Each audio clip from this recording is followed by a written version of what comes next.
It was in the wrong spot.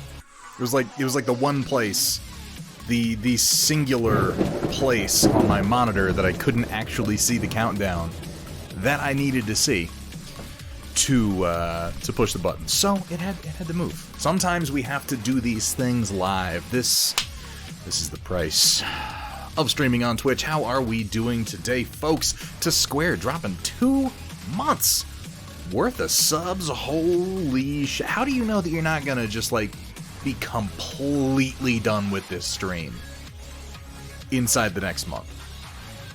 How do you know that? That seems like risky behavior to me.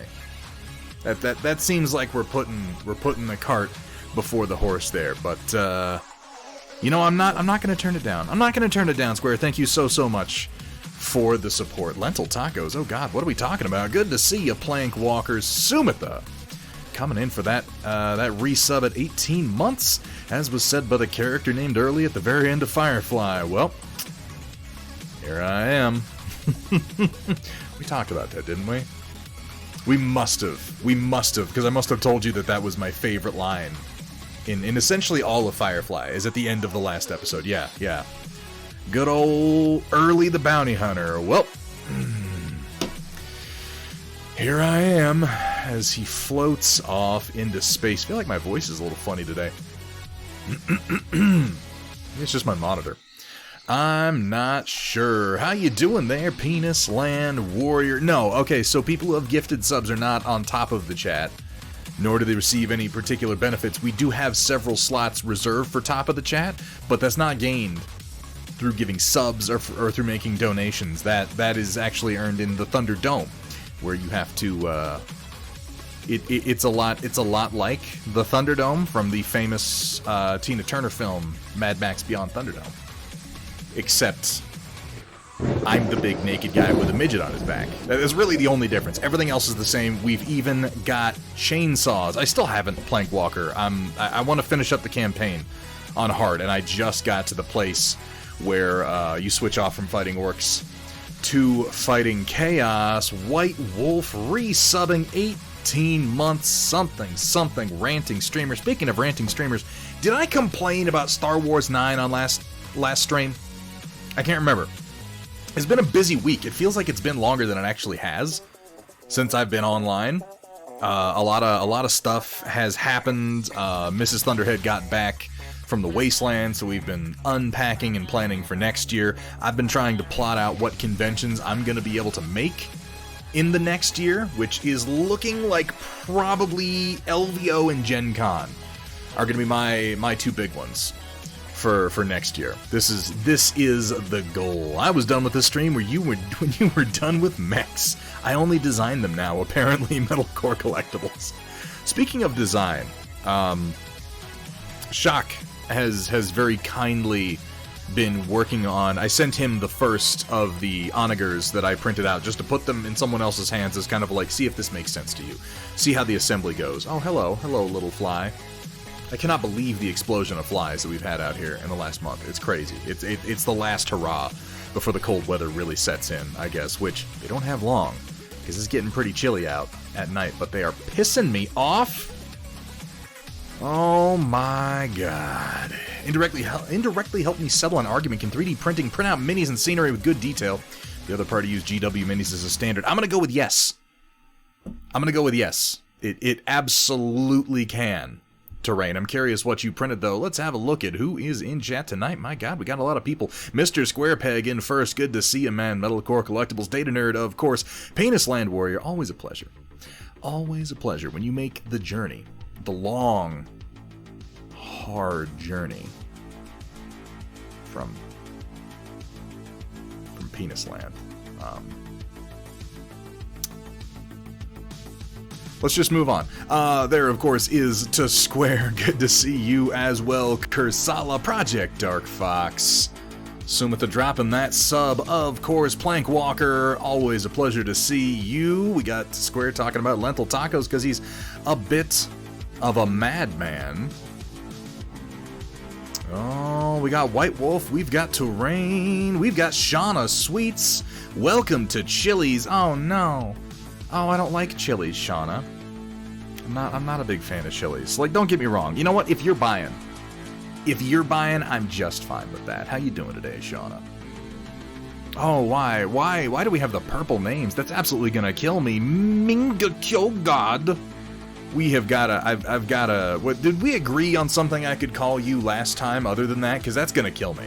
That's a lot. Hello to you too, man. How you doing? Show them the ones you printed and they shut up. Apparently the three friends they have who also had 3D printers do not know how to print. 3D printing is not yet at the level terrain, and this is something I'll agree with critics of 3D printing on. 3D printing is not at the level of consumer fire and forget ease, where every single print's going to be perfect no matter how good you are at it. There's still a great deal of skill and knowledge involved in 3D printing. So, you know, you'll get bad prints, you'll get good prints, but if you know what you're doing, they'll generally be pretty good. Never been Canadian, don't tell any. I think like 90% of the people in here are Canadian, Shauna, so welcome in, you're in good company. I'm going to finish my mug of coffee as we wrap up the forecast, which is rapidly becoming just my little soapbox, where we talk about what we're going to be doing for the duration of the stream. A reminder to everybody, the submissions for the Storm Report will close at the end of the forecast here in just a few minutes when I finish my coffee. But before I even have a chance, and speaking of bitter things, we have Bitter Brush coming in with a raid. Welcome in, Raiders. Welcome in, Bitter Brush. Can we get a shout out, by the way, for the very talented Bitter Brush, a streamer who, if you're not following and you enjoy miniature painting here on Twitch, oh my god, go over and drop a follow on that channel. Folks, do I need to remind you, follows are free. Your absolute worst case scenario. This is how I like to make decisions. If you've been in for a while, you probably know this by now. I like to make decisions by imagining the worst possible scenario if it goes wrong. I ask myself, what is it that I am afraid of happening? The worst thing that can happen? You pop into a stream and you're like, it's not for me. And you move on with your life. So guys, go give Bitterbrush a follow. And thank you so much for bringing in your people. Welcome in. Thank you for that gift sub. Going out to Rise of Mages. Holy crap. Bitterbrush, did you have a good stream, man? I certainly hope that you have. What were you working on?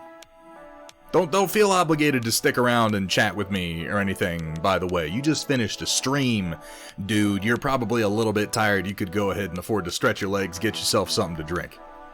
Working on the Cruel Boys. Put aside your commission. You guys, y'all who do that commission painting, absolutely blows my mind. I've done it in the past. It drives me crazy. I don't know. I'm not built for commission painting. I'm too hedonistic in my work ethic. I want to keep everything that I do. Bitterbrush hungry. Sushi and I need some. Wait, is sushi a person, or are you gonna eat some sushi? I mean, I'm fine with it either way, just for clarity's sake. Or are you and sushi gonna go get some sushi? Because that's not irony. What is that? There's a word for that. I don't know. I look like a fucking hobo. Oh, God. I look terrible. I haven't shaved or buzzed my head all week, and I look awful. Ugh. Ugh. Cannibalism. Project Dark Fox and Ren Momo. Apparently on the same troubling page. Yes. Yes, FBI. This chat here. Oh my god. Sushi is your puppy. Oh, we'll go get Sushi some sushi. Ooh, we did a good sushi dinner this last week. Hethrier was up visiting. We played a few games of Warcaster. Oh, and also, by the way, for those of you coming in, with Bitterbrush's raid, we are right at the beginning of our stream where I usually take a little bit of time to complain about whatever happened to me in the last 48 hours and drink some coffee before we dive into doing some painting, which we'll be doing here in just a couple of minutes. Speaking of complaints, Shauna Sweets, this is actually, this was one of the prototype mugs for the Thunderhead Studio mug, which you can see some of the letters coming, some of the lettering is coming off. This was the prototype before this was getting sealed down. From Rainy River Designs, who does all my merch. We have another design up now, and you can always access that by hitting !merch or !Rainy River. Right there in chat. That'll get you a link. It's not a new mug, White Wolf. This is a mug that is unavailable. This was one of the initial prototypes that they sent me to decide on which style of mug I wanted. Got some Infinity Minis for your birthday. Ren, I've heard those are really nice. And the new material that they're using, I've used that material from Talon Games. They did a couple of tanks and a couple of mechs in it. That material is amazing, and I maintain, and I will stand by this, when they release their first starter box for Infinity, entirely in that dual cast resin, I'm all over that. I'm gonna go ahead and pick it up. It doesn't mean you're old as shit, Sean. It just means that you know how to appreciate the things in life that matter. The things in life that matter are the things you're going to use the most. Not the pretty things you're going to put on a shelf and never look at again. Not your Funko Pop figures. Not your Darth Vader busts. None of that crap. What matters is the mug that you're drinking coffee out of every day, sometimes 3 or 4 times a day. If you don't have a good mug, what do you have in life, even? What is family? What is love? What is gainful, meaningful employment? What is satisfaction without a good mug?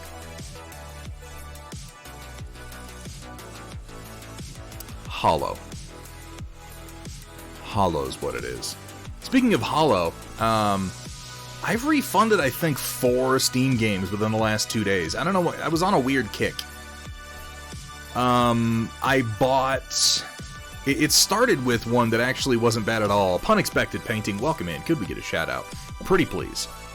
For Punexpected Painting, another really, really talented Twitch streamer that you should be following if you're not already. Merlin Models, I'm working on it. I'm working on it, man. I'll save that one. I'll save that one up for when I go grab a brewski. How about that? Fantastic, fantastic Merlin Models, and welcome in.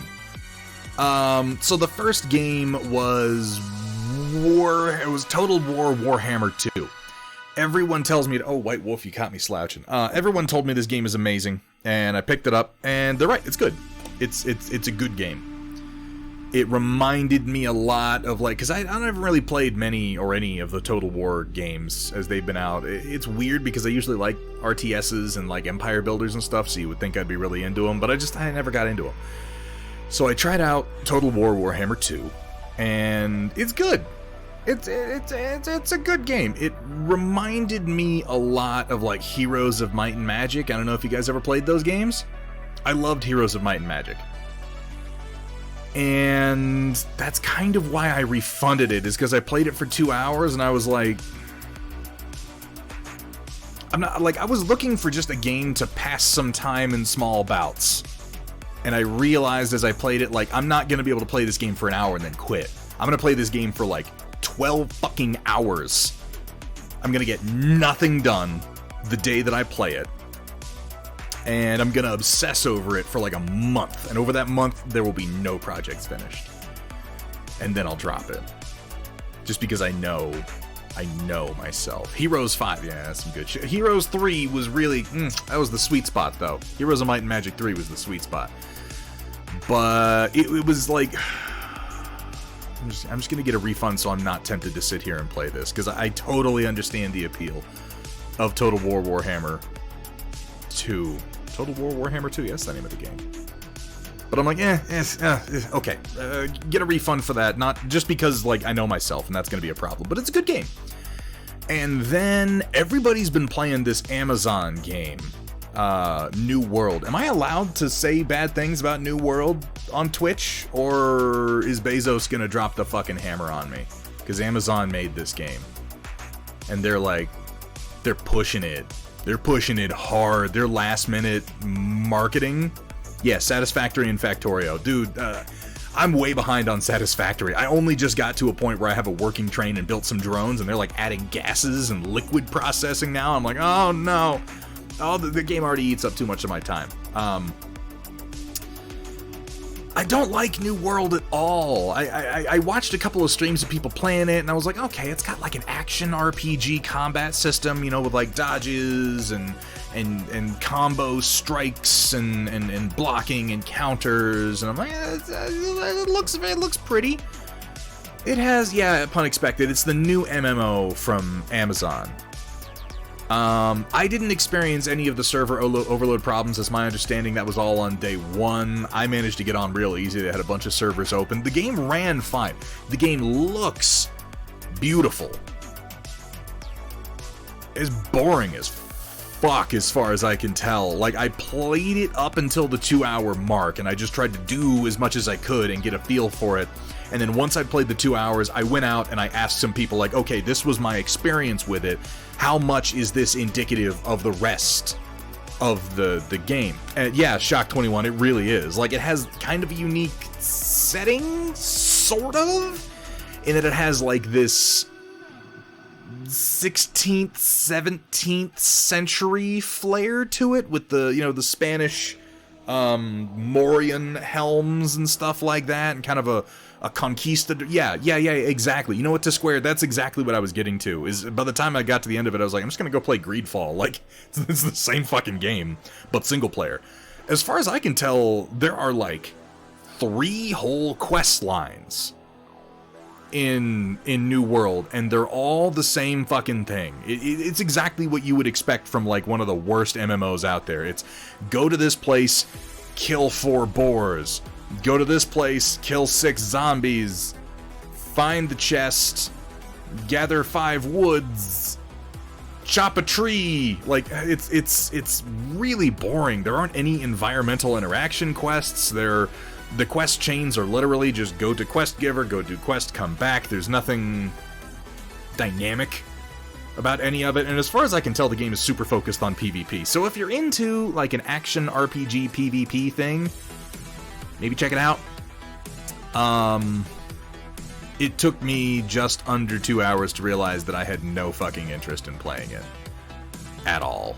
So I got my refund on that one. What did I pick up after that? Yeah, after that I was like, well, oh, my other favorite part is there's this thing where there's a limited number of settlements on the island that this game is set on, and when a player faction, there's like 4 factions and you can join them, they're pre-existing, but players are the members of the faction. When a faction gains control of a settlement, they can change the tax rate there for other factions, and what this has equaled out to being is just, you go to the town that you're questing in, and suddenly an enemy faction has raised your taxes to like 4 times what they normally are, and you gotta pay a bunch of money every time you buy something, and it's like, this is fucking lame. I don't want anything to do with this shit. They have kind of a neat idea in there that like it's largely a player-driven economy, but this just like, other games have done that, and they've done it better. So, I don't really see the draw. Maybe if they come out with an expansion pack that adds literally any single-player content, I'll come back to it, but I feel like that game is going to be mildly popular for a little while, and then they're just going to drop microtransactions all over it, because they're not charging subscriptions. Romeo Void, 8 months, woot indeed, woot. I agree. Welcome in, Romeo Void, and thank you so much for that resub. I have played No Man's Sky. I haven't played No Man's Sky since it got all those updates, which obviously I need to, because people say that's amazing. So I'll probably get back to that at some point in the near future. What was the next one?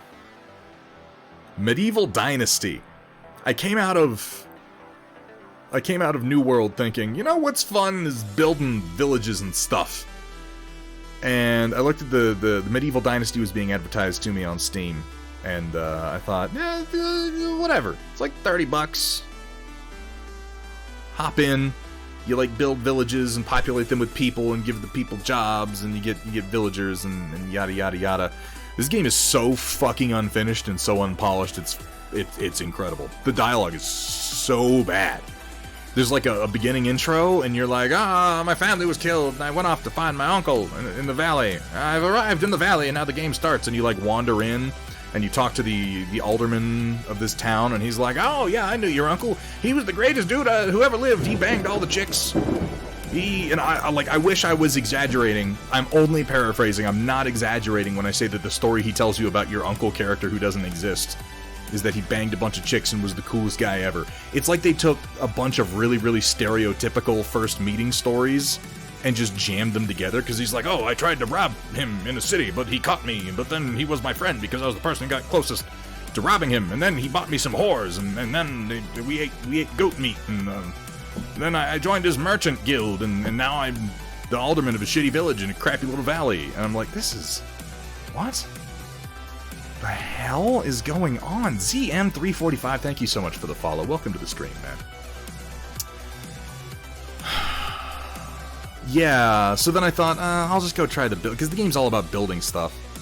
And the building is just like you place a building and then you whack it with a hammer and it uses up your resources. You can't customize the buildings in any way. It took me maybe 30 minutes to go, this game is fucking unfinished.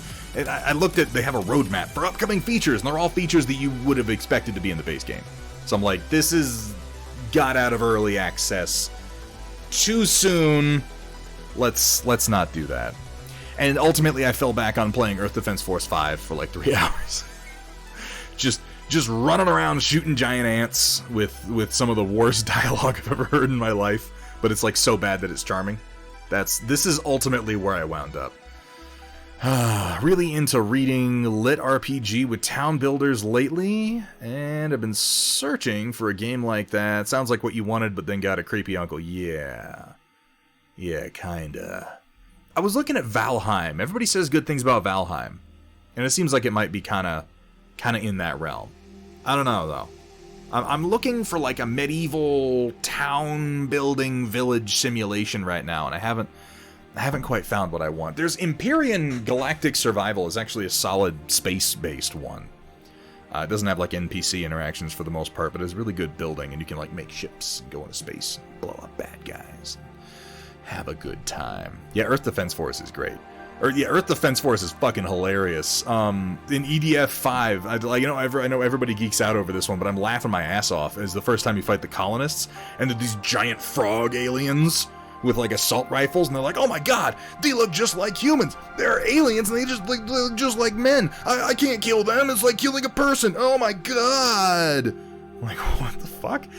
And then the second round of aliens show up, and they look like Greys in battle armor, but they look much more like humans. And you blow off one of their helmets the first time, and it's this bug-eyed alien that it looks more like a human than a frog does. And the guy next to me is just like, oh my god, they don't look anything like humans at all! I chuckled. That was good.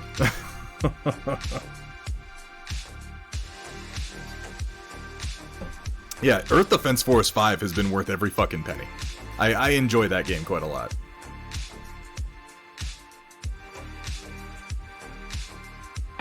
What was the other thing? Hang on. Let me pull up Steam and see. What else did I get? I got Last Oasis for free off of Humble Monthly, and I haven't really looked at that one yet. I also downloaded Phantasy Star Online 2, purely out of nostalgia for playing Phantasy Star Online back when I had a Dreamcast. It was like the first MMO I ever played. And that particular wall of Japanese gameplay was a bit too much for me. That was a bit extreme. I don't think I've got MMOs in me anymore, guys. I keep trying to get into MMOs because I remember having so much fun with them. Is it awful, Romeo Void? I haven't even gotten into it yet. I got it for free, so I figured I'd try it out. But I haven't really played it. But yeah, exactly, pun expected. I'm just like, it's too big a time sink, and it's for nothing, ultimately. I get more pleasure from building weird things in my, logistics games, or making really efficient factories than I do from grinding for the latest mount, or whatever MMOs have become these days. I think Star Wars The Old Republic was the last MMO that I really enjoyed. I still consider going back to it every now and then because it has such a great single-player experience. In fact, I may yet, because I don't think I ever finished a number of the storylines in it. But we'll see. I got everything. I got everything in the world to play yet. But I just don't have the patience, because I got work to do. And speaking of that, why don't we get going?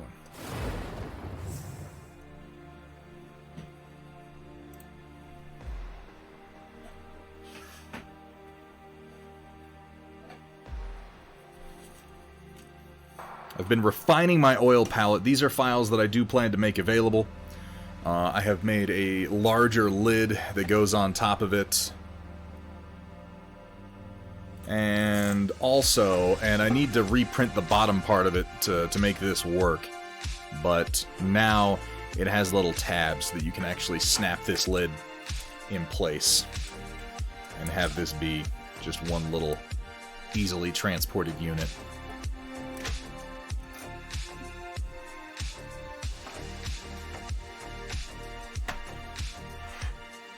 I really like how this oil palette's been working for me so far, though. Gotta say.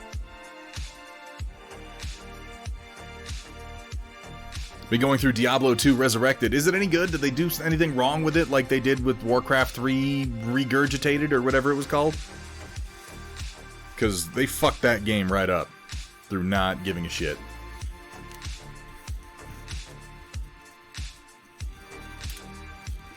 You'll like it after the first 100 hours. Yeah, eat a pile of dicks. If I get to 100 hours on a game, it means I loved it. I've already loved it.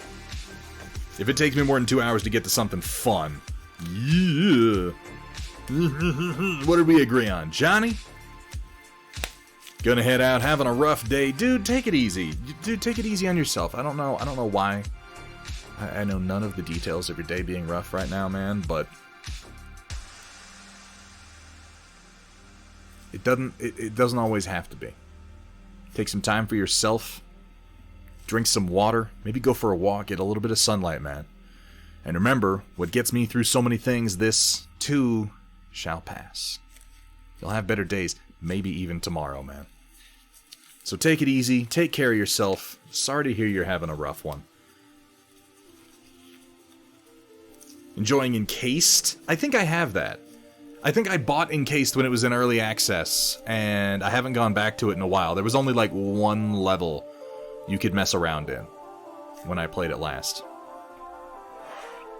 I know, I'm not exactly an inspirational speaker or anything like that. I'm just telling you, man, we've all got rough times. But things will get better. Oh, or maybe you'll go wildly out of focus from your camera. Maybe that'll happen. Hang on. Ooh, there we go. That's better. Thunderdome Drew, how are you doing, man? It's been a little while. We got a shout out for Thunderdome Drew. Pretty please. Full release and patches are fixed. Okay, I might need to go back to that because I enjoyed what I saw of that one. I just haven't played much of it.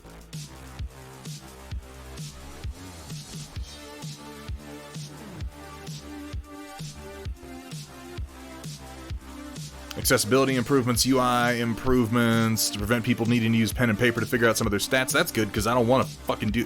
I did that as a child. I'm over it, man. Just give me the stats.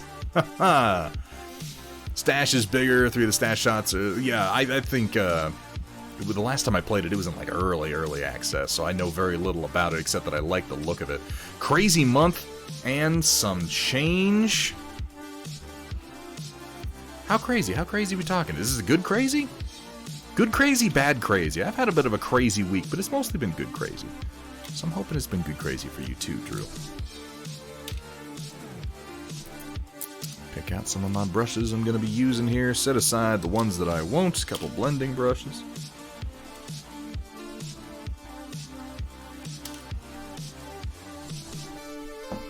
And we have a Sanguinius to work on. I'm also probably going to be doing a little bit of work on my Conquest Men-at-Arms. I have almost all of their armor completed. I just need to do detailing on them, so I'm probably, since I'm doing gold/brass NMM today, I'm going to be coming in and working on their sword hilts, because that's the one little piece of brass that I'm doing on each of these guys. Also decided that I'm going to be completely redoing their bases, but that's a separate issue. Anxiety ended, recovered from anxiety and depression. Merlin models, dude, fucking awesome. I'm glad that you're able to say that. I think a lot of us have been suffering from that. This year in particular, the last 2 years, all in all, good crazy Drew. I am so glad to hear that, man. And guys, if you're not following Thunderdome Drew, one of the most entertaining, one of the most welcoming streamers here on Twitch, and a fantastically talented painter, a man who really knows his color theory. You can learn a lot over on that stream. Make sure you go ahead and give him a follow. I've been dealing with anxiety and depression a lot this year. Like, a lot. I think a lot of us have. Between 2020 and 2021, and arguably the years leading up to that, a lot of us have just been fucking depressed. It comes in bouts. Some days aren't so bad. Some days you wake up and everything feels great. You get a lot done. You wake up the next day and you got no motivation, and it's hard to put a finger on why. You just can't make yourself get out and do the things that you know will improve your mood. But guys, I know how hopeless that can feel. I know how that just feels like, well, here I am, and it's an uphill battle every single day. It's a huge amount of work just to put one foot in front of the other, but every single one of those steps means something. It might feel like you have millions more to go, and you may, but every single one of them is important. Don't diminish them. If you're feeling better, celebrate it. If you get things done, enjoy it. Don't beat yourself up for backsliding a little bit. Just keep on working, folks. We'll get there.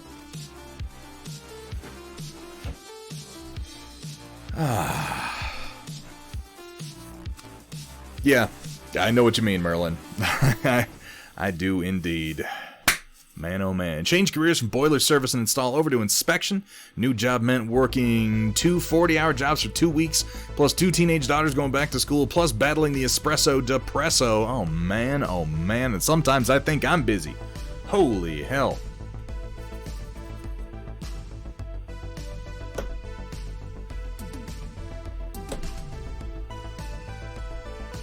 Got my raw sienna, my burnt umber, gonna need some of my yellow ochre. I need some of my cadmium yellow, some of my titanium white. I think that's all I'm going to be using today. Probably a little bit of red. We'll see.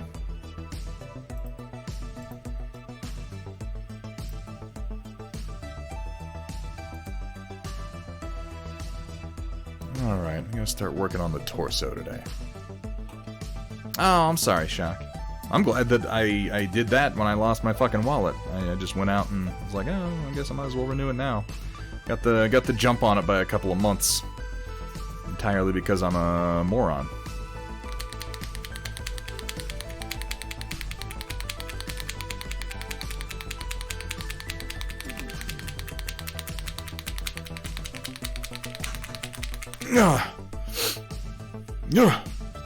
I agree, Merlin Models. It's something that I definitely get out of painting I don't get out of video games. Video games can help me just forget what I'm doing for a little while, but painting, it gives me something tangible at the end of it, and on top of that, I know that I'm progressing. I'm building a skill. I'm doing, I'm getting better. Compare myself as a painter now to myself a few years ago, and the strides are massive. And that feels good. It feels good to know that you are more than you were. Lunchbox, subscribe for 10 months. Lunchbox 79, thank you so much. Now, I think you messaged me about this on Discord, but you did find that set of Thunderhead dice, correct? Just want to check and be sure. Super happy to be seen as an asset by the new company. Girls are great. Finally have a few spoons left for the Tuesday, Thursday usual. Dude, that's fucking yes. Yes, it'll be fantastic to see you online again. Why would I use a paint mixer when I can just shake it with my arm a bunch and hurt myself? Why would I do any such thing?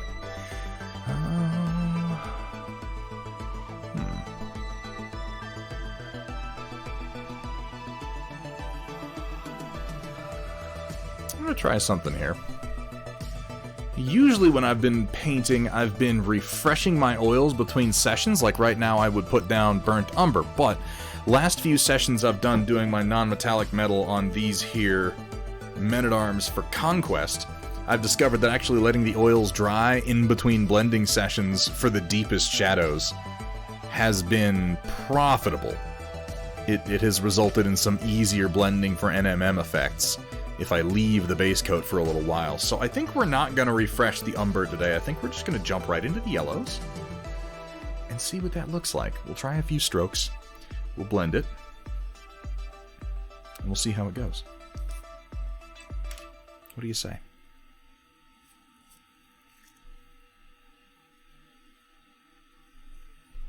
Drew, it has, I think it's because with the oils, I'm focusing so little on the blends because they're so easy that I'm able to focus a lot more on the actual color techniques rather than just the physical blending techniques. Well, thank you so much for saying so, Drew. I'm pretty happy with it. I am pretty happy with it, so I'm going to get some yellow ochre going. And it means a lot coming from you, dude. Your work is still some of my absolute favorite stuff. I'm going to be trying some more creative color blends. I'm keeping it pretty simple still. Oh, that reminds me of something I need to do on here. Since the last time I was painting this guy, I actually broke a few pieces off. I decided that he had these little tassels coming up off of his shoulders. You can see where they were connected here. I decided I didn't like them. So, I'm going to put a little primer over that. Just a scotch.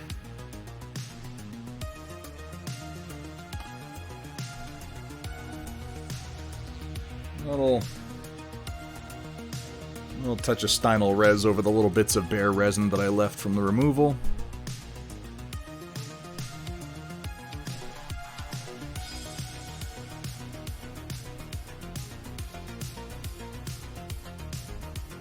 Oh yeah, no, at this point it's just because you can't tell me what to do. That's the entire reasoning behind it. What's funny is I was just using my Vortex mixer because I just mixed up some fresh pre-mixed oils, and you try to do that with your bare hands and you'll just fucking die.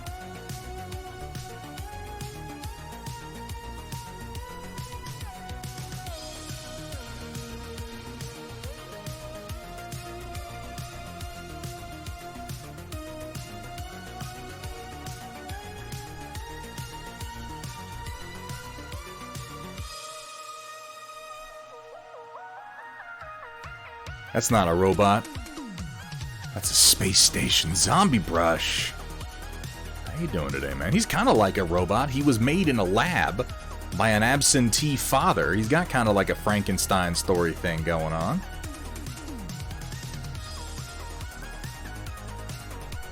How you doing today, Zombie Brush? It's good to see you, man.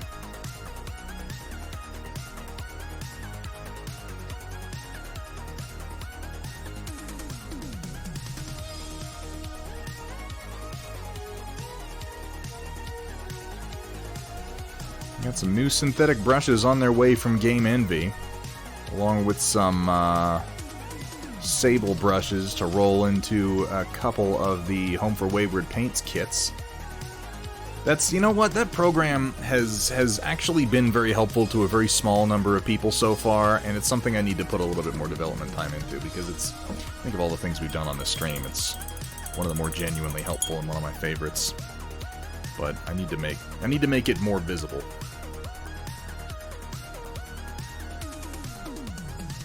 Changing out an FEP so the sounds of the print machines can continue. I'm right on the edge. I am right on the edge of one of those right now, Zombie Brush. I got 2 prints going, and I told myself this is the last one. This is the last round of prints, and I've got to change the fucking FEP. If I don't, I'm gonna rip a damn hole in it on my next round, and that's gonna be a miserable cleanup that I don't want to do.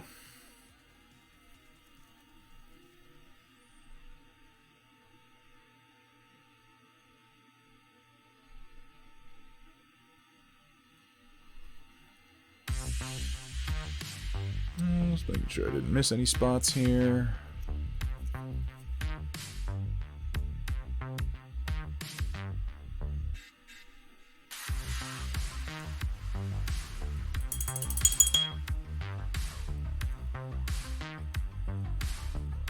Evil laugh. The Project Dead Army. Oh my god. Second good news in this crazy month. Over the many lockdowns, I put on 1 stone, lost 12 pounds in the last 2 months. How do you use both stone and pounds in the same sentence? It's so confusing. Oh my god. But congratulations! I myself have just started to fit into a couple pairs of pants and t-shirts that I didn't bring. In fact, this one, my fucking Implication t-shirt with the houseboat and Dennis Reynolds, that was done by a friend of mine. I didn't fit into this t-shirt for a long time, and I tried it on today, And boom, it works. I'm not going to explain the joke because I feel like doing so would lose me followers. But if you watch It's Always Sunny in Philadelphia, you'll get it. Oh, that's why Sumitha. Because it's the best way to frame it. But you know what? Gaining 2 pounds is a shitload better than gaining 14. And still represents a downward trend. Thin my yellow ochre here just a wee little bit.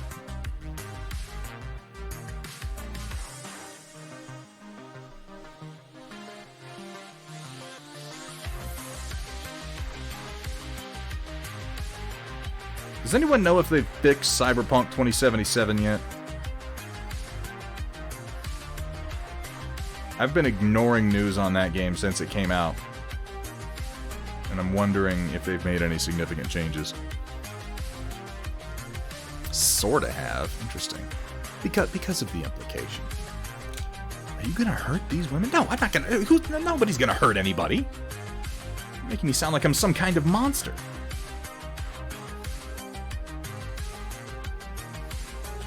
Actually, no. I need to do just a little bit.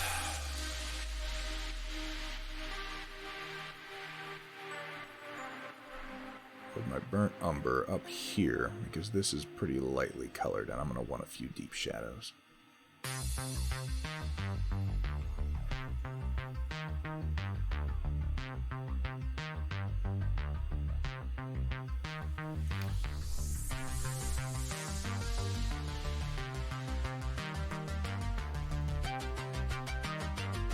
don't think it's as necessary on the chest, but this part up here wants a few of those deeper shadows.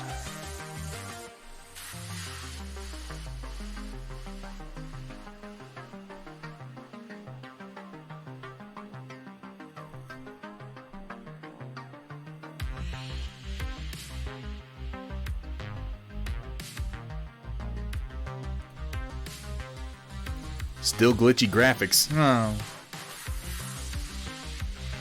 I don't understand the stone measurement system, like, at all, so don't feel bad, nanotanks. Oh, almost immediately, Shock 21. I rarely see something that has that much buzz completely disappear from public discourse. It's like that and Game of Thrones Season 8. It's like you can tell that there's a certain amount of collective public embarrassment associated with those topics, because everyone's like, let's just all agree to pretend that we didn't hear each other saying the stupid shit that we said.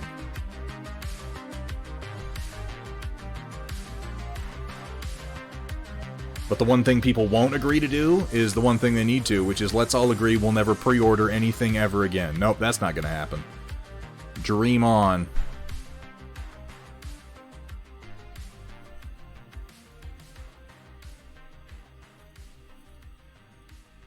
That's pretty good and deep. I feel if I need to deepen any more of these shadows, I'll just do it manually.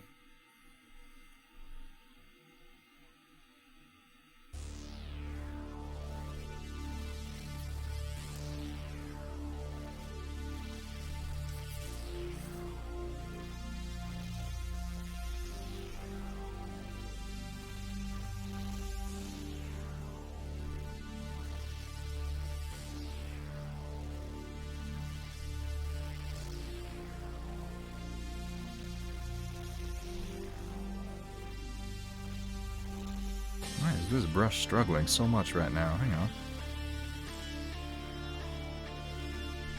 Got some paint too far down the bristles, maybe.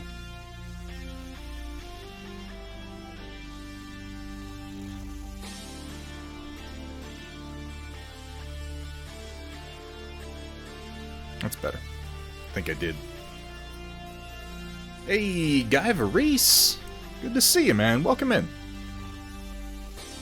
It's Guyver Ice, isn't it? I've been calling you Guy Varese for like over a year, but I'm pretty sure it's Guyver Ice, now that I look at it.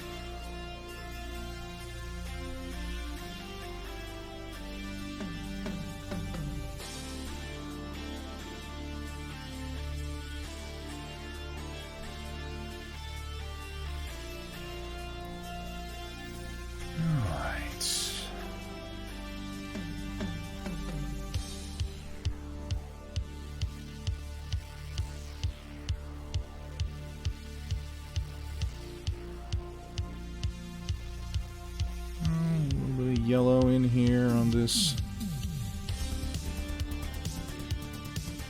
snazzy Laurel.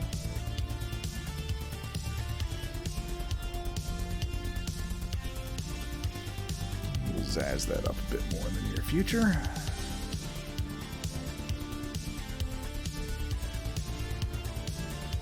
Red is going to be the next big step here. Some red pieces of fabric and then some red jewels kind of all over this guy. Left his Inferno pistol off because I didn't really like the look of it. Hey, Justin TSB. How you doing, man? Could we pretty please get a shout out? For Justin TSB, relatively new Twitch streamer who nonetheless has a pretty damn high quality stream. It's one that I enjoy being in. How you doing, man? It's good to see you. Thank you for the compliment.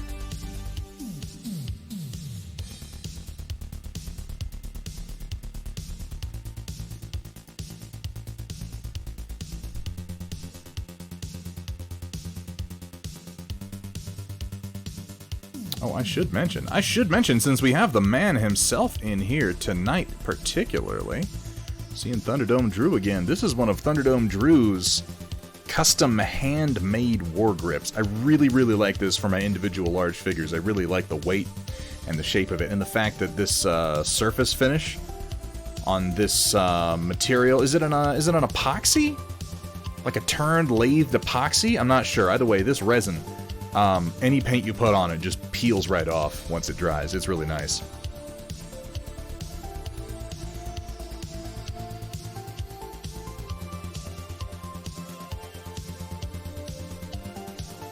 I couldn't say precisely how much. I haven't weighed it. Like maybe like 12 ounces, I'd guess. Oh, there we go. Yeah, 10 ounces, roughly. It's got some heft to it, which I really like. I feel comfortable putting large models on it because when you set it down, like, there's no real risk of this tipping over.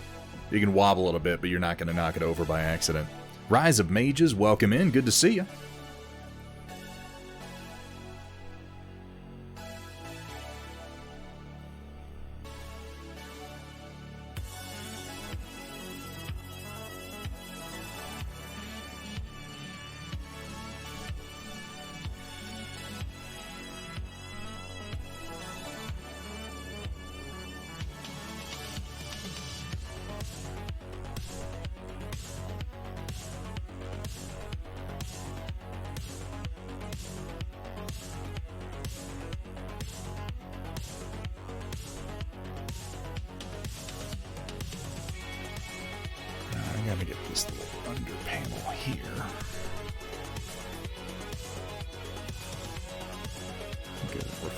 Line going this way to kind of pick up the rounded shape of the breastplate,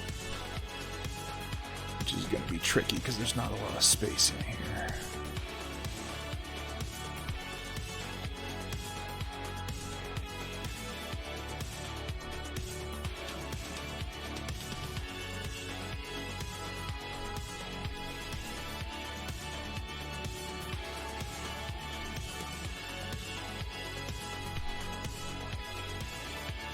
Not a lot of space, but quite a lot of detail.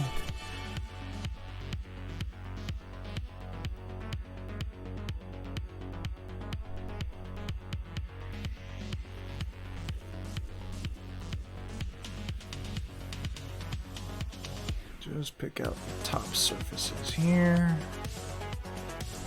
and here.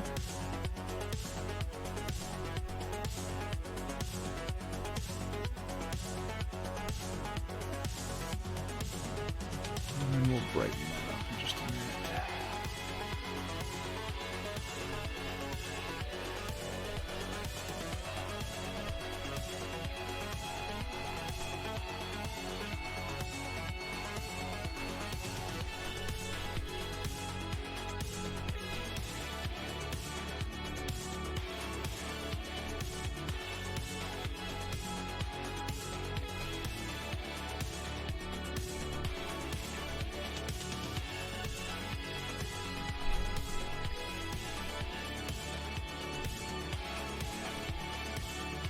focus our light sources here and here and leave a little shadow in between. Should help give it some depth. And then pick up this edge here. There's just not a lot of space to work with on any of these surfaces. So you gotta be real gentle with it.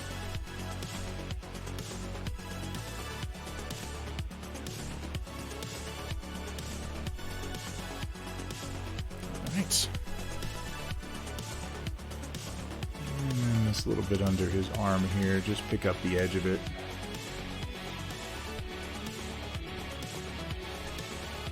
His shield is casting a shadow, so I don't really need to worry about the details under that.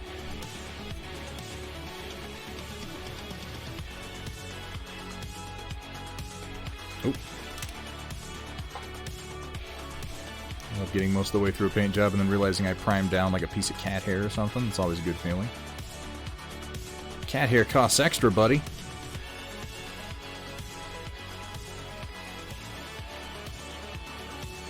Only so much you can do in a house with 3 cats and a dog, you know?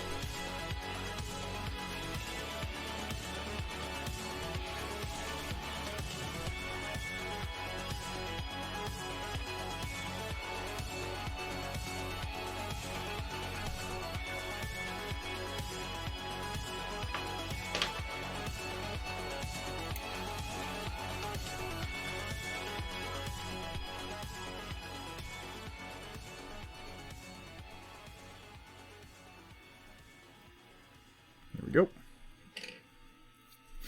Found dog hair printed in a piece the other day. Oh my. Oh no.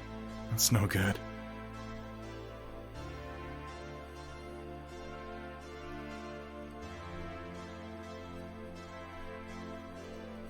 Glares at Chairman Meow. Oh, that's an amazing name for a cat.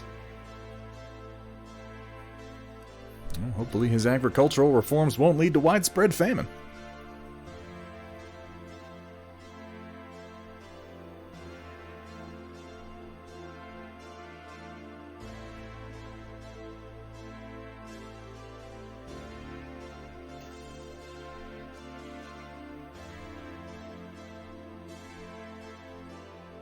I thought that was a sound from my printer.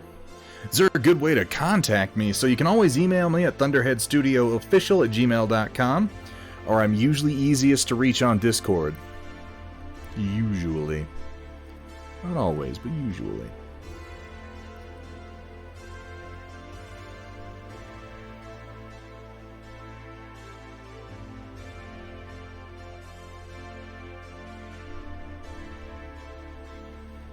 One that people don't usually use is if you go into the bathroom late at night and turn out all the lights and say my name 3 times in the mirror, sometimes I will appear.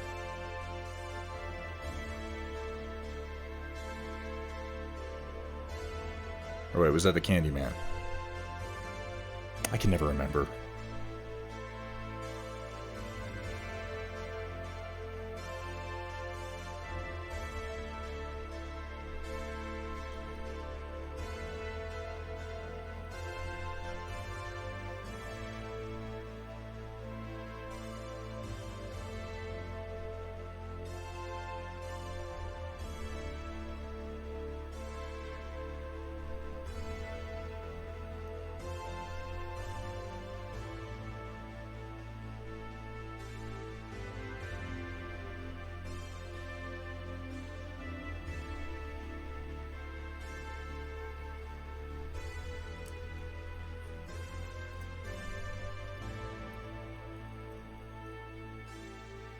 Oh, bad foe, huh? I'm sorry to hear that, Roland.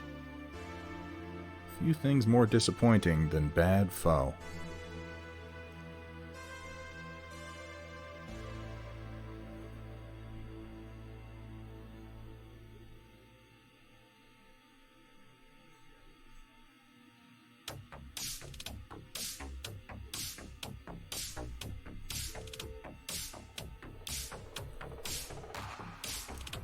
Alright, that's a start on that side of the chest. Let's do the other side.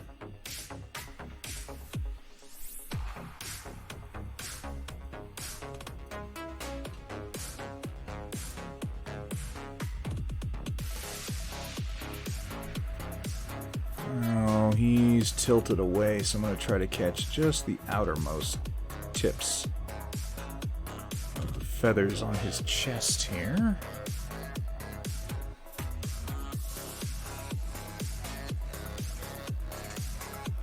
I can be a little aggressive because I've still got more highlighting to do. But I don't want to be too crazy. If there's one thing I've learned about, particularly like doing non-metallic metals in acrylic, you end up wanting to use a bunch of different colors and do all these layers. Doing non-metallic metal in oils is like you want to use 2, maybe 3 colors. Max. And your second color is usually like, you don't even necessarily need one. Maybe it's just an extra temperature you want to mix in, or maybe it's just a halfway point between your base and your final highlight, but you want to keep it pretty limited.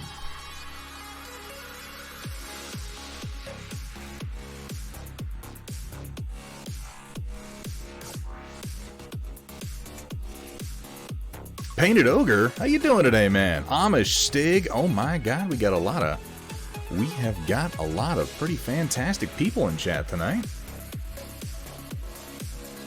Some of my favorites. How you been, Painted Ogre? How are things?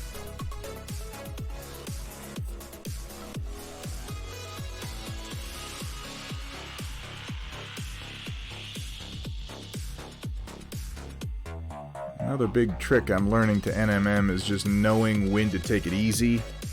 Figure out which of your pieces can be in deep shadow and just catch their edges. Like this little bit of trim down here, I'm really only going to catch the edge of it.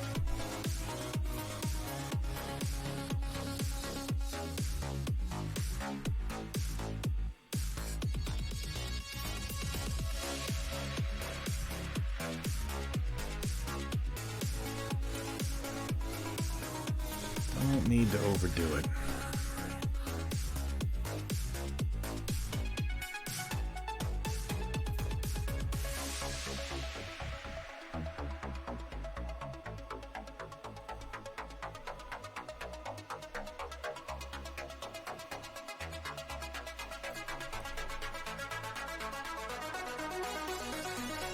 This little bit of trim right here. All I really want to do is suggest it by kind of catching the light right in the middle of it, and then not worry too much about the extremities.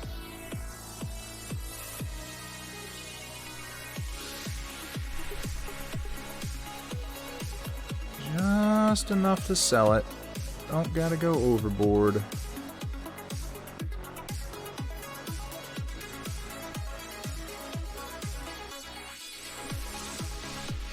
Like this piece of the gorget down here that's down below his neck, it's all in shadow, so I'm only going to catch the top edge because it would mostly be dark, and then the metal is just going to be catching a touch of the light. Just a touch. Of course, it's fucking tiny, so I gotta steady my hands a lot to even do that much.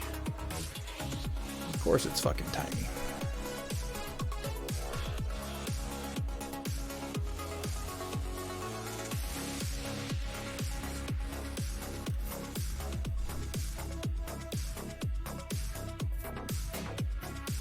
On this part that is facing mostly up towards the light source, I can just go whole hog on this.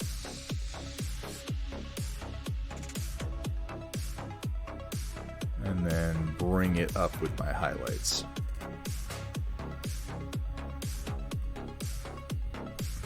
Let's thin my yellow a bit more. It's actually a little gelatinous.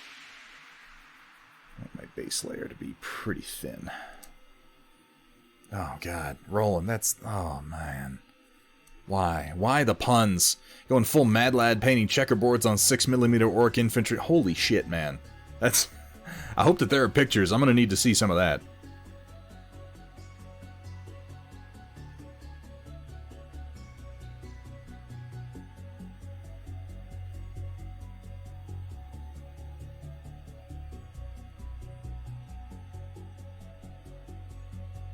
Oops, it was too much.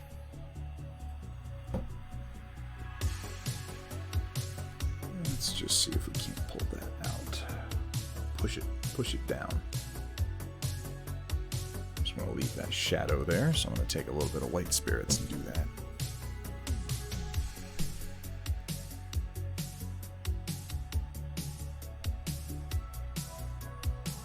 There we go. That's better.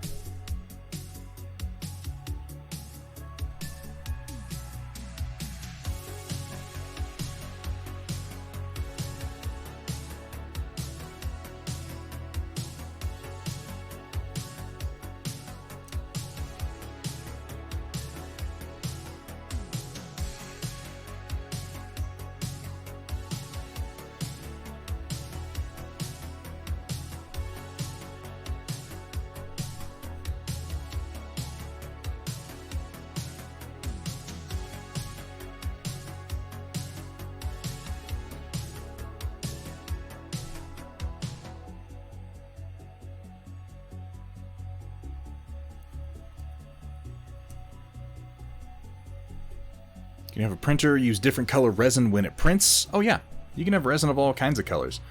Mixing it, like you're not going to be able to print with consumer grade printers, like print different parts in different colors, unless you're doing completely separate prints and separate vats. There are printers out there that can do that sort of thing, but they're not consumer grade printers.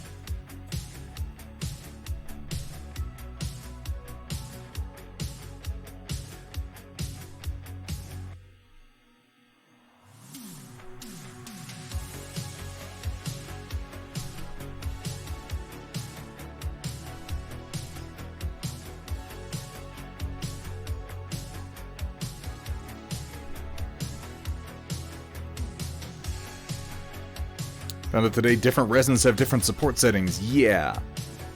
Yes, this is true. Different curing and different support settings. They all are a little bit different. That's the trick. It's the trick with resin printers. It's a chemical process, and you have to adjust based on what formulation you're using. It's not the only trick. There are other tricks, but that is a trick, certainly.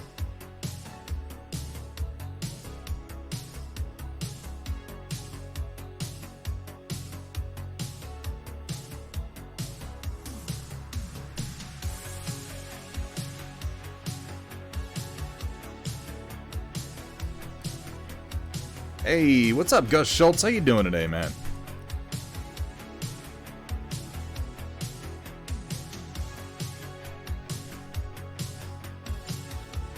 Very, very good to see you, Gus. Hope you're having a good one.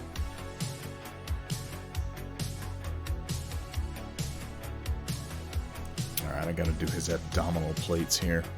I'm using a couple, and this is something also, as far as painting tricks to get better at painting.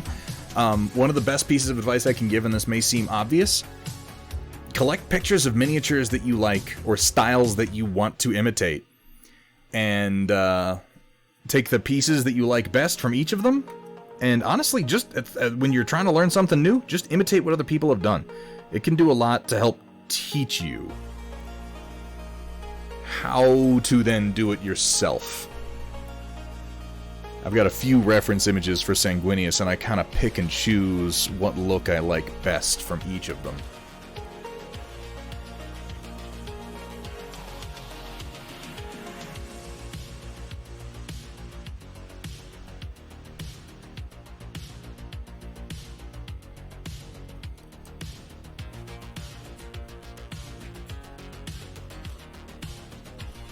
Oh, fantastic, Gus. I'm glad to hear that.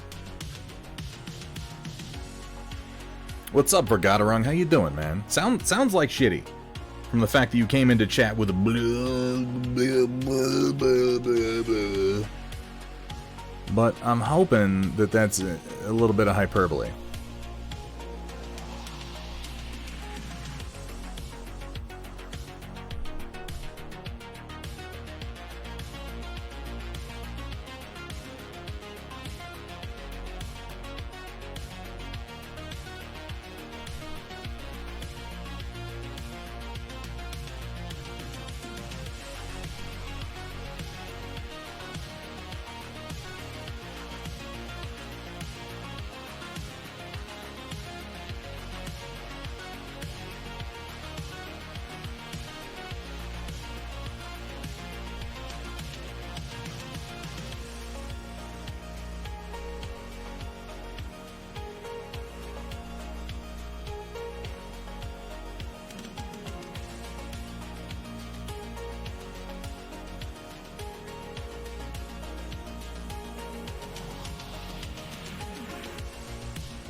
Haven't been sleeping well. I'm sorry to hear that. My own sleep schedule is absolutely fucked at the moment, but at the very least, when I do lie down, I am able to sleep for a good amount, so... Sleep is important for Gadarung. Sleep can really just fuck up every aspect of everything you're trying to do, so... I hope that this is not a problem that's going to last too long for you.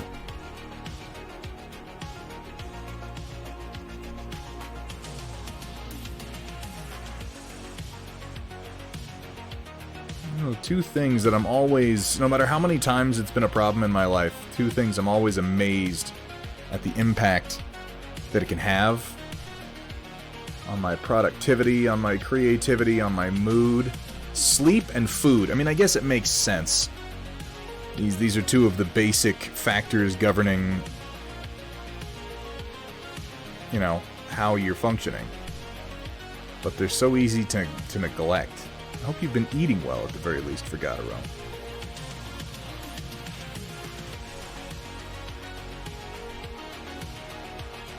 These little tassels on his crotch are going to wind up red, but I'm leaving that for now.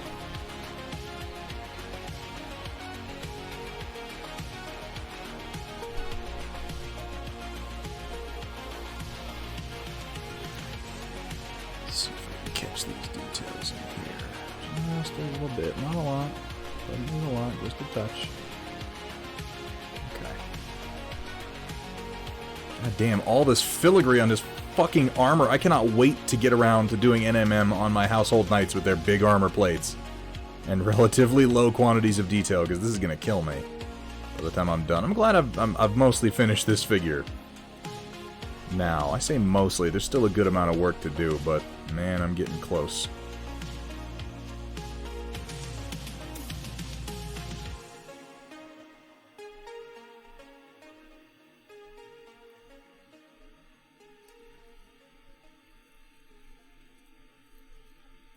If you feel off, check your basic maintenance. You can put it another way, Gato logic. It's, have you tried unplugging it and plugging it back in?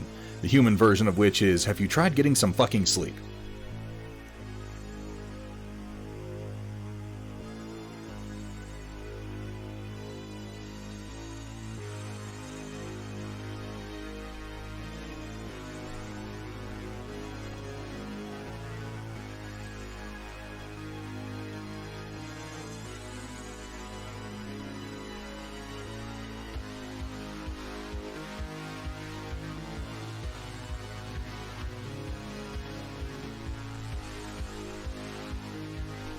Yeah, Shock, I know what you mean. I do know what you mean. There's been, you know, here's the thing. You stick with this hobby long enough, you start to see the trends, you start to notice the fashions, and, I mean, you know, this is an art hobby, so trends and fashions are just kind of an unavoidable part of it. And right now, not as badly as, like Games Workshop definitely went through a phase where their models, like, their driving creative force was just put more pouches and belt buckles on it. They've toned that down in, like, the last 2 years, I feel like. Their over-detailing has been curbed somewhat, but there's definitely a tendency in model makers, and I understand it. Those of you who've made models, you know that point? I'm sure Metalcore knows what I'm talking about. You know that point where you're sculpting a figure, and there's just, like, it's like I talk about why you need, it's the same premise behind, like, yes, paint here, but then take a look at your model all the way out here and ask yourself, you know, does it look good at arm's length? Same goes for 3D modeling. As a designer, you get so up into every single vertex, that I was thinking vertices, which is the plural. Every single vertex, every single triangle, every single little bit of the mesh, and you're thinking about how does it connect, what's the angle, what's the... And when you're that close, you see a space on the model, and it looks, you know, this big, and you're like, God, there's nothing there, it's just blank, I'm an amateur, there needs to be detail there. What's wrong with me? You fail to consider that this, on your screen, this is like 1.5 millimeters. This is nothing. There's something to be said for having good shapes and backing the hell off. You don't have to put a detail every single place. Some places you need big, broad areas.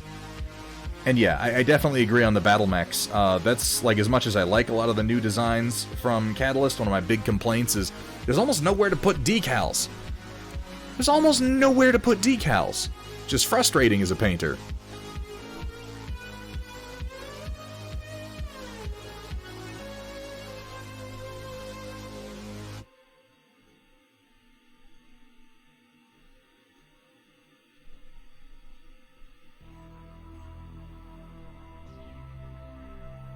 In a weird way, all this hyper detailing does make some NMM kind of simple to do, because you pick and choose which details you're going to focus on and which you're just going to ignore, and you don't have to worry as much about the shapes. It's kind of ironic that way.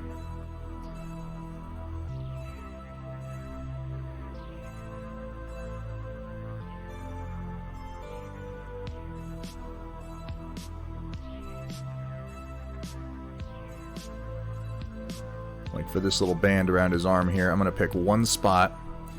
It's going to be my focal point for all of my color and light, and I'm going to focus my highlights there, and the rest of it I'm just going to touch. Just to show that the light is reflecting off of it. But like that spot where I started is where all the rest of the work is going to go.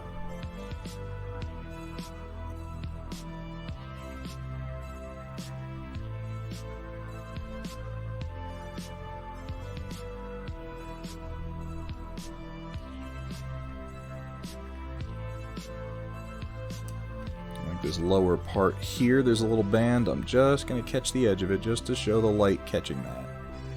And other than that, I'm probably going to leave it alone. Same thing for this elbow. It's turned away from the light, so it just gets the edge. Now, this is a much more interesting piece to paint in this style. This big, broad, smooth area on the underside of his arm. This actually gives you the opportunity to have some fun. I'm going to do what I've done on a few places here, which is kind of create a reflection towards the bottom.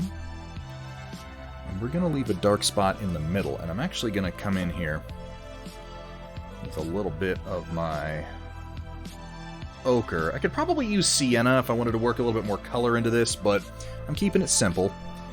And I'm going to run this ochre, or not ochre, pardon, umber, right up the middle.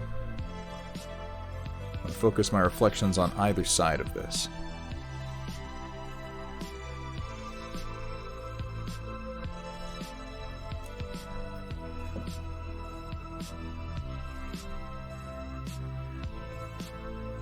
Star Wars Squadrons is a great fucking game. If they've got it free on anything right now, I suggest you go grab it.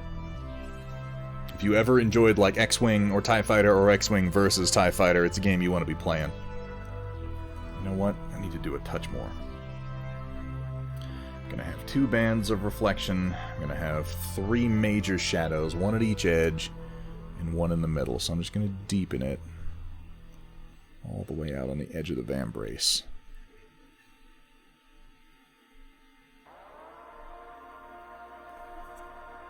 And then under here. There we go.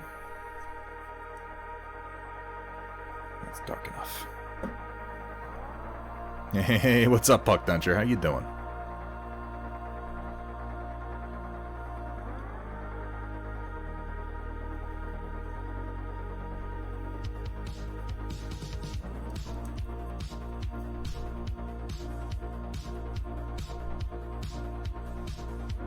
Focus the strongest light right here. And then have it come up.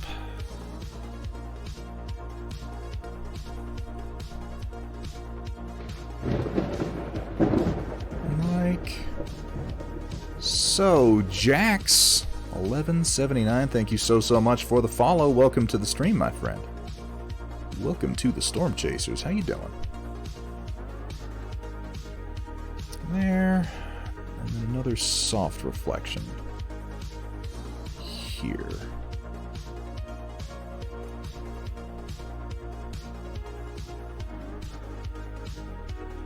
And we're going to have it connect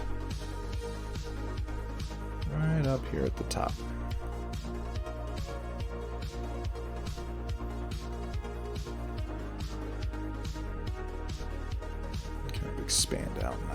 portion.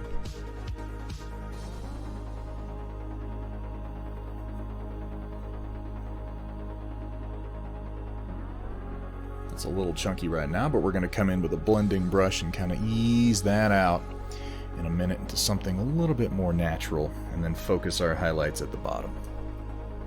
This is the theory. We will see how it works out. Similarly, going to catch the bottom edge of the counter. Sorry, polane. Polane would be on the elbow, counter would be on the knee, I'm pretty sure.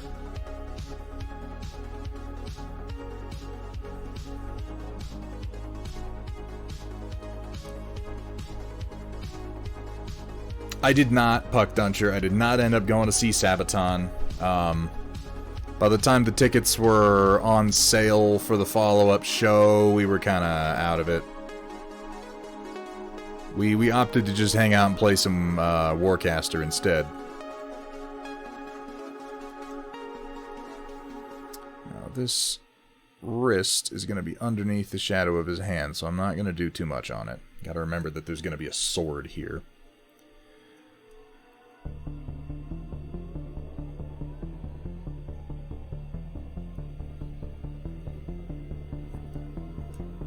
How you doing, Jax? Saw Sabaton at Louder Than Life. Now, thankfully, Hethrir and I have seen... That's like our thing. We've seen Sabaton together, I think, 3 times now. I've seen Sabaton, I want to say, 5 or 6 times. And we've seen them together at least 3. I just, like... Guys, I can't stress enough. Look how fucking easy this is to do. This is just a soft brush with no other paint on it, and I'm just feathering the edges here ever so gently, and it just blends right in.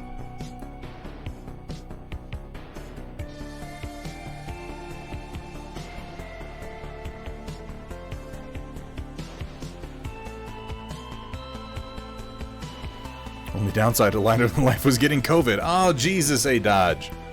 Well, I hope it was worth it, man. That sucks.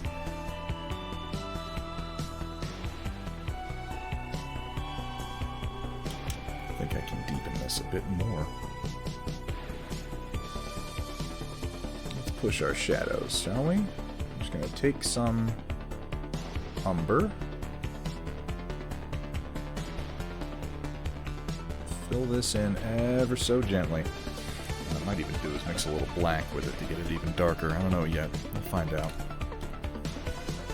I'm doing pretty good, Jax. I'm glad to hear you're having a good one.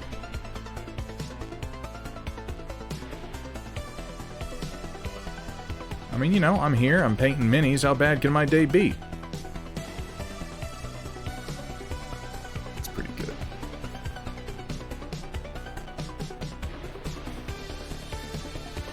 Evening, fellas. Sewer Creature, how you doing today, man? Pleasure to see you in chat.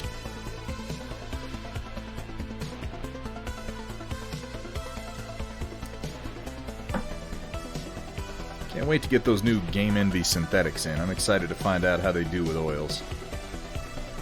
I'm just kind of using one of my old sable brushes here.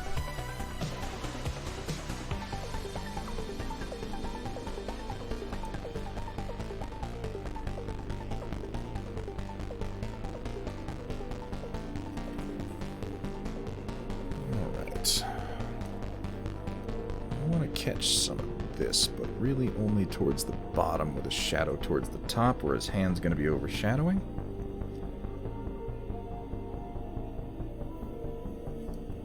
So we're going to take it nice and easy. That's probably enough.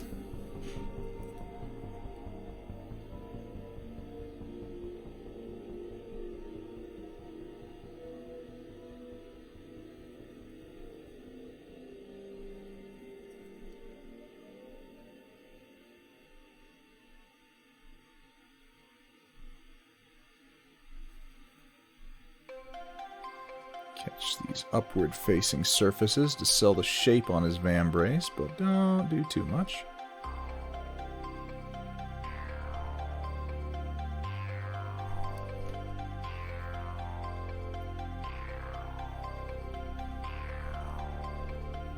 Yeah, sewer creature. The only real strife has been we tried to do some game recording out in the game room, and like 3 or 4 technical issues reared their heads all at once. So it's not too bad. It just taught me that I've got a little bit more technical work to go before I'm going to be ready to stream any games from the game room. But hopefully that won't take long.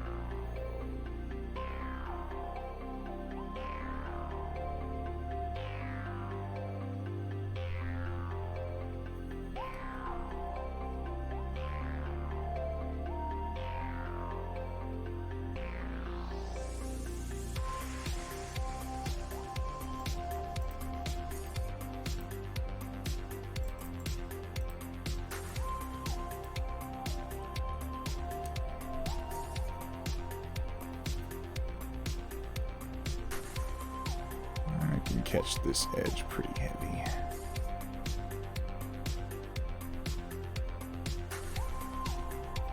And then this top edge. That's pretty good.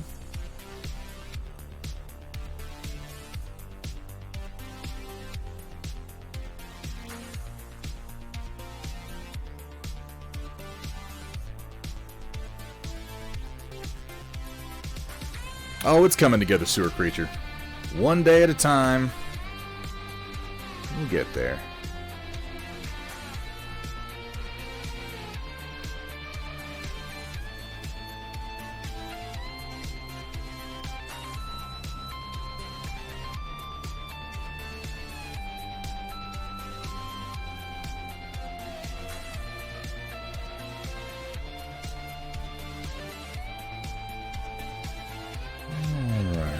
Catch some of this filigree here.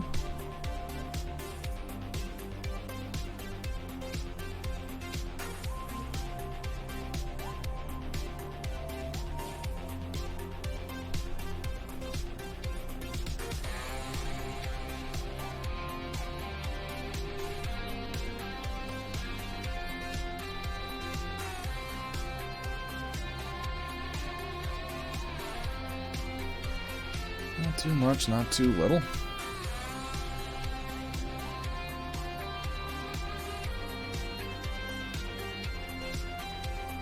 Jesus, there's so many details in this fucking model. Like, oh, I'm almost done. Turn it around. Oh, his shoulder pad has a billion things on it. Oh, Sanguinius, you dramatic bitch.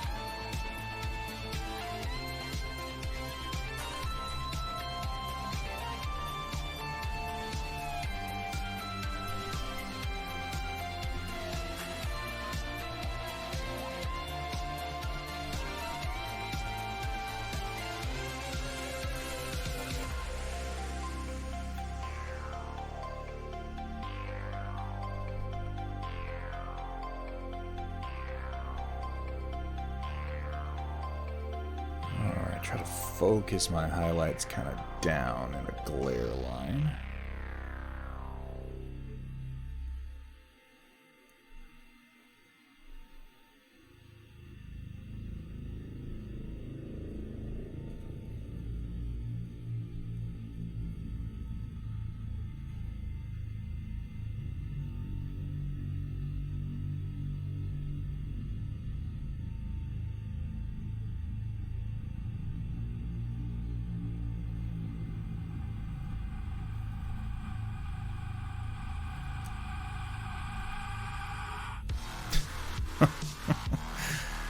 You know what? I don't think it was, at least within the lore, sewer creature.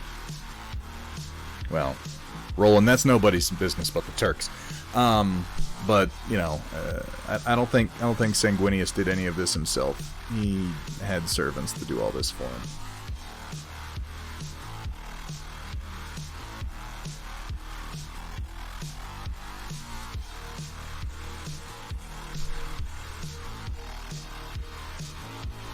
He was too busy being a fucking angel man.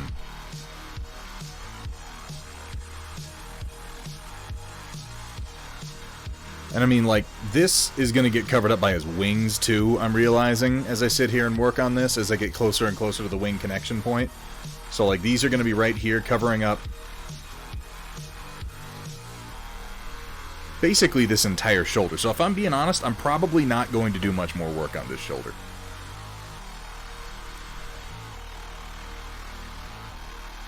Like, it's just going to come up and over it, so maybe I just ignore this. And I'll tell you what, if I put the wings on and I can see a bunch of this shoulder, then I'll come back to it and worry about it. But as soon as I did that, I'm like, oh, never mind. Never mind. Pick up a few soft highlights here, so we can see that from the front.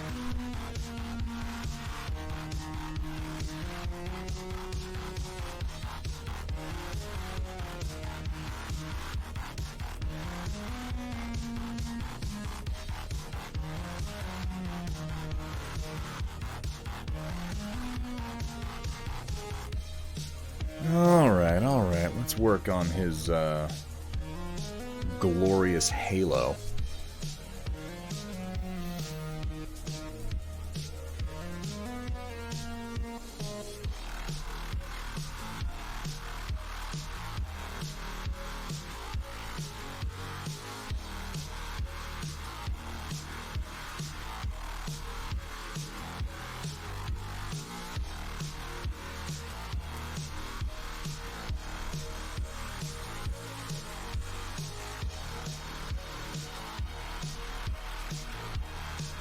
Ooh, Jax. Good point. I need to grab myself a beer so I can be properly hydrated. After all, that's what all that wet stuff in beer is, right? It's water. Hang on a second, and I'll go do that.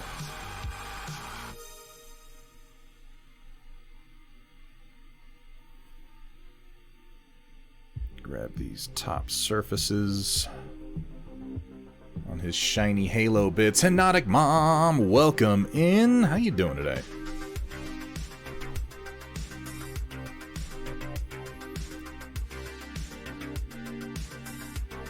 Now see, for something like this that's a big disc, I'm going to want to focus my highlights in like one line of glare. His head's going to be in front of this, but we're going to be able to see a lot of it. So really, I'm going to have a highlight coming in a line like this. See where my brush is going? And then a lot to the right and the left is going to be dark, but this one line of glare from the light source coming across it is going to be the most effective. Alright, give me just a second. I'm going to go grab something to drink, and I'll be right back, folks.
Oh man, I want some pizza.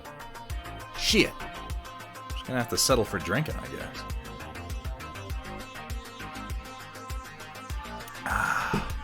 By the way, Roland, I'm most of the way through Season 2 of Bosch now. I think I have a couple episodes left. For reference, a character just had a tragic death in a convenience store.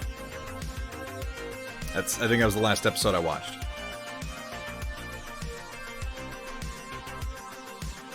I can't order a pizza. White Wolf, where I live, nobody delivers anything. The only thing I can get delivered to this property, I'm lucky that they pick up my trash when I pay them extra to do it. and I can get them to deliver propane for an exorbitant price, and that's about it.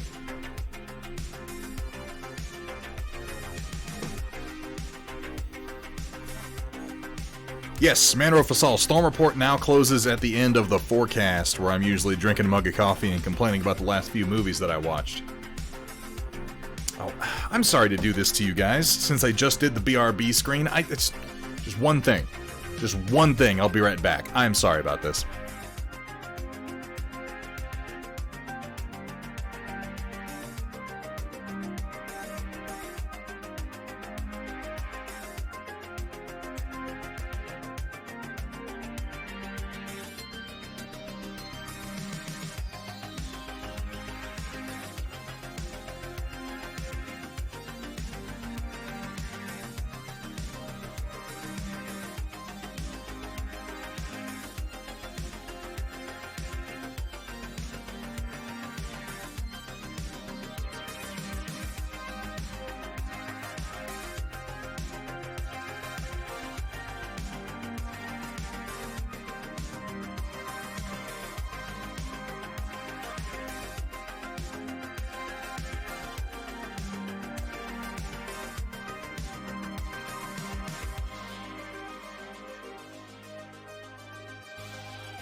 Sorry for the delay, folks. Let's get back to it.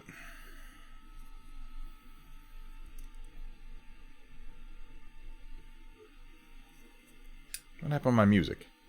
Is it just really quiet? Am I between songs or something stupid like that?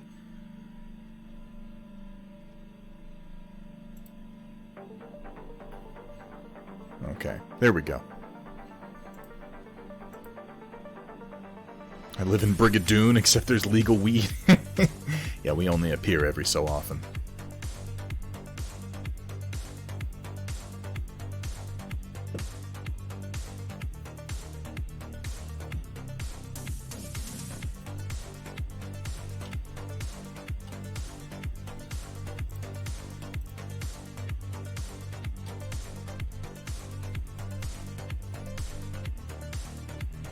I'm gonna have to get that laurel too. I'm not looking forward to that. Let's go ahead and try to lay down my base yellow for the behind the head halo here.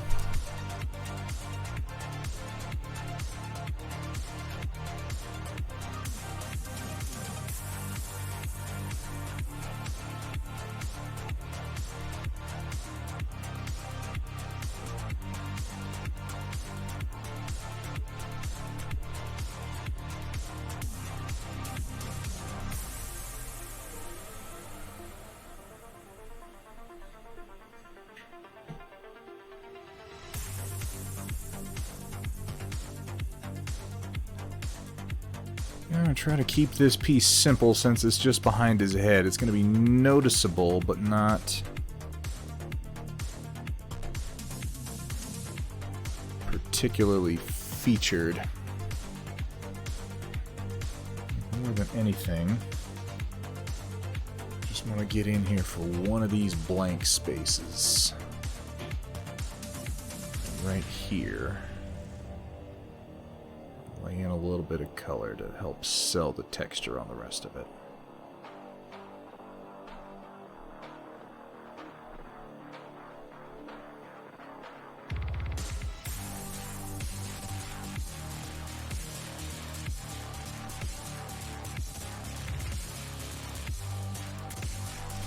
This is all going to be behind his head, so I'm not going to worry too much about it. But this part of the laurel will show.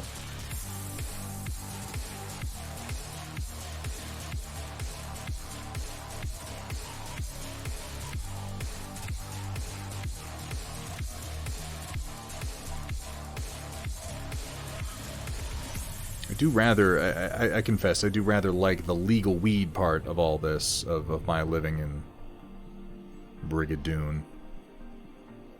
Every time I think of Brigadoon, all I can think of is the episode that they did of Lex, Brigadoom, which was the best damn episode in the whole freaking show. I gotta admit to you guys, I'm kind of excited. I'm kind of excited at this notion of a reboot of Babylon 5 on the CW. I don't have the allergy to the CW that a lot of people seem to have. I know they've made a lot of shit. They've made a whole lot of real shit. But they've made some damn good shows too, and they know how to spend a production budget where it counts.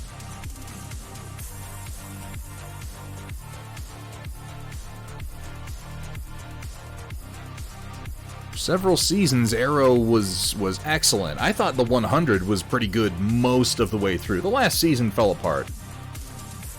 But it was like, you know, you get the 7 seasons of a show like that, and you're like, what the fuck are we doing? Why are we still here? Why are we still shooting things?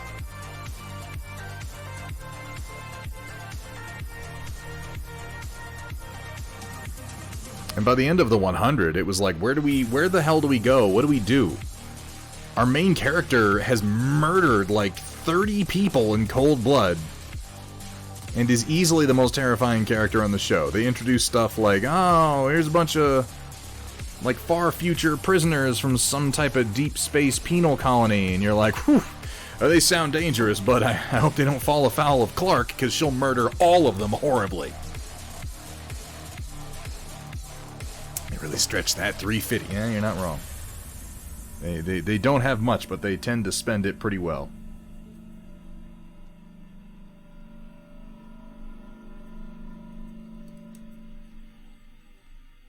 But, what's his name? J. Michael Straczynski is involved. And I guess he's reached out to members of the original show's cast. God knows what they'll be doing. Marvy1921, thank you so much for the follow, my friend. Welcome to the stream. Welcome to the Storm Chasers. Here we face a similar situation on the back of this Halo where I'm pretty sure this is going to be almost entirely covered up by the wings. Well, maybe not. It is right in the middle. Let's see if I line it up. I guess the back of the Halo is pretty exposed, but it'll be shadowed too. Hey, Amateur Paint Hour, how you doing today, man? Good to see you, good to see you. Welcome in.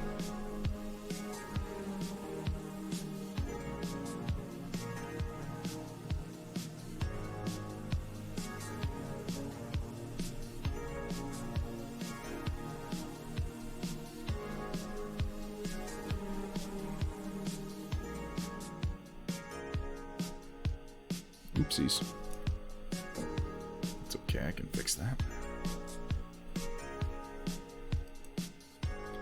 It's a little aggressive here. Painted right over what I wanted to be a shadow. Right over it, but that's okay. Oils are pretty easy to move around. Grab ourselves a little bit of white spirits.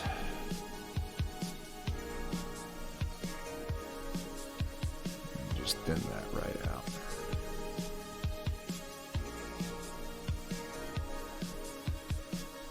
Come back in and shade it.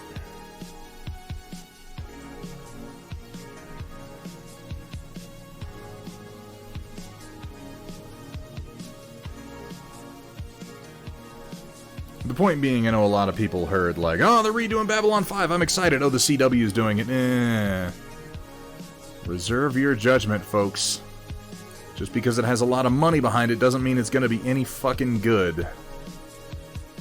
And direct your attention to the last season of Game of Thrones on HBO. All the money in the world. None of the interest or talent.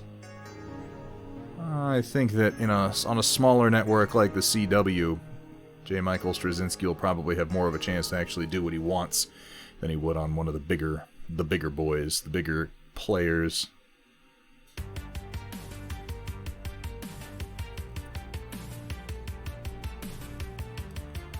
Sewer Creature, welcome back.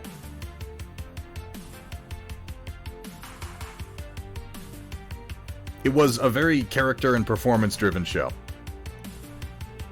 But it has the chance to be more plot-driven now, that's probably what J. Michael Straczynski wants. I don't think that, because he got so into his story, like, I'm sure he wanted the story to play out better than it did, instead of kind of falling apart towards the end of the run.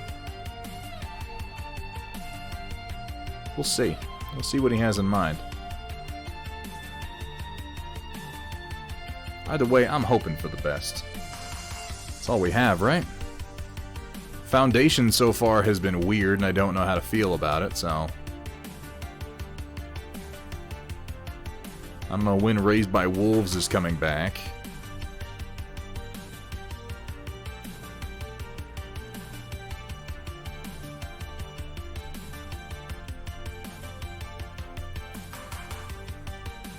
Get out of my fucking face, fly.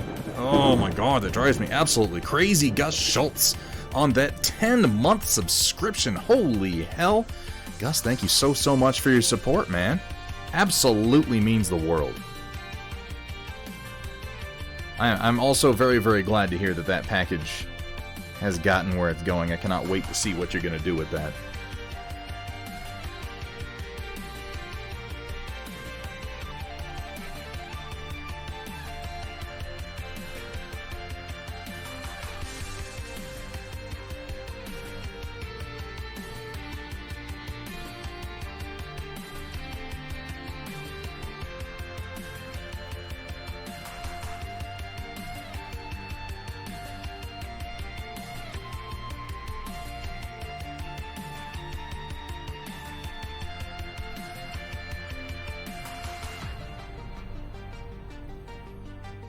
It felt like Groundhog Day. The same thing happens every time, but a few things change around just to make it distinct enough to go.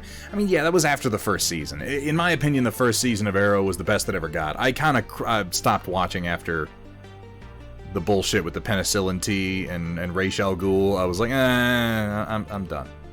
I'm done. The show got dumb. I didn't even really like what they wound up doing with Deathstroke. It was kind of weak.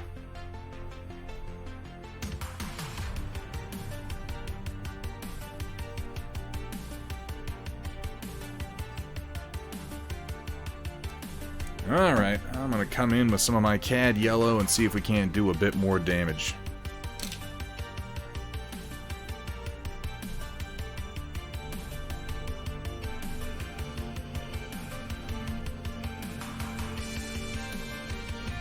The Flash fell into that, I think, even worse than that sewer creature. The Flash was like, oh, he's got a new villain! What's the villain's power? Ah, he runs fast, just like the Flash. Oh my god, is he faster than the Flash?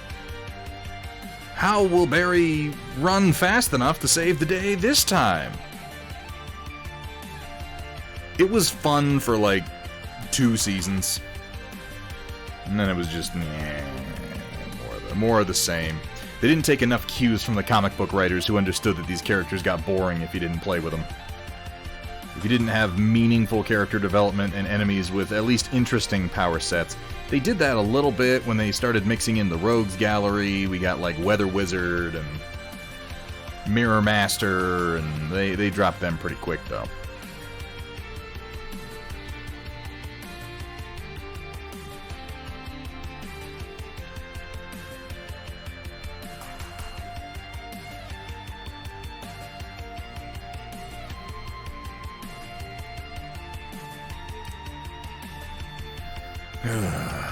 I told you guys I did finally watch Star Wars 9, didn't I? 'Cause apparently I hate myself.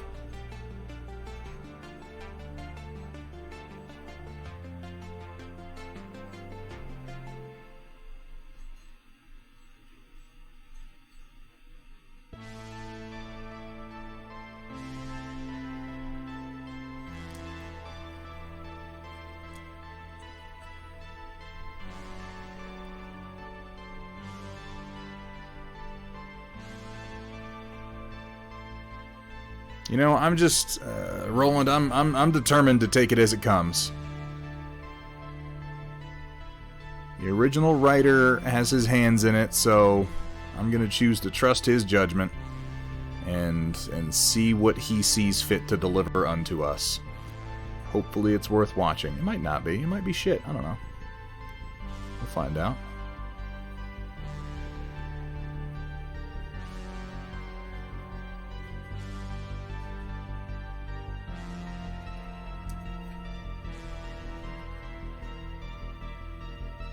So much of the original cast is dead or completely moved on.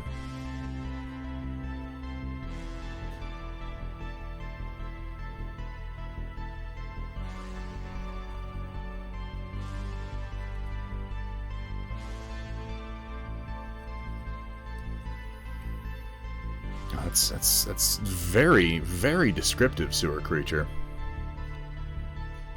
It felt like, it's like the movie gave me anxiety. Like, watching it, everything was moving from one point to the next so fast, just such absolute breakneck speed. I was like, I couldn't... And you know, I watched some wacky shit, some intense sensory-based cinema. And Star Wars 9 was stressful.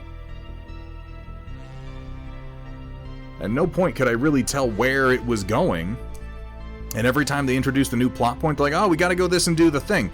The very next scene, it's like, in one case, literally, they turn the corner and run face first into the plot point that they just said they had to get to. So they're like, okay, now we need another plot point. Let's go. We need another MacGuffin. Let's make one up.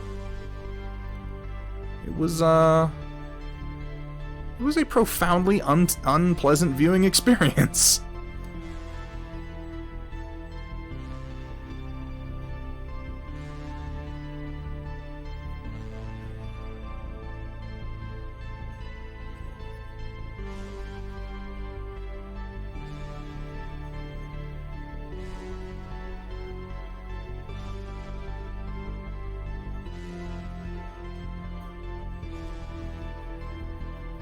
Cad yellow is real thick. I'm gonna thin this down a wee little bit more. It's not gonna do what I want. There we go. Too thick. Alright, let's try to get these wing tips here.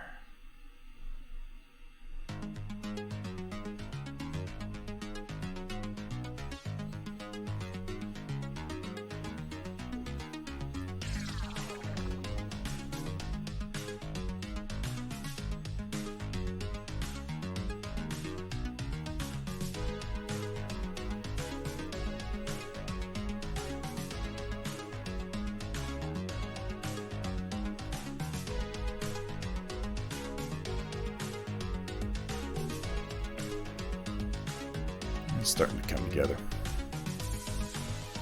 Yeah, in some cases it was comical to Square, like Kylo Ren rebuilding his helmet, which was like a big...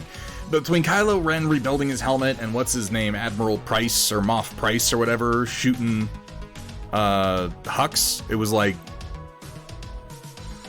Why don't you just scroll across the screen? Like in the title scroll, when it opens, you know, Star Wars! Dun, dun, dun, dun, dun, dun, dun, dun, dun, dun, dun, dun, dun, dun. The first word that come up should just be, fuck you, Rian Johnson. And then like a bunch of empty space, and then the rest of it. A message heard across the galaxy. Palpatine is alive again because we couldn't come up with any other ideas. The fuck do you want from us? Did you see the last movie?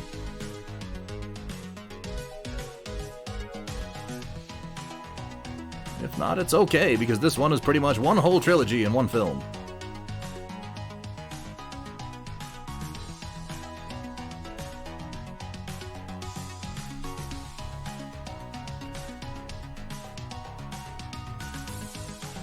Yeah, Phasma might as well not have been in any of the movies.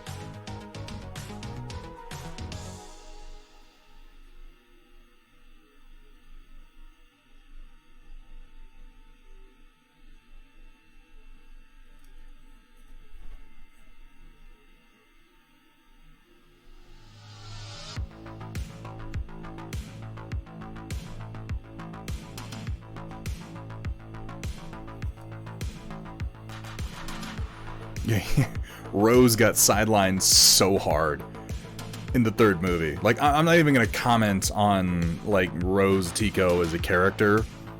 I don't feel like I had a chance to evaluate Rose Tico as a character because her only role in the movie was going off on a side mission that had literally no impact on the plot, so I'm like, I don't know. Whatever. And then in the third one, she was like, oh, I would go on your adventure, but I've got homework. Like,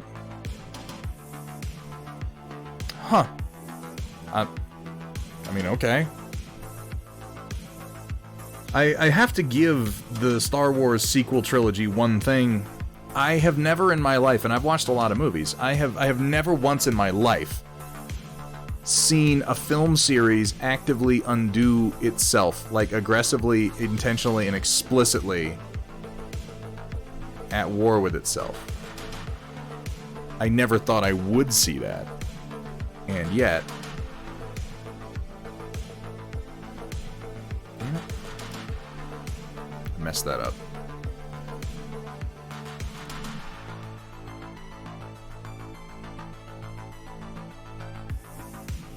Contain that a little bit. It'll be okay.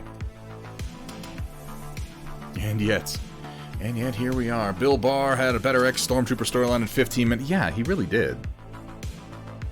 I don't even particularly like The Mandalorian, and yeah, Bill Barr was infinitely better.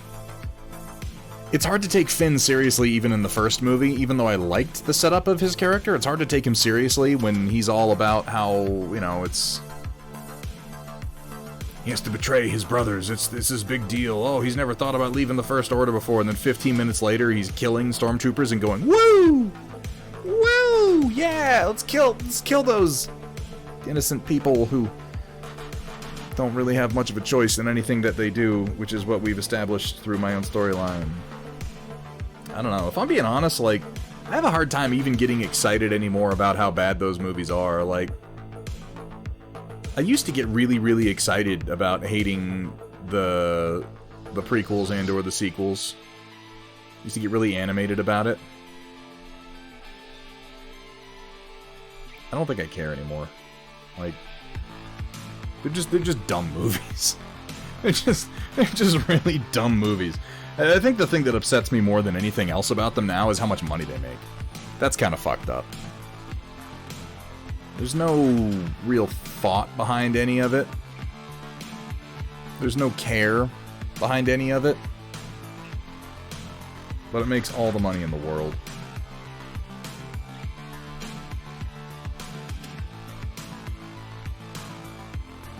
And there are artists out there, like, working really hard, really struggling. Artists with visions who want to bring those visions to us. And they're completely overshadowed by some of the most cynical, lazy fucking writing on the planet. That's tragic.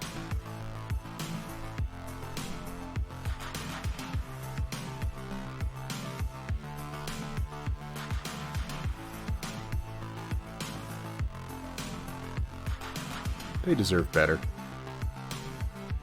They won't get it, but they deserve it.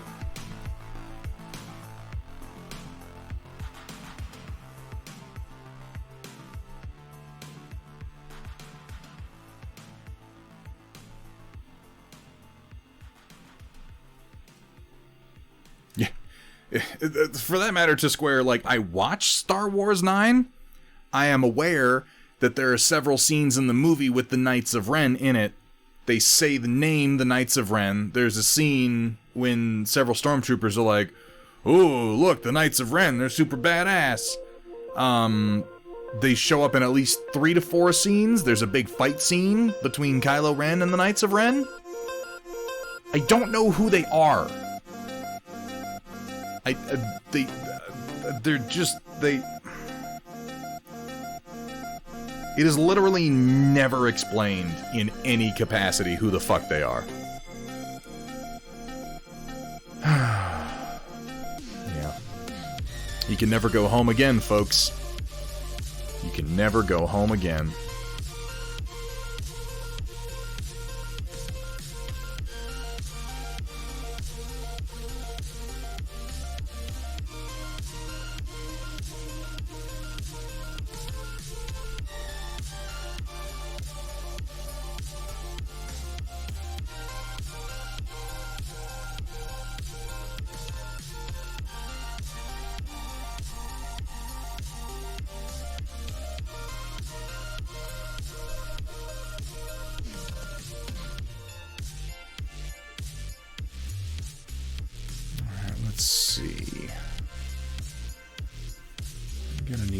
Shade this piece, I think, unless I take it higher.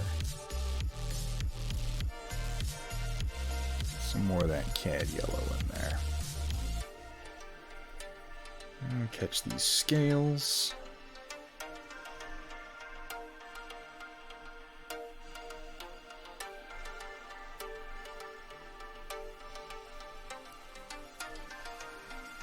Not with like a lot. I really just barely want to touch these guys up.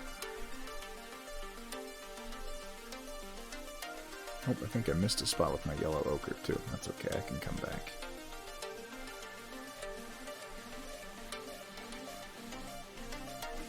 No big deal.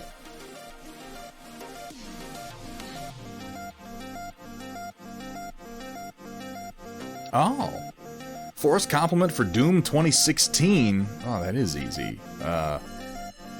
Doom 2016 is one of the best single-player first-person shooter experiences of the last 20 years. You don't even need to qualify that one, Sewer Creature, because Doom Eternal was a huge step backwards from Doom 2016. Doom 2016 is close to what I would describe as a masterpiece of gaming. And Doom Eternal was a massive step backwards. It was as if they missed what it was people liked about Doom 2016. Doom Eternal certainly sold, the DLCs certainly sold, you'll certainly find people going, "Oh, they're great, I love them, oh, bang, boom, smash, rip and tear," but you won't find anywhere near the enthusiasm for Doom Eternal that you will find for Doom 2016. It was an amazing way to really capture the spirit of the old Doom games while updating them. and moving away from what had become genre staples for first-person shooters. Because in the wake of the 90s shooter, Call of Duty really cemented itself as the gold standard of FPSs. And all of the really quite boring mechanics... Well, you know, none of these mechanics are boring when we first encounter them. They're exciting. The first time games started implementing, like, even, you know... The first time games started implementing things like, oh, you have to reload your gun? Wow, that's so realistic. And it took us years of playing these games and enjoying them to get to a point where we were like, this doesn't really add that much to my gameplay. I kind of want to go back to the days when I could just shoot things and run around and have fun. It took till 2016 for someone to realize there was a marketplace for first-person shooter gamers who just wanted to have a good time and enjoy a storyline that barely existed. Instead of dragging us down deeper and deeper into the fucking muck of realism.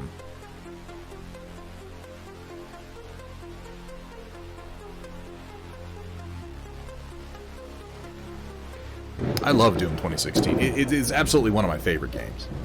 Valandar the Red, welcome in. Call of Duty was...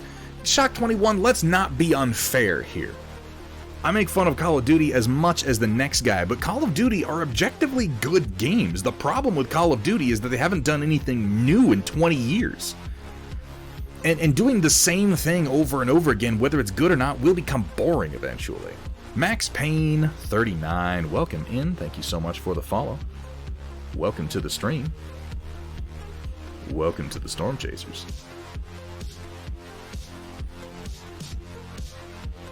Yeah, there's one of my favorite things, and it really indicative of the attitude that Doom 2016 has, White Wolf. Because in Doom 2016, like, you start off ripping yourself off of a slab, and you go like into the next room, and the screen comes out, and Samuel Hayden comes onto the voice chat thing, the intercom, and he's like, "Let me explain the story of the game to you. This thing happened, and we have to get this thing over to that place, and these people are doing the thing," and all this information starts popping up, and Doom Guy just kind of goes, eh, and he just shoves the monitor away from himself, like, I don't fucking care. It sold to me what was going to be the attitude of the rest of the game, and that's reinforced later when you have to remove the filters from the Ardent Energy transfer tower or whatever. It's like, alright, now this is a complex procedure and you must be careful. First turn the handle to the... and you just start kicking it. You just break it. Like, fuck your stupid bullshit. I punch things. And then with Doom Eternal, they lost the plot entirely. They dug into platforming, and they reintroduced reloading as a mechanic. Oh, but you chainsaw people is what you do. You reload. Reloading in the context of a game is you take a minute, you push a button, some animation happens, and you can shoot more. I can't shoot, I push a button, I wait a few seconds, I can shoot again. There's no difference between that and what they did in Doom Eternal. And I have no idea why they would put that mechanic back into the game when that's one of the things that they were praised the most for. It's crazy. Unreal Tournament was the shit, Max Payne. Bouncing around the whole fucking arena, rocket jumping, spraying those funny little green plasma balls. I loved Unreal Tournament. Quake Arena was also really good.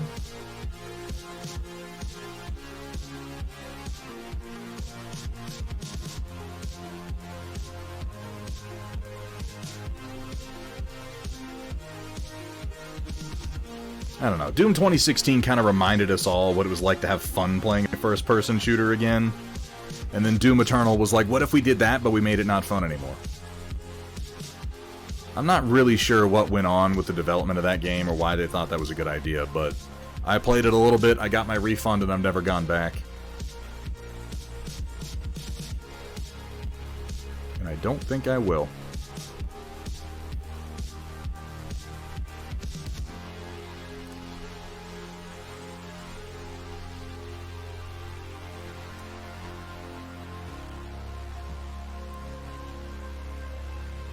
Well, no, White Wolf, but the chainsaw was an instant kill, and you didn't have to reload it, you just had to collect.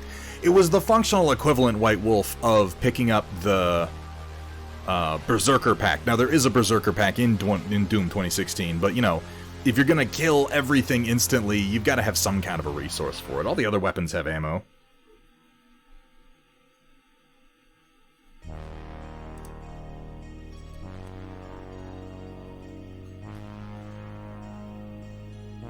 Oh, in Doom Eternal? Yeah. Yeah. Your reload animation has a reload animation. Or ammunition at the very least.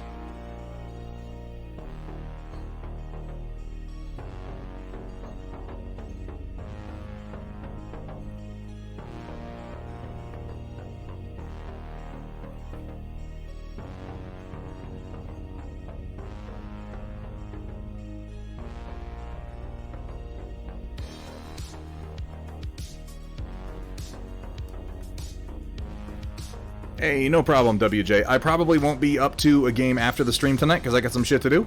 But catch me tomorrow around noon to 3 o'clock. And I will be very likely up to some gaming.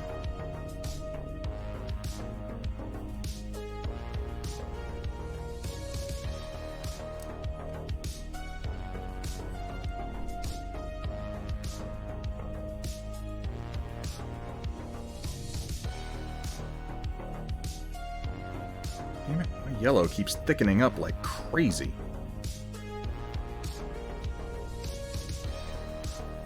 Thin down, motherfucker. There we go. A little bit better.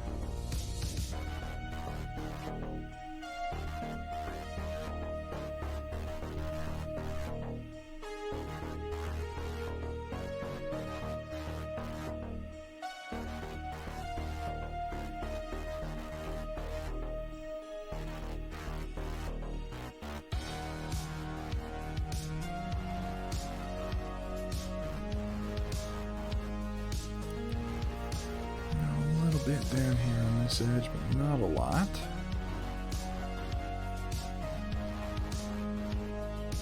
Touch more. Touch more. I can go a little heavier. Just here, though. Just to kind of outline those scales. Amateur Paint Hour, you have a fantastic evening. Thank you, as always, for stopping into chat. And guys, if you're not following Amateur Paint Hour, you're really not hurting anyone but yourself. There are a lot of very, very talented streamers and artists here on Twitch. It can be very, very hard to pick out the ones that are really worth following, but Amateur Paint Hour is one of my favorites. Hey, Phaedros, how you doing? Slowly painting up those B1s, hey man. Slow progress is still progress. Keep up the good work.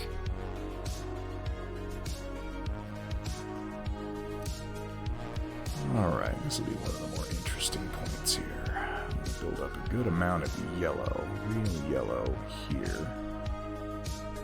Keep it focused towards the bottom and then a touch at the top.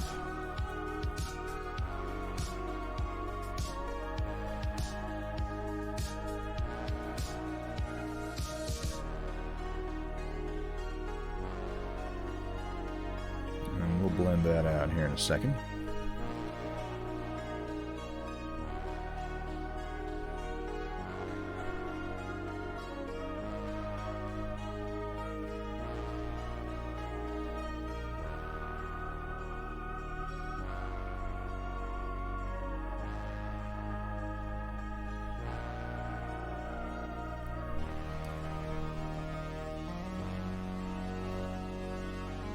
Start to see those highlights really popping once you get the cadmium yellow in there. And then just some little pips of white will finish these off.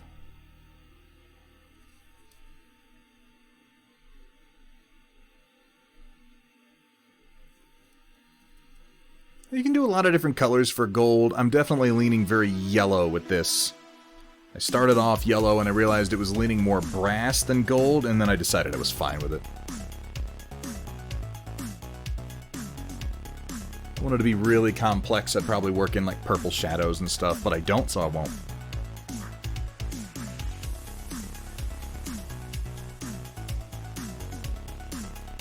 For metal minis, do you prime, paint, seal, or prime, seal, and paint and seal? Prime, paint, seal, or prime, seal, paint, seal? Prime, paint, seal.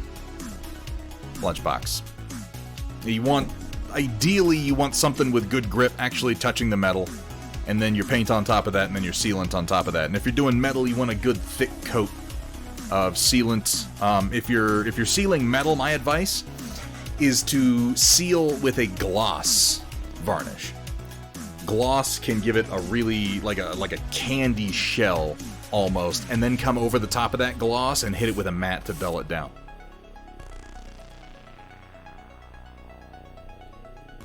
Brolled blasts.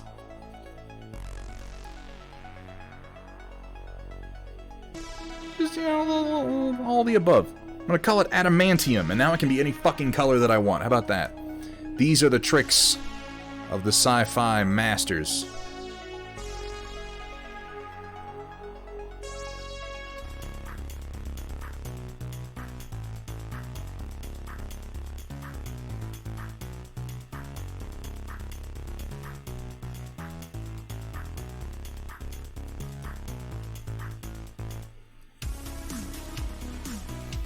Didn't find a horrible painter, but I found a technique snob. Uh-oh. Common quote was, there's no place in painting for anyone that knows how for fill-in-the-blank technique he doesn't like. Those are just for noobs and amateurs. Oh, no, it sounds like... I wouldn't say you found either of the... I mean, you know, possibly that's a solid description for them. Valendar the Red is technique snob. I think a more accurate description would be that you found an asshole. Because let me ask you this question, Valendar. Do you suppose that that motherfucker is any more pleasant to be around on literally, or talk to on literally any other subject? Because I don't think so. That's the kind of attitude that winds up permeating everything that you talk about.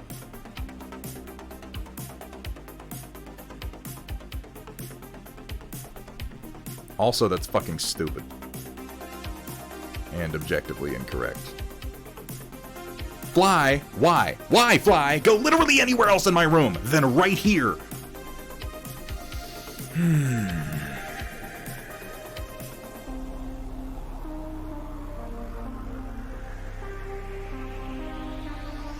drive me fucking mad.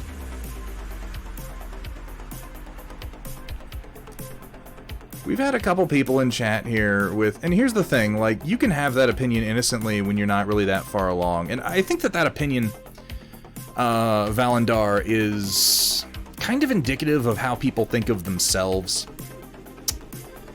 None of us want to suffer for no reason.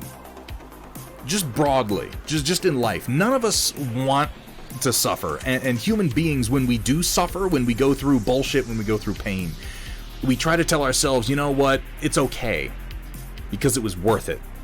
I got something good out of it. I'm better for it.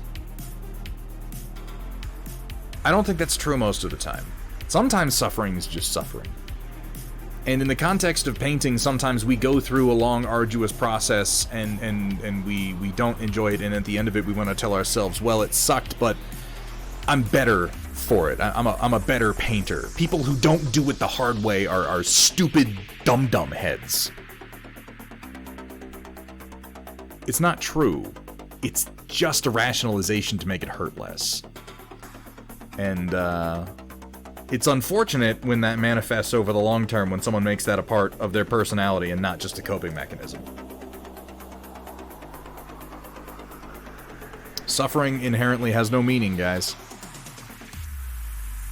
Work smarter, not harder. Now, if you want to do it the hard way because you enjoy it, go right ahead. But don't fucking tell people that there's no such thing as a shortcut in art. There are techniques that work and techniques that don't work. And you know what it's called when you learn all the tricks, all the shortcuts, all the crazy little things, and you use all of them at once? You know what that's called? That's called having skill. That's called doing, that's called practicing.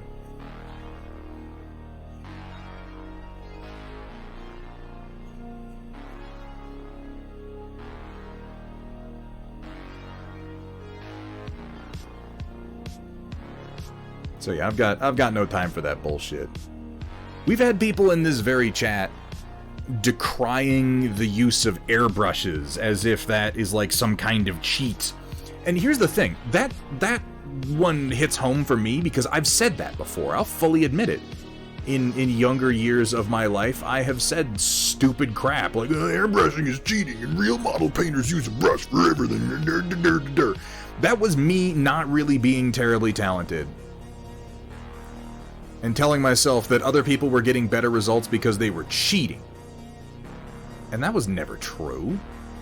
I just wasn't very good. And it irritated me to see other people getting better results for what I perceived as less work, as if my suffering meant anything, and it didn't. I needed to work. I needed to get better. People who can believe that sort of crap about other artists are way too focused on other artists. You should be worried about yourself. Improving your work, not decrying others. If you see the result that you want out of your paint jobs and someone else's work and they didn't have to work as hard, maybe you should just pay the fuck attention. But anyway, I'm just rambling now.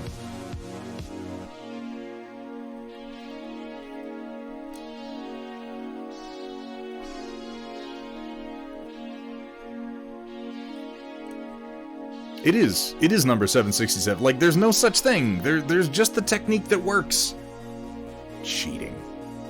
Is it that fundamentally implies that there's a competition involved, which there isn't. Unless you're, entering a painting competition, but you'll notice that those have their own defined rules. Exactly, Sumitha.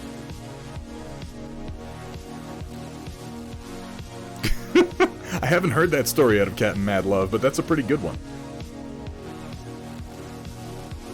Like, do you fundamentally think there's that much of a difference between, like, acrylic nail polish and acrylic paint? There are small chemical differences in the formulation, but not really. It's fundamentally the same thing. Even if you did use nail polish on a Mini. If it did well, if you got the result that you wanted, then that's just smart.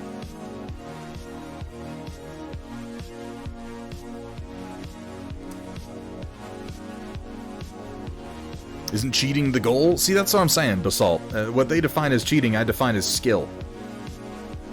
If you want to spend a lot of time on a really complex technique, then if you want to do that, that's fine. A lot of artists do. Artists out there who are doing things like, those sand mandala paintings and crap like that.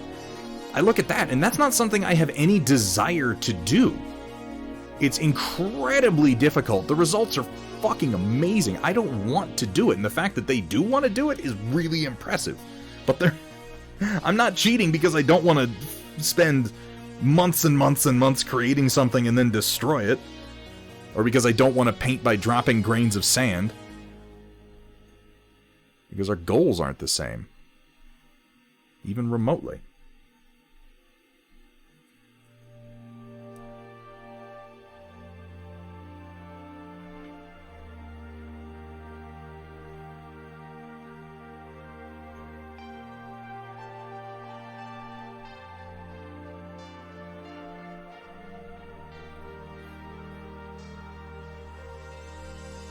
But yeah, guys, there's no cheating at a hobby. And we don't tolerate that shit around here either. We're all doing what we wanna, and that's exactly what you should continue to do. If washing and dry brushing a model gets it to the level that you want it to be at, to the level that you're comfortable with, then that's fucking awesome.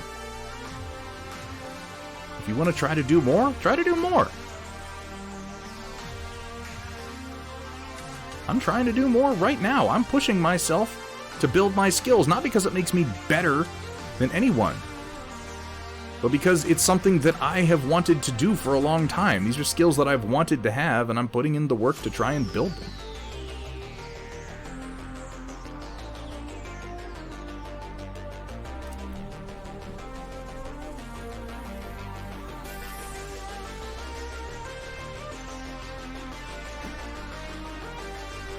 See, there you go, Gus Schultz. Maybe it's a matter of finding a particular pigment mix that you just can't find anywhere else. going to tell you one thing. I'll tell you something. There's a way to paint wrong. I'm going to take back what I just said. There's a way to paint wrong, guys. If you're not having fun. Fuck having fun. You don't necessarily have to be having fun to enjoy yourself. If you don't enjoy what you're doing, and I don't mean enjoy every second of it. I don't mean like, oh, this is really hard, but I'm not having a blast, so I'm going to quit. I mean, if you don't enjoy the process, if you don't enjoy the end product, if the overall feeling is not enjoyment, then you're probably doing something wrong and you should reassess. But this is the only way to judge that.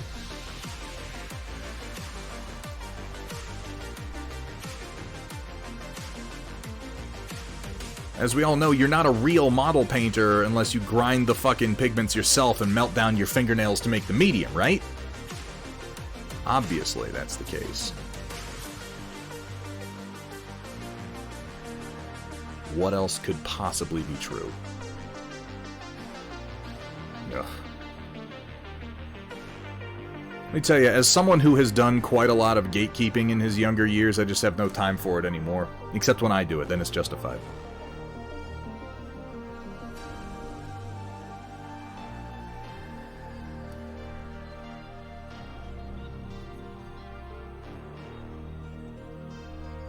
Yeah, or just enjoyment, Shock. That's why I move away from the word fun. You don't have to be having a blast like you're going fucking, snowboarding when you're painting for it to be right. If you're satisfied, if you enjoy it, which I would classify satisfaction as a form of enjoyment. If at the end of it you look at it and you go, this was worth it, then you're doing something right. If you fail at painting entirely and you still look at what you did and you go, this was worth my time, I have grown, and I feel good about that, it's time well spent.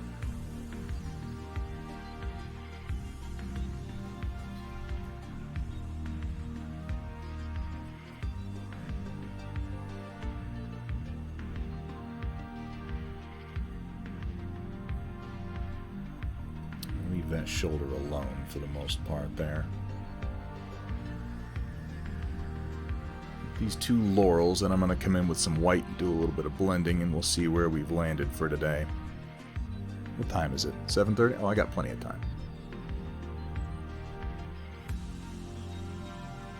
I got plenty of time.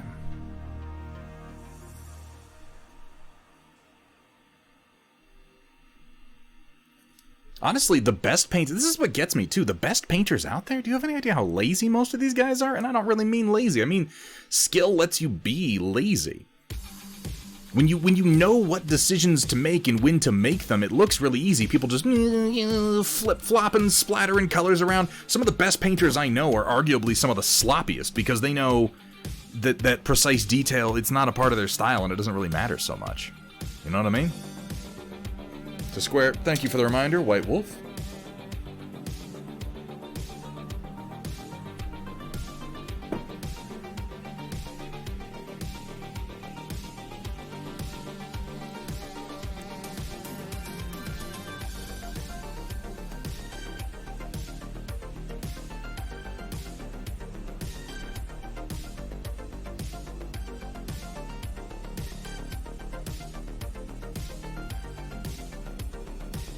I'm gonna sneeze. I'm gonna sneeze.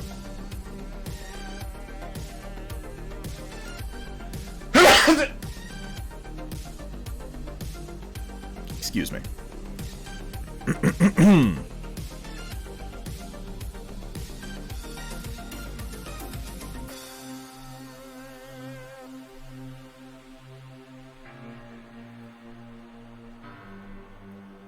All right. Switch off the... I just switched that in the wrong cup. Switch off the titanium white. Sorry about that, number 7. I tried to do it away from the microphone. I might have got you a little bit there.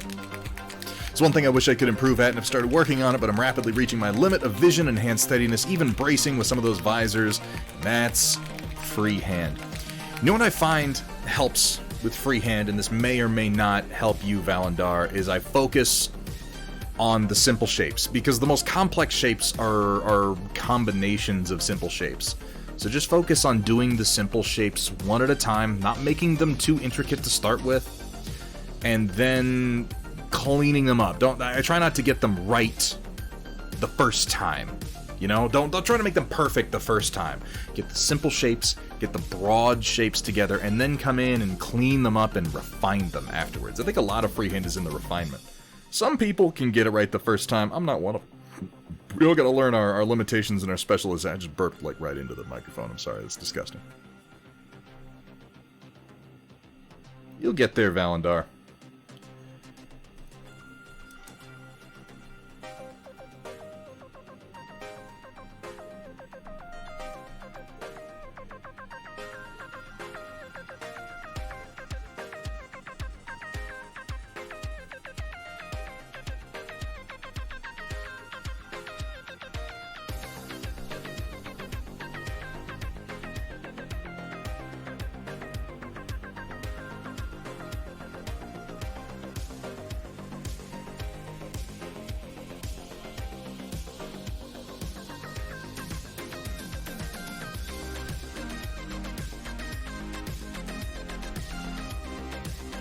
Joke about washes being liquid talent, ironically, but yeah, you need to be the best, you need to master everything and know when to use it. It's all about putting the tools in the toolbox. Not every tool is right for every single job. They say if all you have is a hammer, then every problem looks like a nail. If all you practice is one technique, your paint jobs are going to get really boring in one note pretty quick. Which is fine if that's what you're trying to do, is just get it painted, learn the one trick and learn it well. But different techniques have different uses. And if you try them all out, some are going to work better for some people than they do for others. Not everything works for everyone. Find the ones that work for you and keep them in the toolbox. Pull them out when they're right.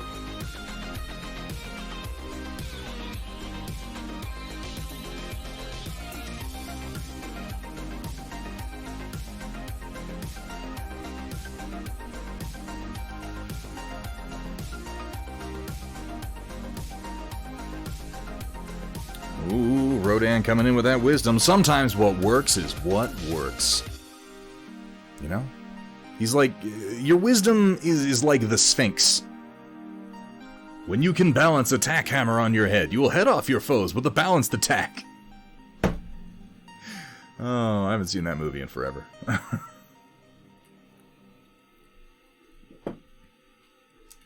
you want to push something down, first you gotta pull it up. What's our baby's name? In this case, it would be a zombie, wouldn't it? I should think so, Zombie Brush. Hitting them 9 months. That has to be the creepiest running joke on Twitch, is the 9-month sub Twitch baby joke. Actually, no, I take that back. That's not even remotely true. There are way creepier jokes on Twitch. As soon as I thought about that, I knew it was wrong. I knew it was wrong. Thank you so much for the resubscription, Zombie Brush. Why do I have watermelon on my feet? I don't remember telling you to do that.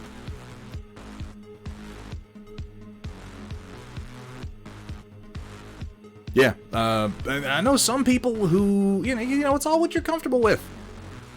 One of my favorite painters, one of my absolute favorite painters on Facebook and Instagram is known by Paint My Little World. His name, I can't remember his real name. He just like snubs the whole concept of blend. And here's the thing too, painting has fads and fashions in a big way. And you can get criticized for not going along with the fashions. Like non-metallic metal, what I'm doing right now, this has been a big fad for a really fucking long time, but that's all it is. It's not really the best technique for anything, it's just a technique. It became really, really popular around 2000 when I think a couple of painters for Privateer Press did it on some figures that made it into a major publication and got really, really popular. And nobody had seen it before. Well, I mean, people had seen it before, but people hadn't seen it applied to this hobby in quite that way.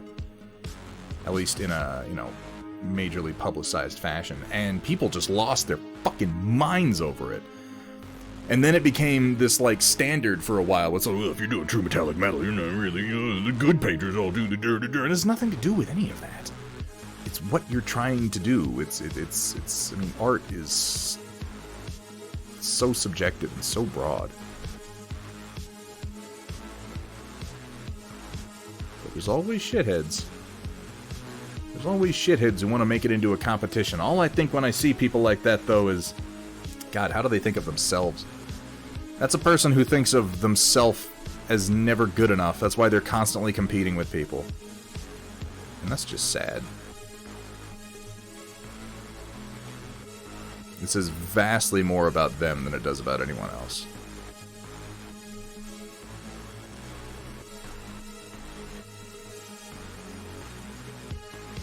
I'm doing non-metallic metal not because it's a better way to paint, but because it's something I've wanted to learn how to do for years. And I'm finally getting there.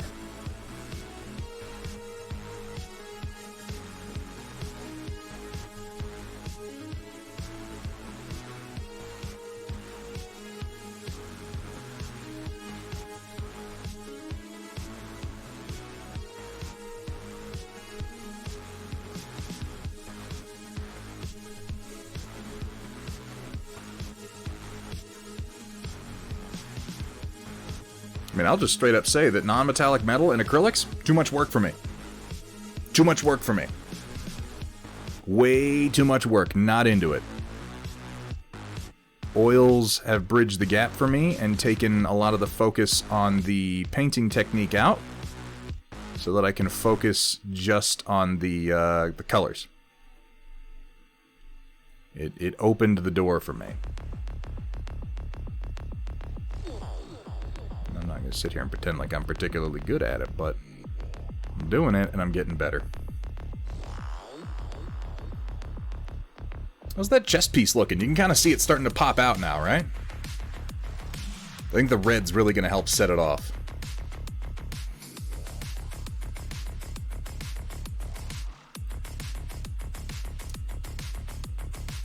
Kursala hates lensing. And see, you shouldn't do it. You shouldn't do it if you don't like it. I like lensing, so I do it.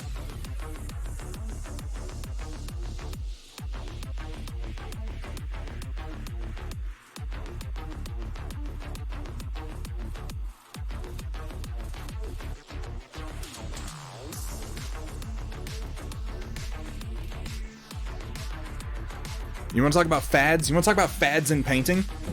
And this is in no way a criticism before I say this. I'm just talking about fads and fashions in painting, okay? So, Battletech, Battlemech, Cockpit Glass. Lots of different ways to do it. Everybody has their preference. I opt for brightly colored lensing pretty much all the time. The Camo Specs Online guys, B1B Flyer, I think of everybody by their real names. I'm trying to remember their screen names now. Either way, the CSO guys, for on a number, have done this really, really cool thing for a while with their cockpits, where it'll be a warm color in one corner, a cool color in the other corner, opposite, and then blended together towards the middle. It gives this really unique, almost like you can... It's like when people do chrome, and the lower shadows are warm and the upper shadows are cool. It gives you the sense of the sky and the ground. See, that's just it. Vergaderung just called it the Duncan cockpit. Because Duncan Rhodes did it on the one whole battle mech that he has painted as part of his new Duncan Rhodes Painting Academy. And this is in no way casting aspersions on Duncan Rhodes. Duncan Rhodes is the patron saint of shitty painters who are trying to get better. Blessed be Duncan and his many gifts upon us. But he did it. And now it's the Duncan style. Now everyone is doing it. And it's just because of visibility. It's just because of visibility. It's the same thing that happened in non-metallic metals. People have been doing it for years and years and years. It makes it into a magazine, and suddenly it's like, oh, well, that's the thing, and everybody's gonna do it. Oh, don't you know about the new thing? Oh, ho, ho, ho. It's just... You know, this is the nature of hobbies. This is the nature of fads. This is the nature of... I don't even say fads. I feel like fad has a pejorative connotation that I don't want this to have. It's just fashion. It's just fashion. Because that'll be really popular for a while, and you know what? Then it's going to change into something else. And you don't have to imitate these trends. You don't have to imitate these fashions. You can just do your own fucking thing. Who knows, maybe you'll come up with the next crazy cockpit style that blows everybody's minds. Look at the world around you and try new things.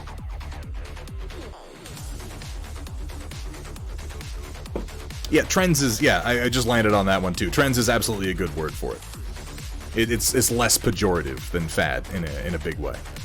Had the Middle-earth tournament today, didn't do so well, but out of 14 players, first fiefdoms, second was some Gondor list, third was Iron Hills.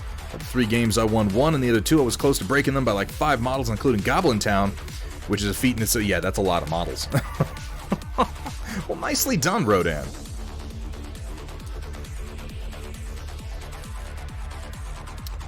Remember how that went when Miniac painted in only black and white? Suddenly everyone was yeah, it was the like value sketching picked up in popularity because one particular painter did it.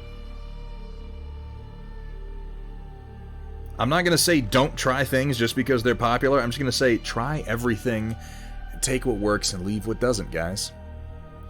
Find what works for you, because no painter out there is you but you. It's just really, really easy, particularly with the... It didn't used to be this easy back before we had social media.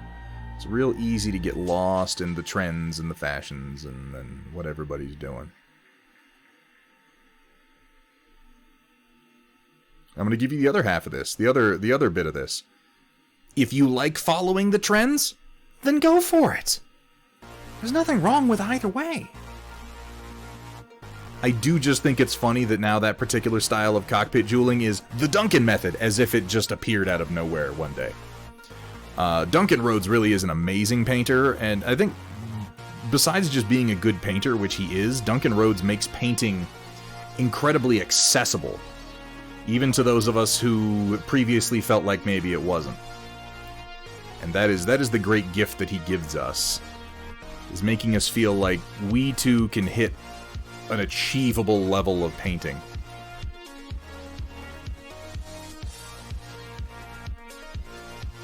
He's like the Bob Ross of mini painting. I feel like everybody gets... We need a better... Like, I know that Bob Ross is a big deal. Don't get me wrong. Everybody loves Bob Ross. But I feel like every single painter out there gets...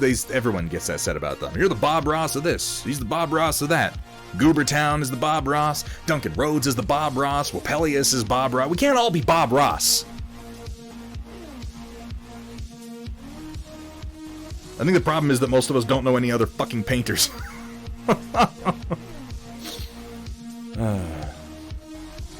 The only true Bob Ross, of course, is Rise of Mages. Yeah, obviously. We are all Bob Ross on this blessed day.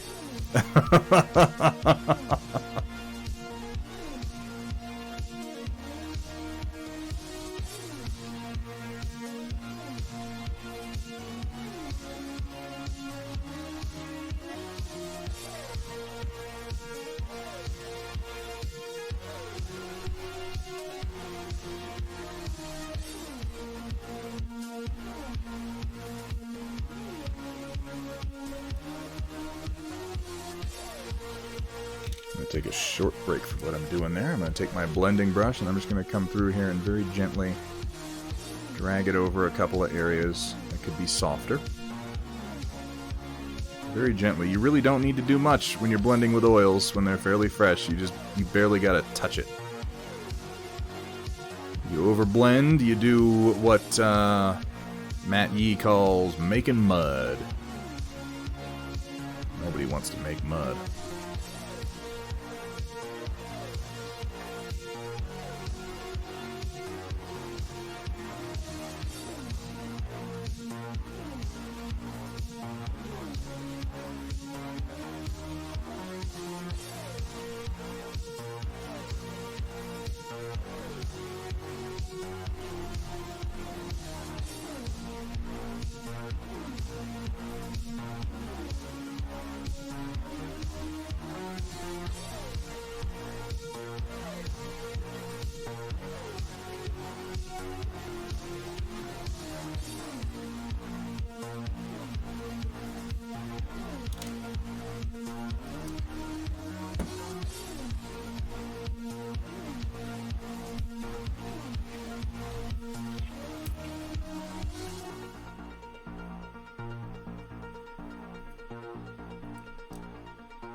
Reminded me of the old Spartacus movie. I am Spartacus. No, I'm Spartacus.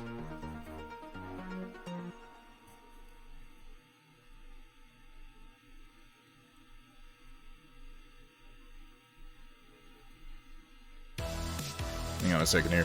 Said it earlier, but it scrolled off into oblivion, as it will sometimes, Valandar. Sorry about that. I'll save fad here. It is meant to be pejorative. The fad, in the 70s, 80s, 90s, and early 2000s, of not teaching new painters anything more than washes and dry brushing and keeping more advanced techniques secrets so the top painters could keep winning tournaments and not have to face a challenge. So that is a realm of the painting community that I didn't interface with much. I can't speak to that, Valandar the Red. I was very, very early on in my understanding of miniatures and painting even being a hobby at all at the time that would have been going on. But I have heard that before, and yeah, that's pretty messed up. It's bad news when gatekeeping becomes a fad. Thankfully, that's pretty well frowned on now. If anything, we're in the realm now where positivity is so important that it can at times become toxic and unrealistic. Which I suppose is better. It's not necessarily positive, but considering the alternatives, I guess I'll take it. Better than being a bunch of shitheads, you know?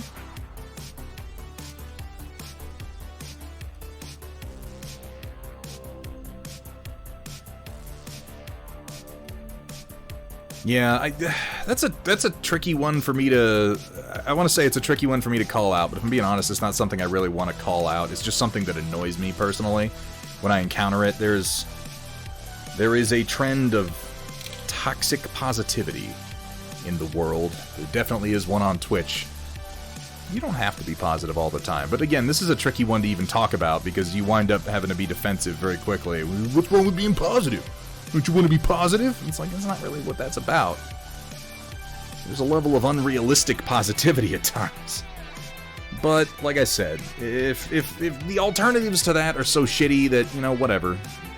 That's fine. The world's never going to be a perfect place. Oops. Speaking of not being perfect. Just fucked that up good. I believe in being positive. I believe in finding positivity. But here's the thing: negativity. It should never, or rather, positivity should never completely wall out criticism for the sake of betterment. And at times, it definitely does. You know what? I'm not always that positive of a guy. Sometimes things suck. I think keeping with my trend of keeping my criticism to things that don't matter, toxic positivity is definitely a thing in the case of, like, Star Wars. Holy crap.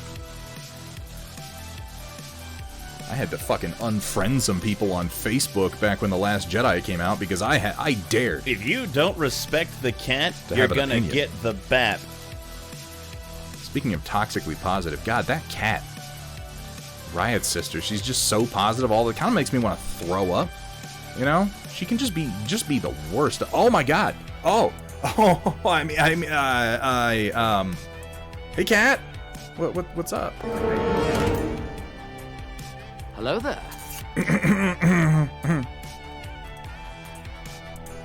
I think that's a good policy, Painted Ogre. When people, or if I see something that I really need to be like, if someone has done something where it's like with just a slight tweak, they could really.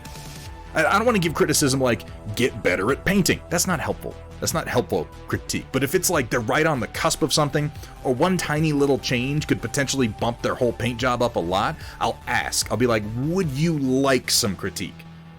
Be like, I can see something very simple here that you might want to learn. Would you like to know what it is?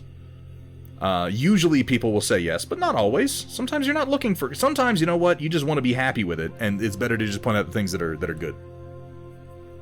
And that's fine, too.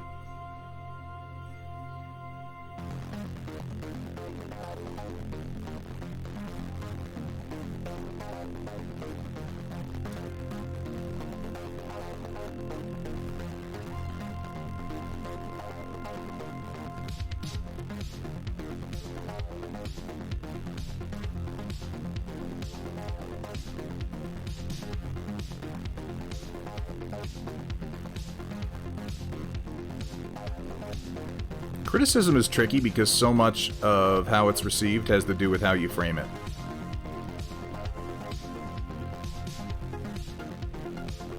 If you frame it right, oftentimes people will accept it. If you frame it poorly, even good criticism will be poorly received.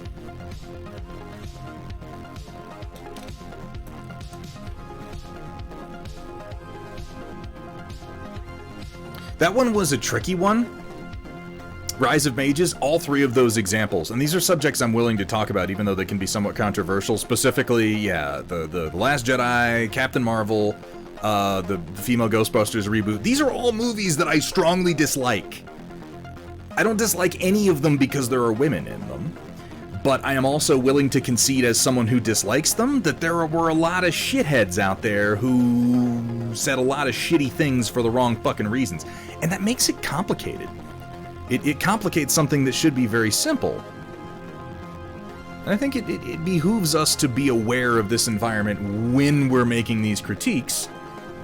But at the same time, there are, like, I wound up having to unfriend somebody over the Last Jedi fucking debacle because I had some very valid, in my opinion, critiques of the movie that I really wanted to talk about with people. And this person just laid into me with the, oh, well, you're a misogynist. And I'm just like, you know what? I'm not even gonna argue with this fucking person. Just away with you. Like, just get the fuck, like, we're not gonna have any meaningful conversations. Get the fuck out of here. The thing that's important to remember is that human beings, and this is something that I believe firmly, human beings suck and are stupid. All of us. To some degree. We all suck. We're all kind of dumb. In some way. And any group that is composed of human beings will suck and be stupid to some degree, roughly in the proportion by which humanity sucks and is stupid. So no matter what subject you're talking about, no matter what side it is that you're on, no matter where the battle lines have been drawn, you're standing next to some fucking idiots too. There are people with valid critiques, and there are assholes. Always. Like, there's this guy, he goes by, what's the name?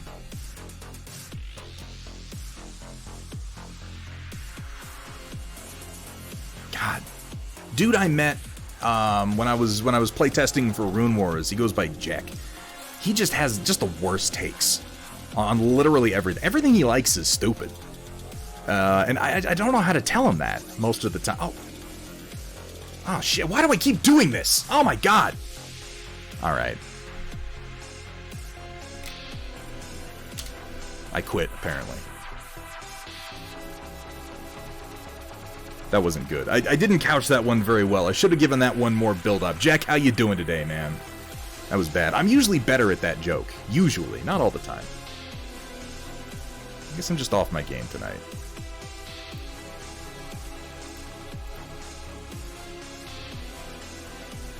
Oh, my camera went out of focus.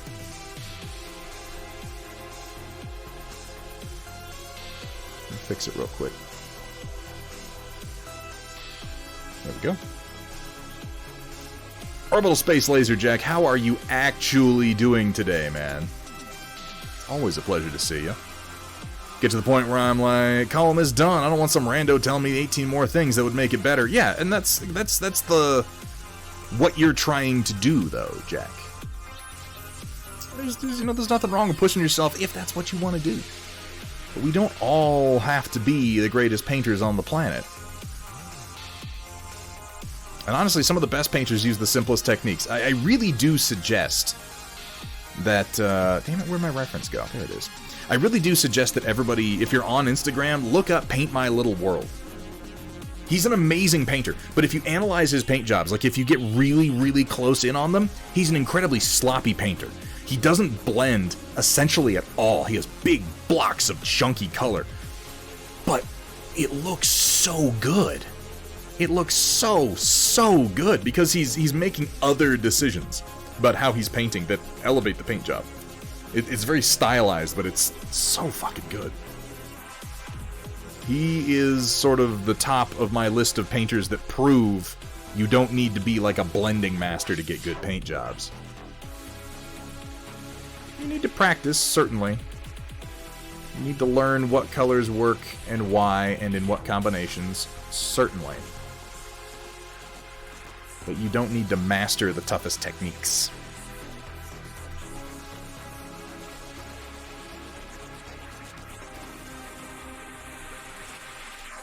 Stairs and John Blanche. Oh my god, right?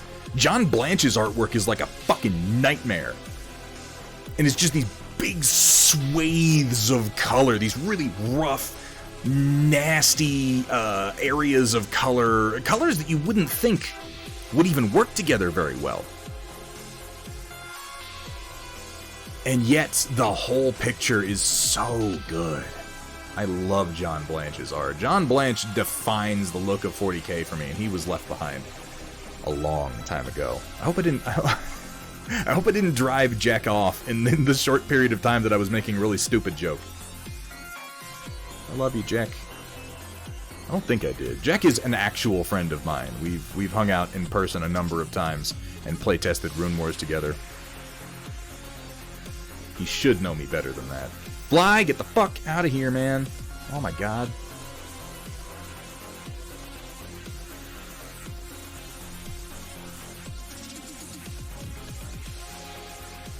What is it? What is it about my face?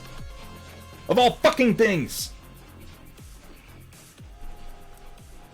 Nobody answer that in chat. I know. You've all got jokes ready to go. Don't do it.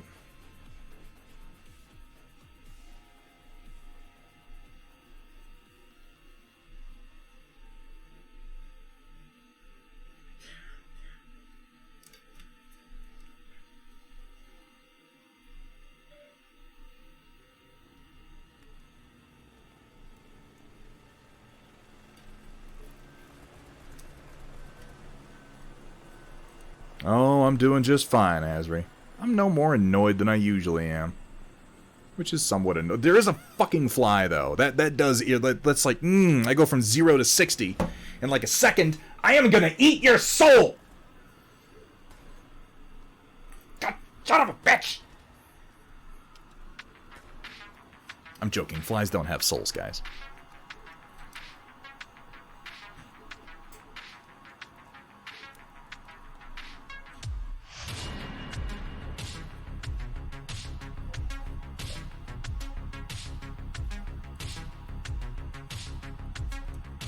It just drives me crazy. I'm like, we're in this office, and there's so much room compared to a fly. There's so many places you can go. I've even got, like, a bit of a snack left on my desk. You could be over there being disgusting together on that. And you decide to fly over here and buzz in my fucking face. I just... Ooh.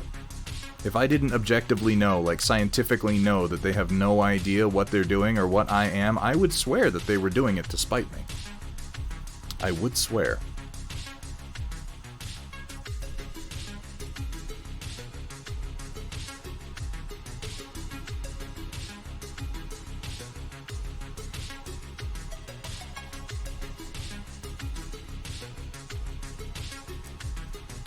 Twice, Riot Sister. Twice that has happened. And yes, I am proud of it.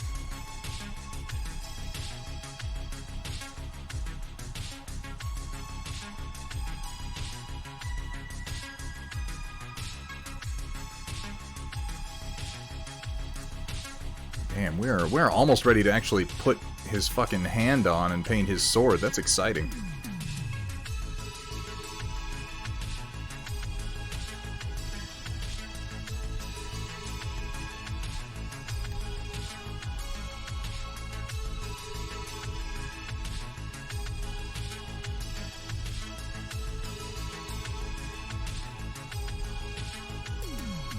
It's not really a statistic that I'm proud of, because I feel like, ooh, he's caught flies with his bare hands on stream before. Like, you can take that in another direction. That's like saying Thunderhead has an office full of flies because he's a disgusting weirdo. Like, that's another potential takeaway from that. Regularly enough for him to catch them with his hands more than once. Hooray! That's wonderful. I'm so excited by that.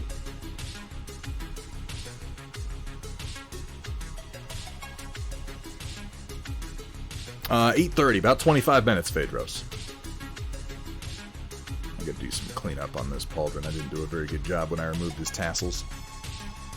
That's okay. Let's do a little bit of work up here. It's the same fly every time. He just keeps coming back. It's not even really a fly. It's a fucking ghost of a fly.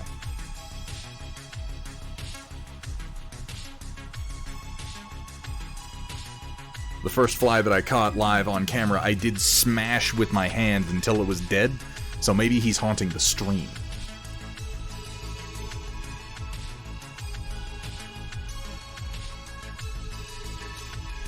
Phaedros, we are closing the storm report at the end of the forecast towards the beginning of the stream now. But I'll tell you what you should do is wait for the storm report to end and then go ahead and post it, and it will be first in line when we come back on Tuesday.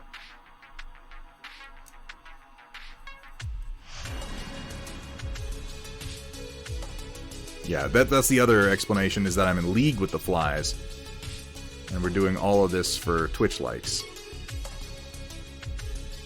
The stream ends and the fly like settles down and cracks open a beer, you know? I get him a nice rotten piece of poop to munch on. I'm like, good job today, Buzz. Really brought in the views.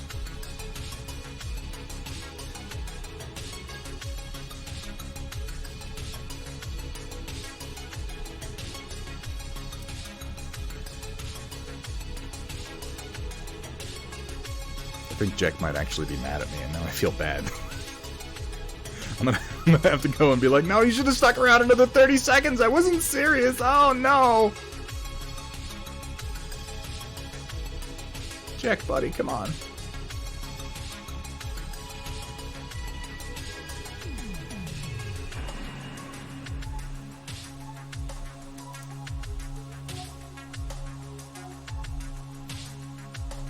Your fly conspirators are good. Yeah, they call it ASMR. What they mean is a weird new sort of porn.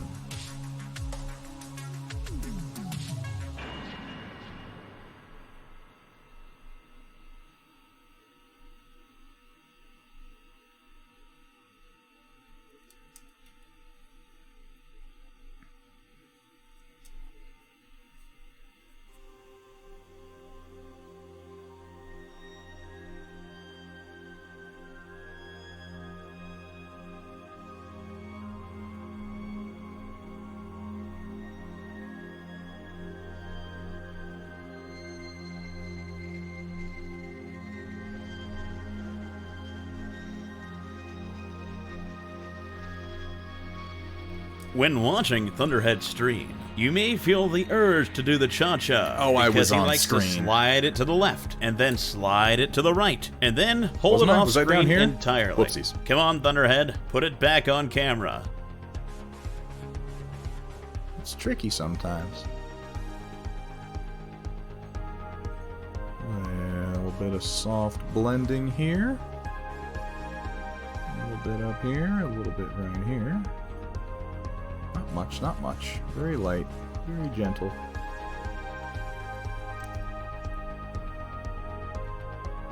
Well, what do you guys think?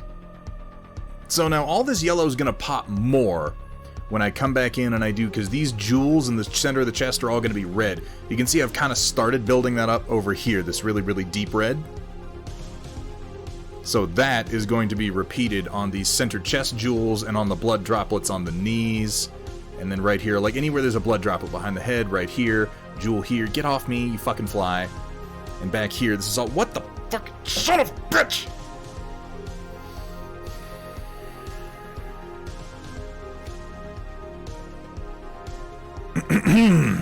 Excuse me, stream.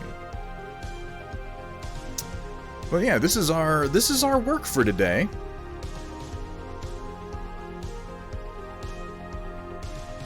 I'm feeling pretty good about how the arm and chest has come together.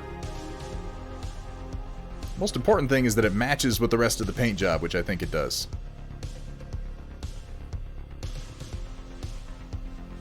You should be able to make out the details, like the Roman numeral 9 on the little shield there and everything. All in all, though, I'm pretty happy with this. You just landed on my face. You know what? Give me just a second. Give me just the second stream. I'm going to take a short bio break. And by bio, I mean I am going to just take a fly swatter and I'm going to destroy my entire office. This is what I'm going to do. I got, the electric fly swatters are almost useless, Rodan. You have to sneak up on them. You can't just swing them like everything else. If I just swung them like I swing a normal one, I'd break everything. Alright, I do need to take a short bio break.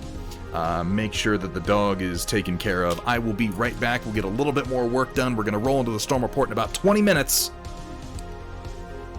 So I'll see you shortly.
Well, I got 4 of them, and I'm pretty sure that one is going to be back in my face like any second, because that's how my luck goes. I am so frustrated by these flies right now. It's just... Oh, they weren't even this bad during the summer. It's just in the last, like, week, there has been this explosion of them. Even going outside for any significant period of time, you just get bombarded with them. It's so annoying. And you know what? I would feel better about it if they were like a creature with some cunning. If their brains worked on any level other than... Because, you know, they're these simple little brains. These simple little brains and these simple little sensory organs, and almost all that they recognize are things that smell like food, light, and dark. These are like the 3 things that their minds are capable of recognizing. And somehow that is enough to outwit me over and over again.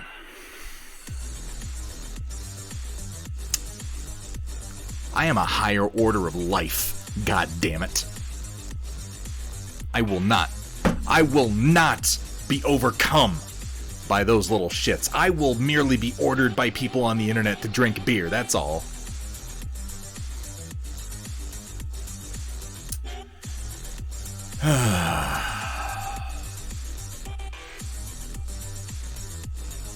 Very frustrating. Very frustrating. At least I think I killed the specific one that was in my face. And maybe I'll have like a 10-minute break before they start buzzing around my damn head again.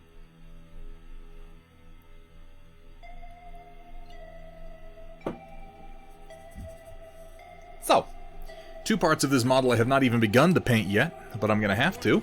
Now that we're getting to this point, I can actually go ahead and start putting some paint down on the head and on the sword. The question is, would I rather paint the head and sword separately, or would I rather attach them and paint them on the model?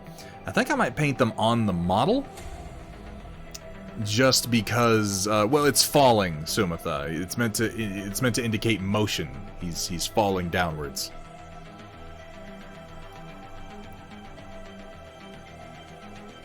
I think I'll probably attach them and then paint them, just so that I can get all the highlights in the same... Well, what I'll do is I'll finish up the red.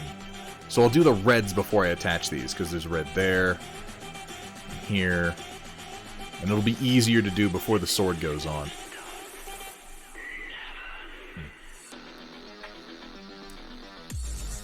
So we can do a little bit of work on that.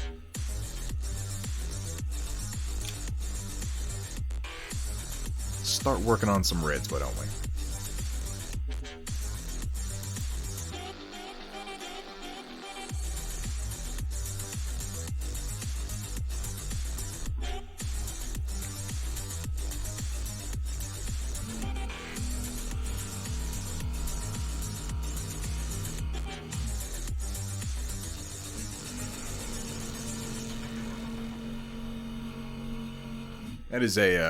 That is a very specious point, nanotanks. It sounds good on its face that we share so much of the same DNA that there's functionally no difference, but the thing is that the genetic variation across the entire human race is minuscule. We share even more DNA than that with, say, like, chimps and bonobos. But the tiny, tiny, tiny percentage of DNA that we don't share makes a functionally huge difference. Obviously, you know this. I'm just saying. Most of that DNA has to do with the fact that we're carbon-based life forms at all. We share huge amounts of DNA with, like, reptiles and shit, for that matter. All life on this planet does. I think that's fascinating in and of itself.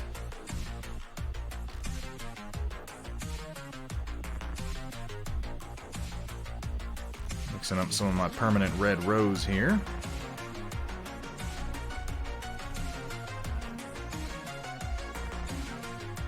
Let's put down a little bit of red and see how it comes out. Well, they're probably right, Roland. We are the destroyers, after all.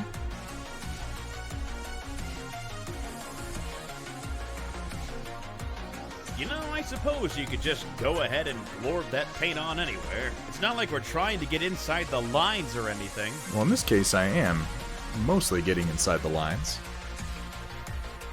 No, Rise of Mages, like, believe me, I've been very, very careful lately about leaving anything out that they might want to breed on, in, or around, and it doesn't seem to make any fucking difference. Drives me crazy.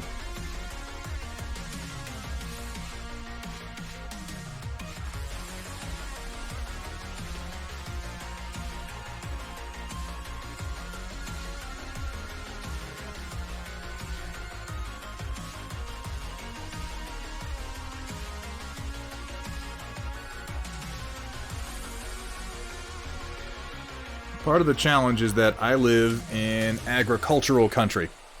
So if you live out here, they say, like, make sure there's no animals around or animal droppings or whatever. And it's like, you can't really get that far away from it out here. There are always going to be places for flies to breed. It's just a question of how far they're willing to go to find food. I am unfortunately within their range. We got people raising dairy right up the road from us.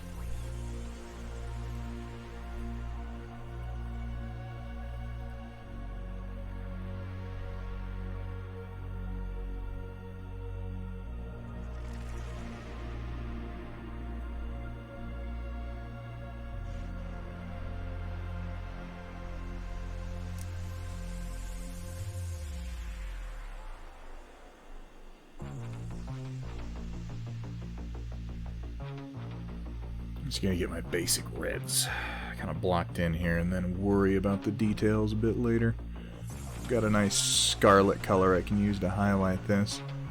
Do kind of a lensed jewel effect on these blood drops since they lend themselves to it very well. Ooh, I need to do this knee. I didn't really do the gold here. That's okay. That's okay. We can come back to it.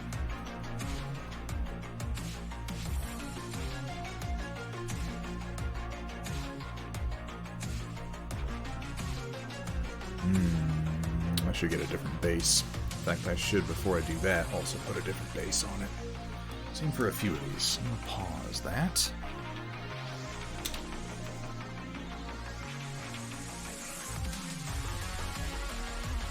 I'm going to take maybe some phthalo green.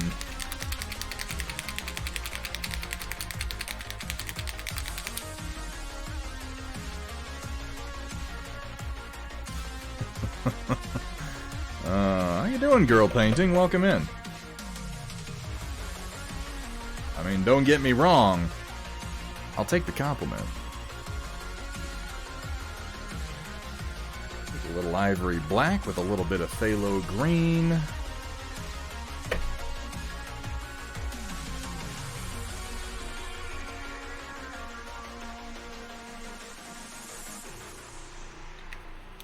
Much, and then a touch of cobalt blue. I'm going to make myself a little blue-green mix down here on my palette.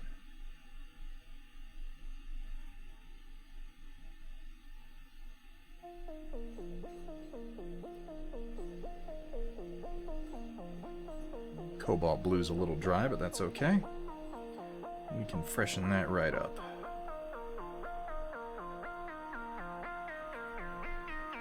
Grab a little white spirits. There we go. A little bit more phthalo green into the mix.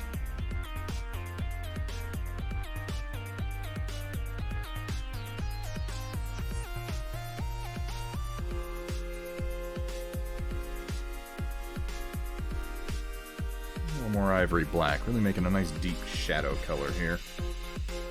And I'm going to use this nearly black green the basis for some of these reds. Up to 3 wins now. The last one was an online vote. Yeah, they let me use pictures of people who weren't me too. It was really, really convenient.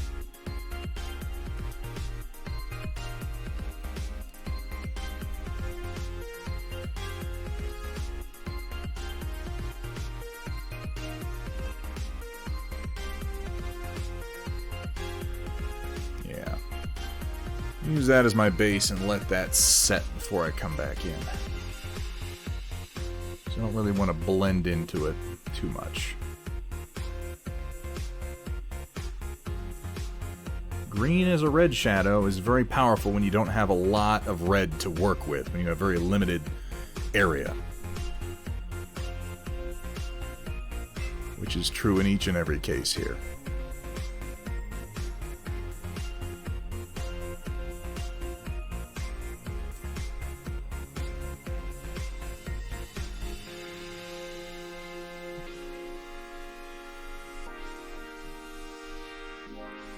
His hand, no. Got that there. Got it on the shield, on his chest, on his knees.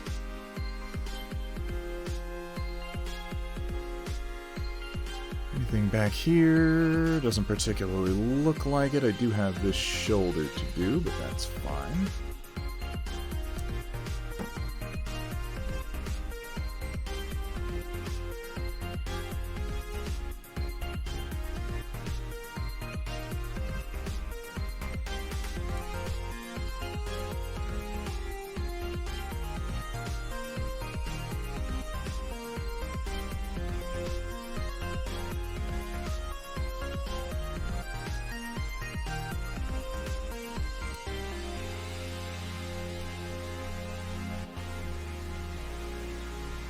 Bit more red in here and then blend it out. Here's the plan.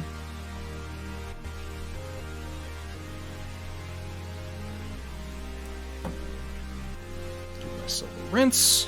Okay.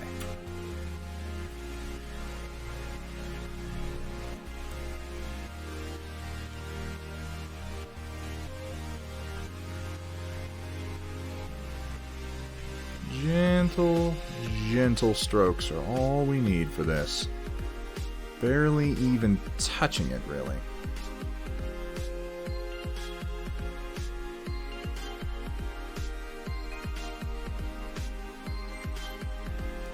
And we can drive that vibrancy up a little bit later.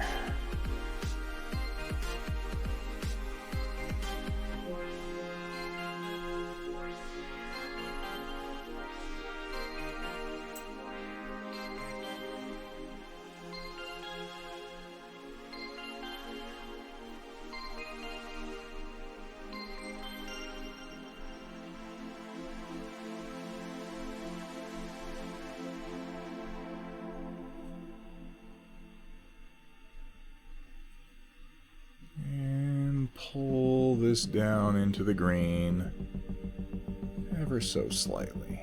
A nice fade.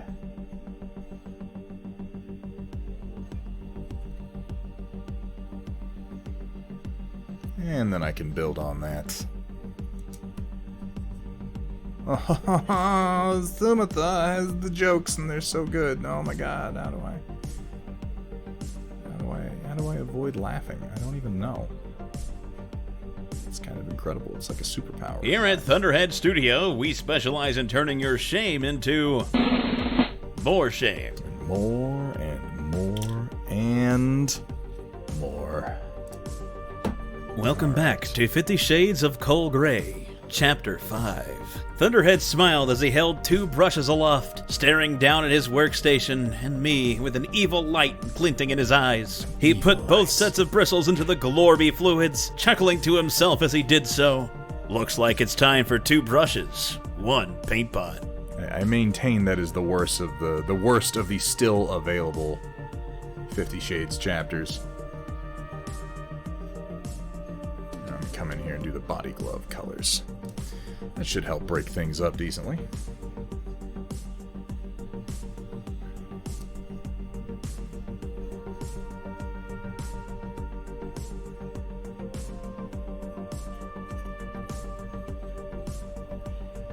Well, you know, that Chaotic, he's got some talents. I don't know what they are precisely, but if we keep looking, we're bound to find some eventually.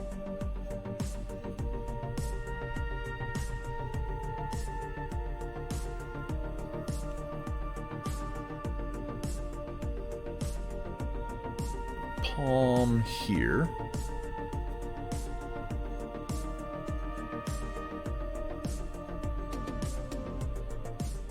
A little bit on the side. Unexpected, you have a great day, man. Thank you so much for being here.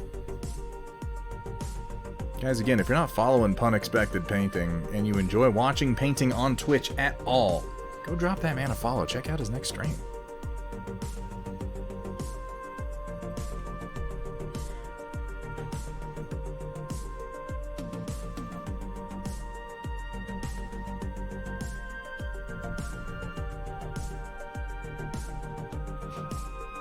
I'm gonna figure out what I'm gonna do with the scabbard. Am I just gonna do that as more gold? That's kind of boring, but it might wind up happening. I guess we'll see.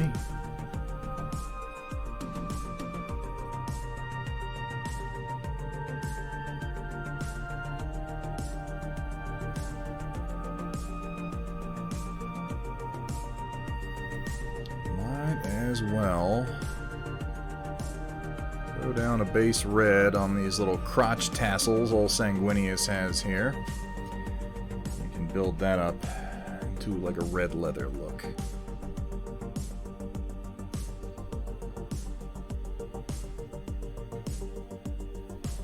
It's also got like a little rosary here. I guess it's not a rosary. That looks like the hanging for his scabbard. I do that in the silver just to break things up.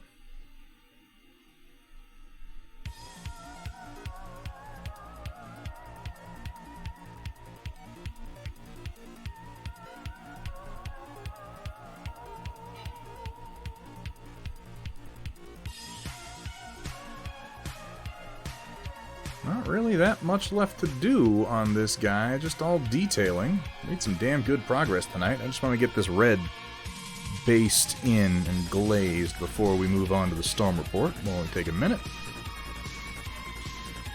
Building up the crotch tassels. Wiener jokes, oh god. Yes. Yes, that's accurate. I know that there's a word for these, like the Romans use them a lot, I don't know what the word is. Crochimus Tassalonius or something.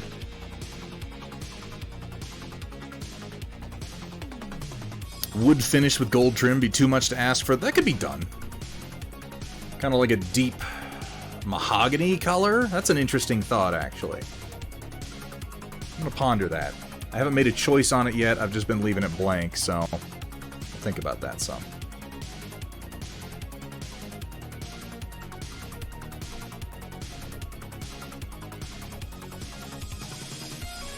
Tassalonium, there we go. Tassalonius. When they get to this size, they're Tassalonius Maximus.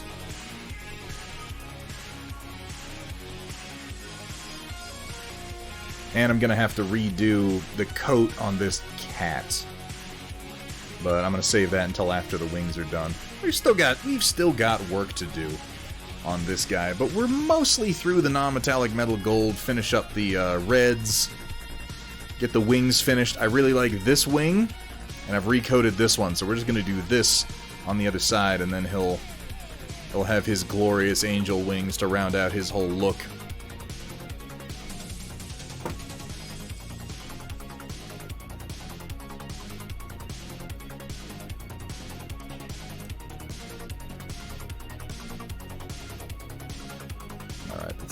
Base that I can build on without too much effort, I think.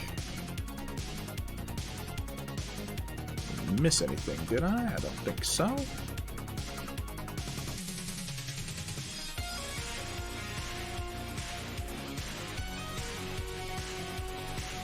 Okay. Hucky ducky. Let's have a quick review of what we've done today, and I gotta say, I'm feeling pretty good about this figure, guys. It's really come together pretty well.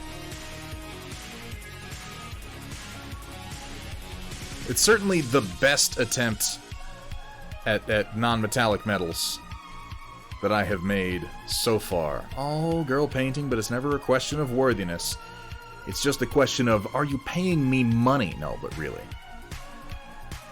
We do what we can around here to make subscription worth something. I'm not saying Thunderhead's trying to brush you off, but you're just base coat, man.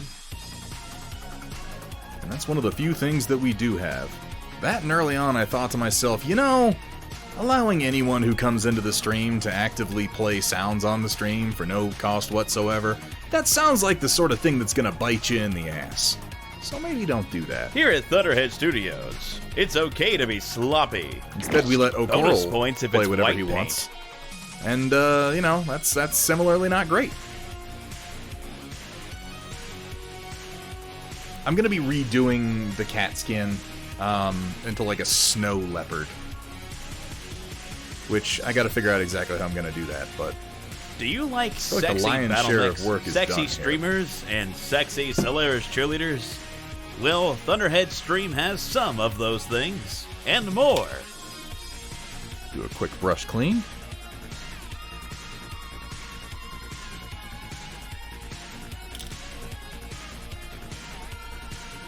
Well, this whole thing is a gift for Hethrir too, so I hope that he likes the final product.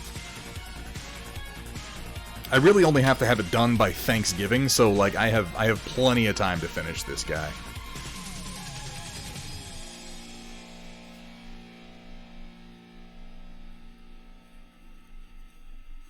This is like one of those moments, girl painting. The who? Star-Lord, man, come on.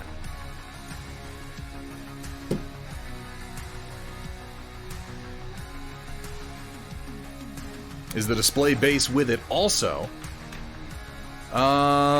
This is all that I got. So I'm going to glue it down to a base and do something to blend this into it, but other than that, this is going to be the whole thing. He purchased it and then sent it to me. So I'm working with what's available. And he chose the sword over the spear. Bella knocked... Oh, thank you for the reminder. Let me get that lumbar support up there. How you doing today, Bella? Bella, look, I paint a thing. This is the greatest attempt at non-metallic metal I've ever made, and it doesn't completely look like shit. And I'm feeling pretty decent about it. We'll see if I can keep up the old momentum. Speaking of momentum, speaking of nonsensical segues that we need to make. Anyway, let me get my brushes out of the way, and let's go ahead and have a look at the Storm Report, see what y'all have been posting since last time. Let me get this pulled up. There we go. There we go. Alright, locusts and gentlemechs, get ready to feast your eyes on glowed paint and wet palettes with the occasional culinary atrocity thrown in on tonight's Storm Report, brought to you by viewers like you.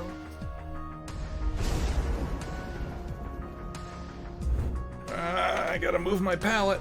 Or I'm gonna jam my elbow into it. Thankfully, since I got my new 3D printed oil palette, at least I wouldn't wind up with oil paints all over myself. That's a step in the right direction, I think. Yeah. And so it begins. Let's have a little bit of a look here. Looks like Mafik has got us started. Next week is Spooky Month. It is indeed the Spooky Month. So I have to make some Halloween-themed tank waifu for it. Anyway, here's a small part of my drawn Tokyo Ghoul OC artwork. Even though I stopped watching it a long time ago. I've never seen Tokyo Ghoul.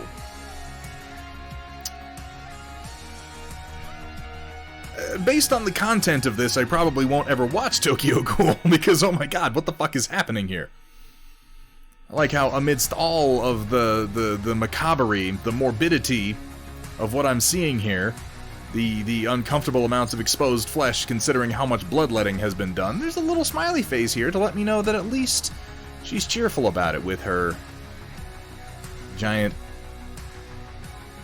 earwig butt plug tail that makes me very, very uncomfortable. Who wants roasted flesh? Again, this seems to be all in the phrasing, because roasted flesh can be very good, but somehow in the way that she's putting it, I don't think it'd be something that I'd enjoy. I've never seen Tokyo Ghoul, but nice spooky work, Mafik.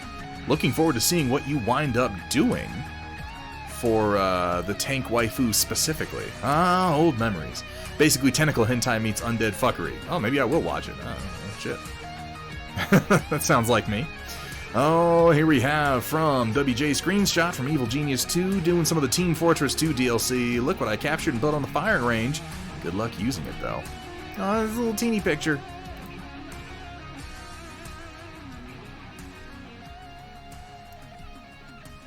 Oh, it's even teeny when I open it up in the browser. What is it? Can't see what it is. WJ. WJ, I'm going to make a suggestion. When you post your screenshots, pull the actual image out of Steam and then post the actual image to the Storm Report. Because they wind up being very, very small sometimes. Without any of the explicit parts. Oh, fuck that then. Yeah, no, that's just a waste of time. Without the explicit parts. What even is the point of anime if it's not brutally explicit? Hentai, rather. This is a weird conversation. Let's move on. Here we have from Ren Momo, literally just the other side of the car. What do you want from me? You know what, Ren? What do I want from you? Exactly what you've delivered, which is just another view of a really, really cool piece that you've done. I like the orange striping still. We didn't get to see this side of the car before. I didn't realize it had a second racing stripe. This is, again, a custom-made Gaslands car. A game, I believe, published by Osprey. If it's not Osprey, it's another one of those will publish anything game makers, though there's a lot of cool shit that's come out of Osprey, including A Billion Suns. But yeah, it's essentially a game designed for you to use custom parts. It is Osprey? Okay. A game designed for you to use custom parts and Matchbox cars to make cars for a post-apocalyptic death race type scenario. I've seen it played a few times. I've never played it myself. I've heard good things, and I love all the conversions that I see people work on. I like the little skull here, by the way. The fact that it's partially on the door and then on the fender down here on the body. Just because I know when the door opens, the skull's going to come apart. I think that's kind of cool. Really nice work on this, though, Ren, and thank you for sharing another shot of it. We did see the other side on the last Storm Report side skirt. You know what? As I said it, I was thinking to myself, Sumitha's gonna come in and tell me what the right word is for this. He's gonna know the precisely technical phrase for exactly what I'm talking about. And he's gonna correct me. This is like talking about tanks when fucking what's his name? What did he change his name to? Cav Tankerus. When Kev Tankerus is in chat and I'm like, oh, it's the tank thing. It's the dealy bopper on the barrel and it shoots and it makes the gas go do the thing. And he's like, oh, that's the gas thinger doer Mark II. And then I'm embarrassed. Indeed of Ash, that is apparently how it is pronounced, which I did get eventually.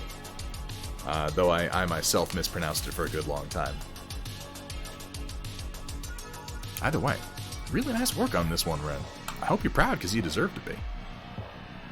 And as far as what I want from you, more of the same. Here we have from Rodan, aka Robin, some orcs and cops along with Flask from Year 1 Batman. For some reason, when you said some orcs and cops, I thought they were going to be in the same picture, and I wasn't really sure what I was opening up. But okay, no, separate pictures. We have some Mordor orcs, or Mordorks, if you will. How does one use the dingle hopper? You attach it to the thingamajigger via the flangy-bob. And then, I don't know. I don't know, what do you want from me? I've only got so much nonsense in my brain right now, and I think I've spent it all. The cops look fucking great. This is a tricky color scheme to do well. The nature of the police uniform, but you've actually done a really good job grabbing all the detail and leaving some very expressive shadows on these. I love this high-vis green vest with the silver stripes. Like, you've done a lot right here, Robin. And yeah, exactly, Square. This high-vis vest is fucking perfect. Yeah, no, this looks very real to me. Impressively so. Safety first, indeed. I mean, like, damn. I would love to know what specific greens you wound up using on that. My go-to for a color that vibrant, if I'm doing acrylics, would be like Vallejo's light livery green, but that looks even more more saturated. My other guess, you would ask me to repeat that, I might go to my Master Series paint moth green. It's a little bit more saturated. Either way, I'm very curious. I like the work on the Mordor orcs. Went with a very vibrant red on these guys. Looks like we got some freehand on the shields. Doing the Eye of Sauron. I did a bunch of these. I always like when people post models to the Storm Report that I've painted in the past. Oh, that's Pro Acryl Lime Green. I don't think I have that one. I've got their bright pale green, but obviously it's pale, so it's fairly desaturated by comparison. Pro Acryl's really, really good paint with some wonderful pigmentation. But yeah, whenever people post models of the Storm Report that I've painted, I always like it because like I know the model inside and out. I know its weaknesses. I know the places where the detail was soft. So I can actually, he does look a little bit like Carl Winslow. we got Die Hard playing out down here. I'm always able to pick out like the parts of the model where there isn't really that much detail. And I'll say that on these models in particular, these are old plastic models. I don't remember when. Games Workshop must have released these like back in the early to mid 2000s. It would have been. Because that was when Lord of the Rings really, really picked up in popularity. And these skirt plates, what are these called? Foulds? These armor plates on the thighs have really, really soft detailing. In fact, all of the segmented armor plates on these Mordor orcs, these Moranon orcs, have surprisingly soft detailing on them, and it's very tricky to get the segments to show up. So a lot of this is going to be like hand highlighting and not just dry brushing, I'm estimating, as far as coming in here with the final silver and hitting these edges so that you can get across they are segmented at all. I love the freehand. It's very clean. Robin, if you felt like it, I would love another picture of these guys where mostly it was the shields facing the camera. I'd love to see all the different variations of the Eye of Sauron that you did. Lovely. Lovely work. Money's on the orcs. I mean, I don't know. These cops do have guns. These dudes is scary up close, but I mean, this guy has a shotgun, semi-auto pistol, another semi-auto being drawn here. Hell, they've even got a guy with a bat just in case they get too close. I'm putting my money on the cops there, Amateur Paint Hour. Here we have from White Wolf. Name was in blue. I couldn't even see it in honor of the Storm Report or something. I've got nothing. So here, have a poor, hapless semi-driver trying to get a crane out of a can't talk today. Trying to get a crane out of downtown at 6:50ish and barely making that tight turn, only doing so thanks to driving halfway into the oncoming lanes. Just after several very loud fire trucks went screaming down the road. Don't have any hobbying related stuff because it's been like 2 hours of overtime every day the past week. Flip side, it does mean more money, more plastic, more models, more paints, more work to do, White Wolf. Okay, this does look like it would be a huge pain in the ass. Man, I get anxiety moving heavy equipment like this around. Like, I've obviously never moved anything the size of this crane myself. I've been the guy outside waving my hands a couple of times, but like even driving around with a trailer on the back of my truck, I just get nervous.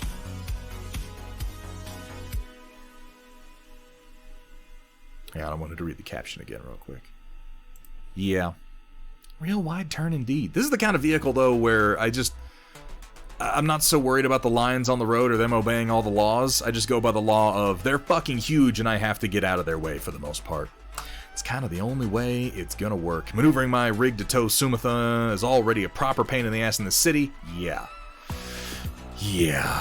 I can imagine. Well, I haven't been able to paint because of motivational issues. I do have new mechs in my mercenary colors, albeit not quite the same as my miniatures. Cav Chankerus, I was just talking with Hethri about this. And I know I say this a lot, but, you know, we don't always feel like arting, even when we enjoy art, even when art is a big part of what we do with our hobby, when we focused on it as much as guys like you and I have. You're not always in the mood, and there's nothing wrong with that. Yeah. And avoiding burnout is very, very important, Sumatha. One of the best ways to avoid burnout is to take a break when you know that you actually fucking need one, man. So take a break. Play some Battletech. And if you're gonna play Battletech, it might... Wait a second. This is MechWarrior 5. This isn't HBS Battletech. You tricked me. I was about to say nice things about this. But now I'm gonna criticize you. No, I'm just kidding. I've heard good things about the new MechWarrior 5 DLC. I've heard good things, I've heard bad things. Honestly, if anybody out there is playing it, give me your opinion on it. Because as much as I've criticized MechWarrior 5, I want to like it. I want to like it really, really bad. And if you give me the excuse, I'll certainly give it a try. But I was fucking frustrated with the release version of MechWarrior 5. Yeah, that's a good one too, Rodan. Paint models from a different company or different teams, a different, same company, just do a different era or setting or game. Take a break from Warhammer 40k to paint some Age of Sigmar or some Conquest, you know? Take a break from your fantasy minis and paint some... take a break from your big mass army and paint like a tight little skirmish team from something like Infinity where you only need a handful of models. Just do something different, do something inspirational. Do literally the first thing that grabs your imagination. Because when your imagination is fired up, at least for me, the art definitely flows. Took a shit on the game's ability to be played. Well, that doesn't bode well for an expansion. That's also unfortunate, White Wolf. I'm gonna have to get caught up on all this. Haven't been getting through the 365 paint challenge. So are you doing that one for this year, Rodan? Are you doing 365 like right now? Like coming up on your deadline in December? Or did you start at another time of the year? And also, how far along are you? What's the number? I'm curious. I know you know, because I know you track every single fucking one when you're doing 365. Take a break from my assembly line painting of Age of Sigmar, treat myself to some MCP. That's a great shift, Plankwalker, because like MCP is all highly detailed, specialized characters, and that is, you know, completely different from painting just a massive faceless orcs. Painting characters can also be a good break from painting units. Started in January, and at 351, the second I move off center of my face cam, it goes blurry. I wonder if part of the issue I'm having... I never touch my face cam. I did today for the first time in like a year. And maybe I just threw off like where I'm used to sitting. I don't know. Yeah. I had to unplug it and plug it back in for the first time in a long time, and my little rotating arm, I just shifted it off. I have a little 3D printed articulated arm attached to this shelf up here that comes down and back and behind, and it's holding the camera right here. Alright, let's keep going. It's a nice looking team of mechs, I gotta say. Anything with a Blackjack, a Phoenix Hawk, and a Jenner. I will say, I like the MWO Phoenix Hawk, but that new one that CGL did, it's kind of perfect. It is kind of perfect. Also, good fucking work, Rodan. You at this point with 351 and going until January, you have so much time to get done. That has to be a good feeling. Here we have from POV42, been working on con guards lately. Pretty proud of this king crab. Used Kursala's new colored metallics to freehand the logo. I think it came out okay. Still might do another cleaning pass, but I'm proud of the work here. Definitely went far down the rabbit hole of dry brushing layers and glazes to get this white right. Well, it's a good looking white, I gotta say. White's tricky.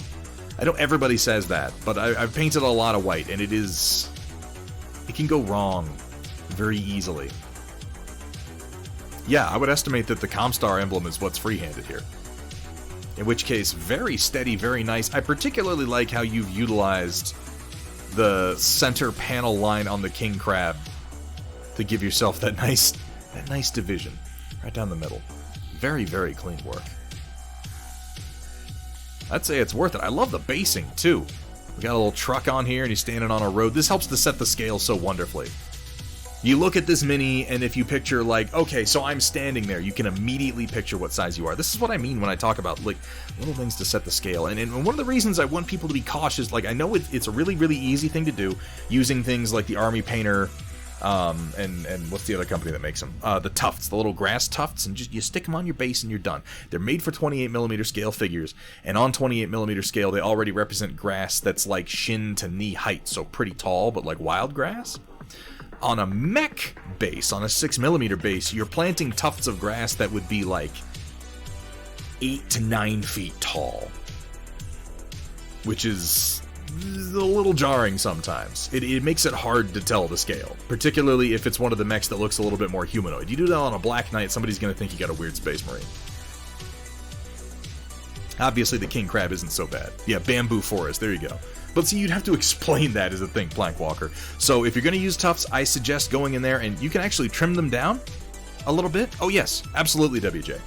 Go in with a little pair of snips and trim it down. You can do it kind of uneven to get that wild grass effect. Take it down to like, because if you think about it this way, at 6mm scale, yes, White Wolf, this is another option, get 2mm tufts. At 6mm scale, roughly speaking, the scale is meant to describe, if you say 6mm, what you mean is it is 6mm from the ground to the eye level of an average height human being, which you can put somewhere in the range of 5 to 6 feet. So, roughly, at 6mm scale, 1mm is 1 foot. So if you've got 5mm grass, you've got 5 foot tall grass. And if you think 2 to 3 feet is much more reasonable, so if you can go for 2 to 3mm, it's just perfect. Just perfect. Now you can get flocking in that length, or you can trim tufts down pretty easily. One thing I like to do also, I have a bunch of Woodland Scenics Fine Turf, which is really just like a soft, powdery ground cover in a variety of... it's very moss-like. Like, yeah, Nanotanks, if you were to glue it to just the standard base on 28mm figure, you'd be talking about, like, moss growth on something. There's very slight fuzz to it. At 6mm scale, it actually does a pretty good job if you mix it up of doing, like, a stretch of short grass, and then mix in little bits of taller grass. It can be a really, really cool effect. I'm saying all of this on a figure that doesn't have any grass on it, so that might have some people confused, but, you know, I'm talking about scale. Another option is put easily recognized things like this truck. I talk about this when I talk about Pacific Rim and sort of the brilliance of Guillermo del Toro. The example I always go to, first of all, in that movie, you get numerous examples of what he says is the big to the small, the big to the small. When Gypsy Danger's fist comes in through the building, and it pushes, you know, through all the cubicles and everything, and then in one office it slows down at the furthest distance of its swing, and the back of the knuckle taps an office chair that rolls forward and hits a desk, and it sets off a little swingy dingy whose name I can't remember that someone's about to remind me of. It gives you an immediate sense. You're like, I know how big Gypsy Danger's fist is. That's just perfect. When she gets pushed back on the docks and the heel contacts the little docking cleat for cargo shifts, and you see the seagull go flying off, you're like, in that moment, you know exactly how big that foot is. In the beginning of the movie, when you see the, no, not a water-drinking bird. It's a seagull.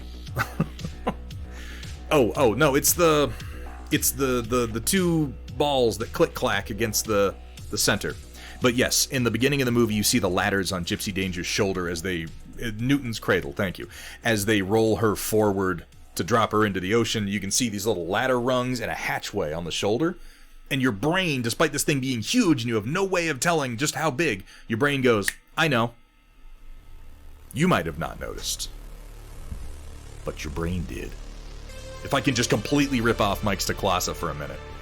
I like the touch here with the caution stripes.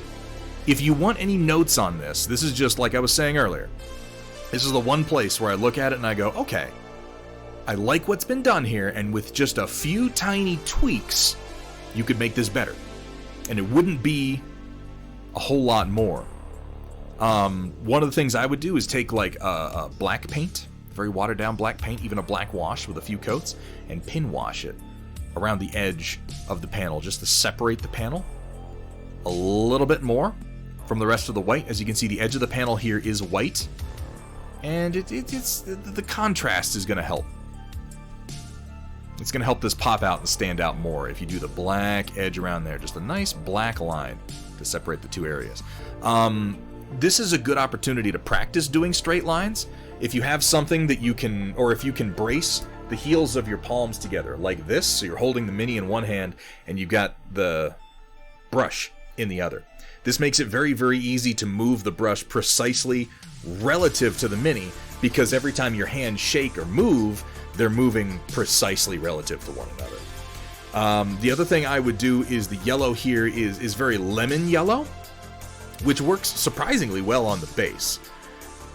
if you go like a little bit darker, a little bit into the orange spectrum, more of like a school bus yellow, it just works visually better against the black, particularly if you're able to separate it. Or if you're feeling really fancy, doing a gradient from the lemon yellow to the school bus yellow, but you don't need to do anything crazy like that. I just think a little deeper yellow, a little more time spent just very carefully and in thin layers coming in and straightening the lines. And often what I'll do to straighten lines is not try to get it straight the first time, but I'll just do a sloppy line and then come in and very gently clean it up with tiny strokes and tiny touches and just use that to practice my brush control. I think this is a great opportunity for that. Because the whole mech looks so good and the base looks so good. And this right here, a little bit more work, this whole thing would pop. Like crazy POV, wonderful work. Here we have from Zombie Brush Studios, been working on magnetizing and prepping for painting these Death Ray Designs mechs and tanks for Austin over there. Ooh, they got themselves a winner. I was talking with Austin about this just the other day. Those of us who make minis, and I don't even make that many. There are people out there making like 12 minis a month. It's absolutely crazy. I make minis once in a while. But like Austin and Justin both work together, and even with a dedicated painter, it's hard to find time to paint all your own shit when you keep producing more and more stuff. It's hard to find the time to get painted examples of all of it. I know Metalcore Collectibles knows what I'm talking about. I know Kursala knows what I'm talking about. We've thought about doing this, actually picking up a painter to just take whatever I've made and get a painted example of it so I don't have to fit it into the rest of everything else that I'm trying to paint. Zombie Brush is a good one to pick up. This is a guy who, yeah, I know more than you. I have no doubt, Metalcore, you've been doing it a good deal longer than I have. But yeah, Zombie Brush is a great get. He's a fantastic painter. He's going to make absolutely anything that you make look just a little bit more snazzy with a very unique painting style. Zombie Brush, congrats on getting this, man. That, and I know Zombie Brush does really well with commissions. That's why I'm not a good choice for it. I can't make myself paint anything, apparently. It has to be my stupid whims. Either way, these new designs coming out of Austin are really good. We talked a lot about this and about our unique design philosophies, and well, I like the guys at Death Ray Designs. I'll just say that I would very, very much like to work with them myself here at some point.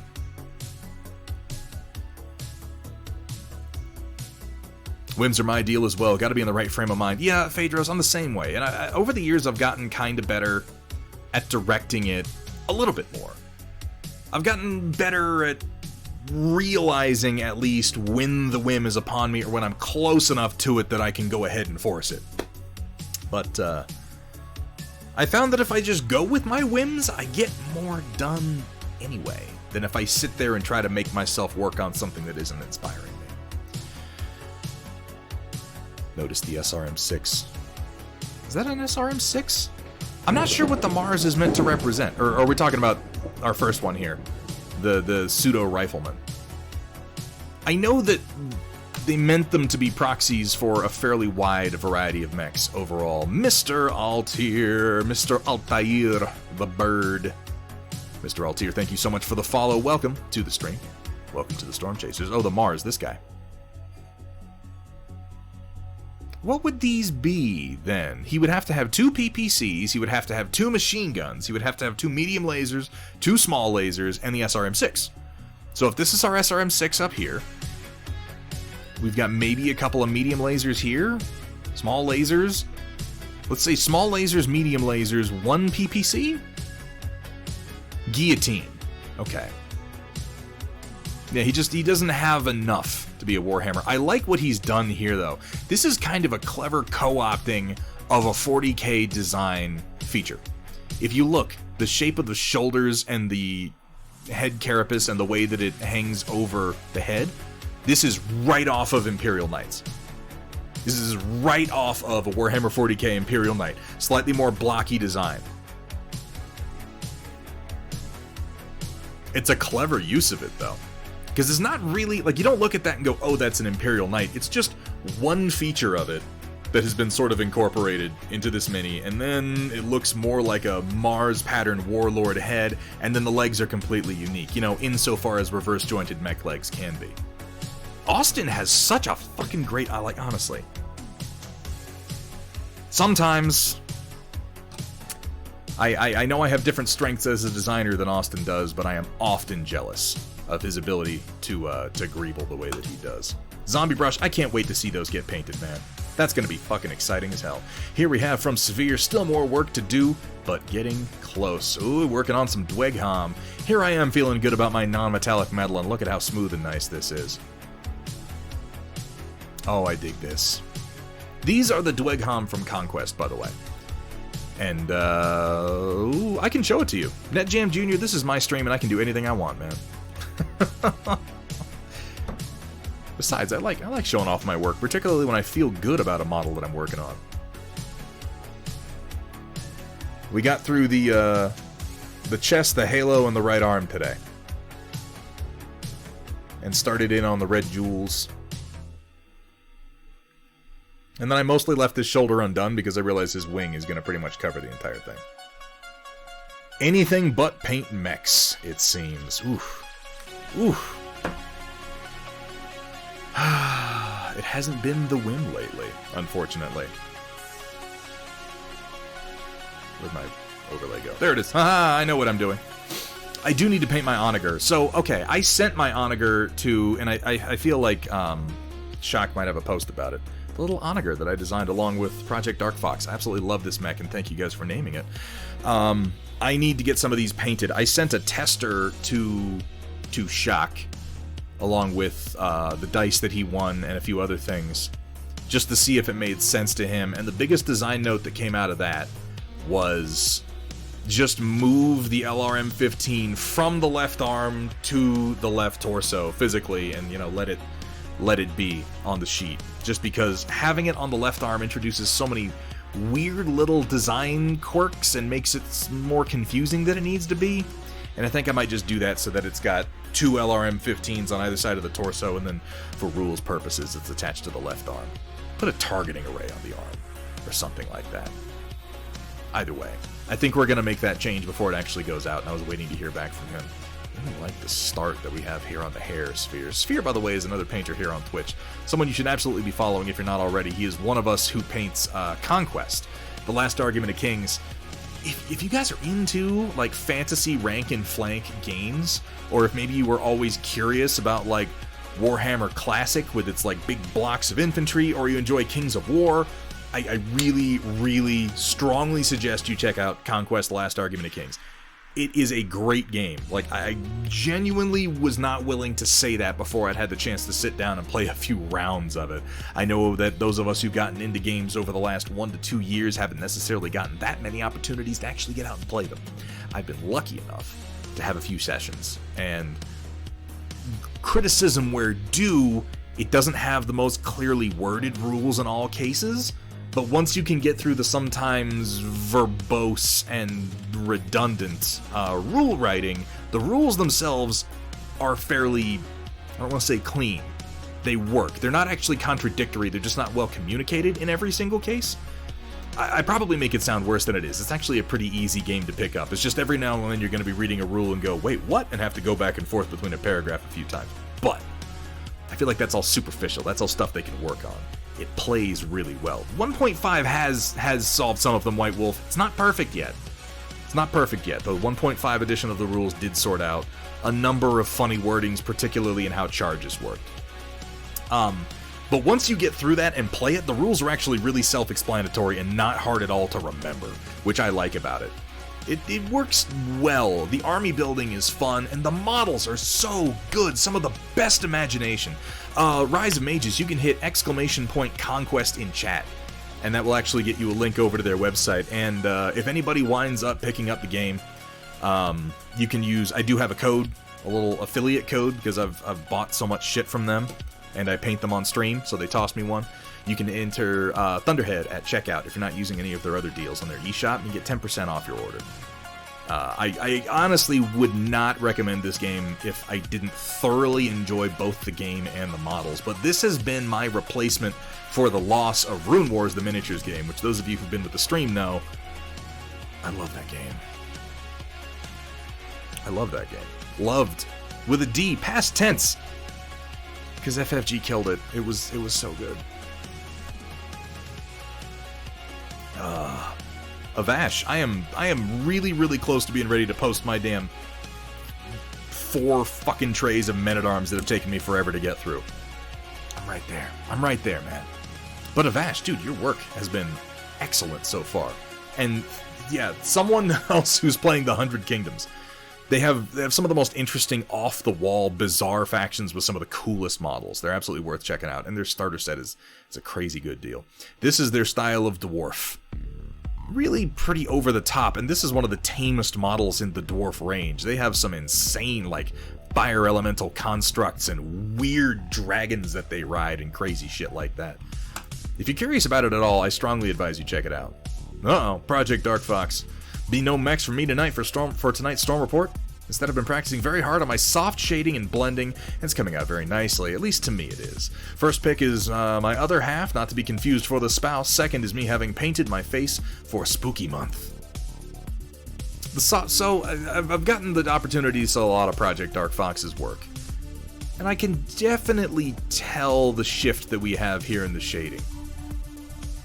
Sometimes, particularly, months back, you've had some kind of abrupt highlighting shifts. This is really nice and really natural, though.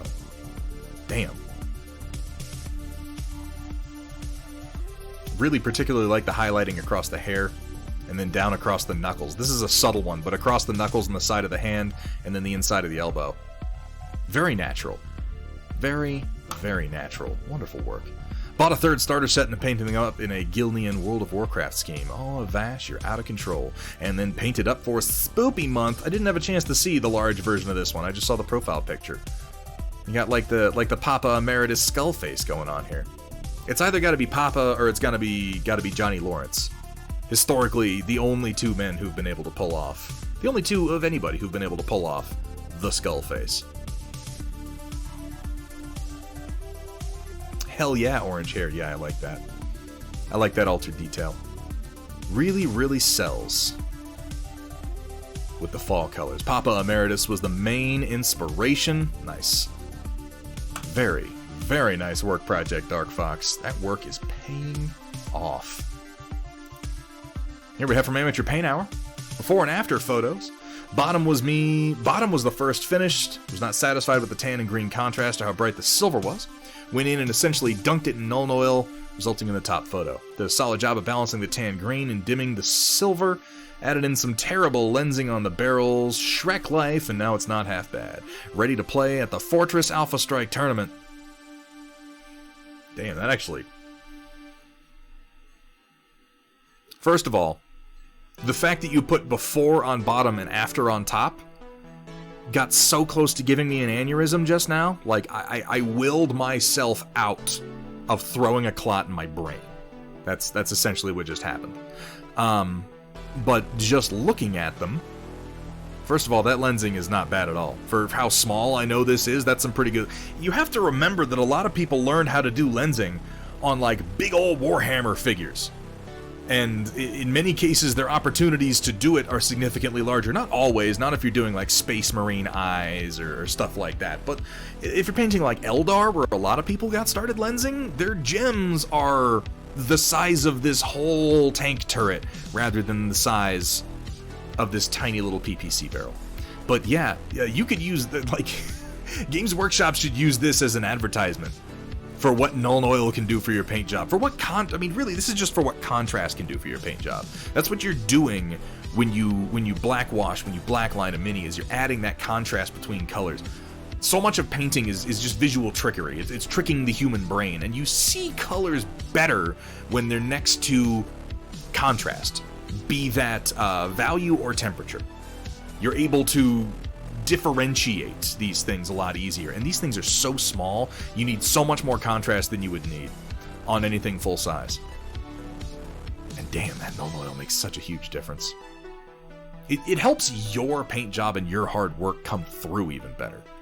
Really, really nice work, Amateur Paint Hour. Well, yeah, but we're sickos, Vergaderung, who paint 6mm bullshit for some reason. Here we have from Kursala, finished up a small mercenary band the other day. We've got a scaled down and modified Falx, an Ion Raptor Arctic Wolf, and one of Smite's hover tanks without the turret.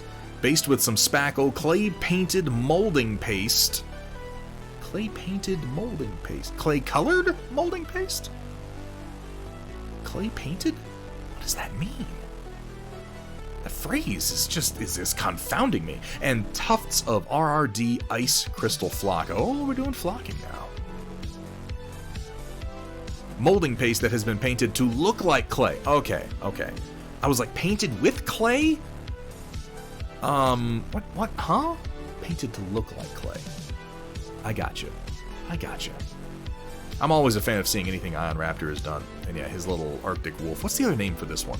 It has another name and I can't think of it now. I feel like I see this mech so very rarely. Spindly is all hell but a cool design. Lovely work on the Falx. I'm liking the proliferation of fall colors that I feel like I'm seeing right now. We got some orange, real deep sort of ochre orange worked in here. The Mech Warrior Forever, Arctic Wolf.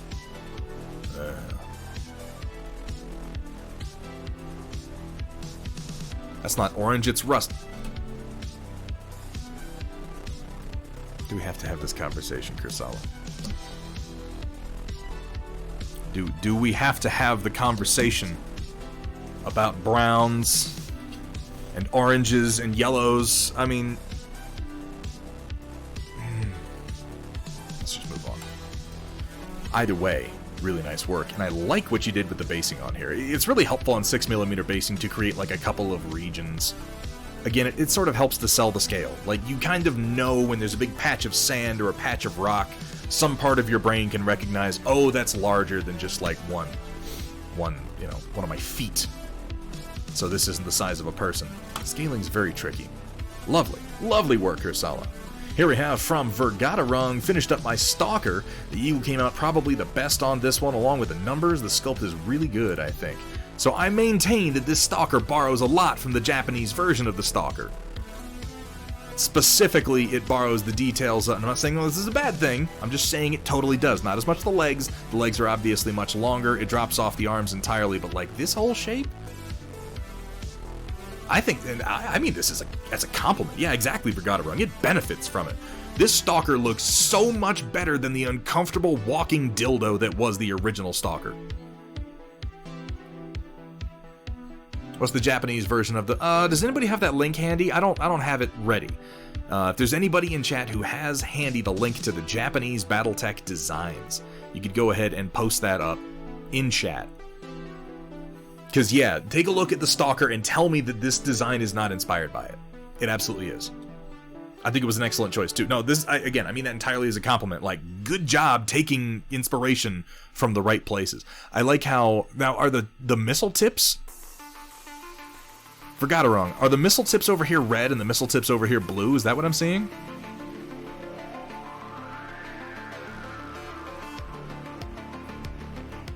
I love it. I wasn't sure if it was my eyes tricking me or not, but I love it. Nice work. Really good work on the weathering on the feet, too. Also, finished up the first Comstar mech, a Lancelot. Did some freehand logo and numbers on this one as well. Those are freehand numbers? Hang on. Look at the numbers on this guy.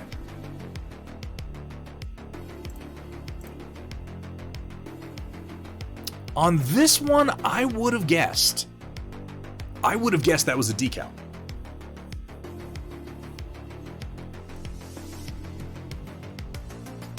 I like it. I like the choice of the cockpit glass, too. This kind of maroon, almost a fuchsia. I like that a lot. Nice Comstar logo on the leg. Good choices for the color divisions here. Getting a dark color across the waist, breaking it up midpoint on the leg, and then getting it in on the shoulders, middle of the chest, and the vents. This is a great way to demonstrate what I mean about color composition on mechs. or not even color composition. This has nothing to do with color composition. This has to do with contrast. What I'm saying about contrast.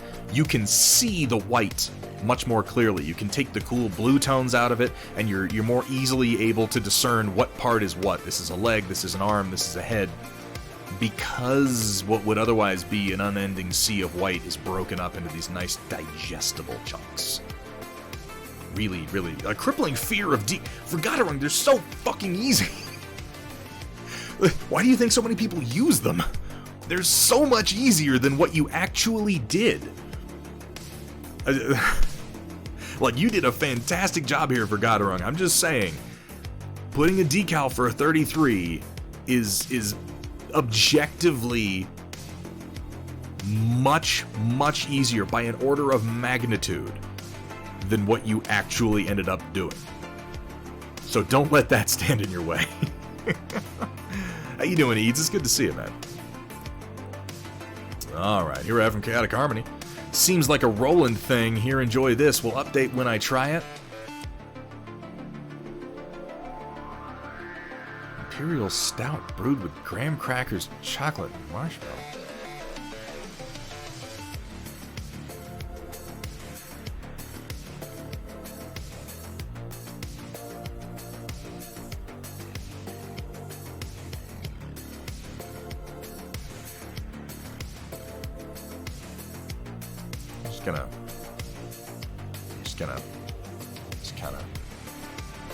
Sort of, maybe a little. So here we have from White Wolf, Setup Sunday, holy shit, it's almost done edition. Funny how much room you have to work with when you only have one project on the desk at a time. Yep, my master grade Wing Gundam Zero Endless Waltz version, how many words can we put on the name of this model, is getting to the end. I'm happy as all hell about that. I'm also rather liking the action base that comes in the box. Action base, action. And yes, those ATH M50Xs are all rather well loved. I've had them since about a week after Audio-Technica released them. Those pads are rather worn out, and of course most places are back-ordered on the M50X pads, including Audio-Technica, but boy, it sure is nice to listen to some music while working at the desk. Yes, I know the wings are lopsided, deal with it. I also know my Thunderhead dice are still in the packaging. It's been a busy time with work, alright. I've only had a few opportunities to roll them myself. Don't feel too bad. Awesome. Yeah, guys, Rodan has his own art channel on the Thunderhead Studio Discord. If you liked the look of his Batman and Lord of the Rings, or rather Middle-earth strategy battle game figures, definitely go check that channel out. His body of work is worth looking at. The cops are the least of what he's painted. This dude has done an amazing, like Kite Man, Condiment King, Polka Dot Man. If it's a stupid villain or hero from the DC universe, he has almost undoubtedly done like a really cool vibrant paint job on it that you need to see. Well, you definitely got the pose down. Are they lopsided? I guess one's hanging a little bit lower, but you barely notice. I mean, the fact is that one of his legs is forward and down, like he doesn't have to be perfectly equal. From some angle, he's probably perfectly even.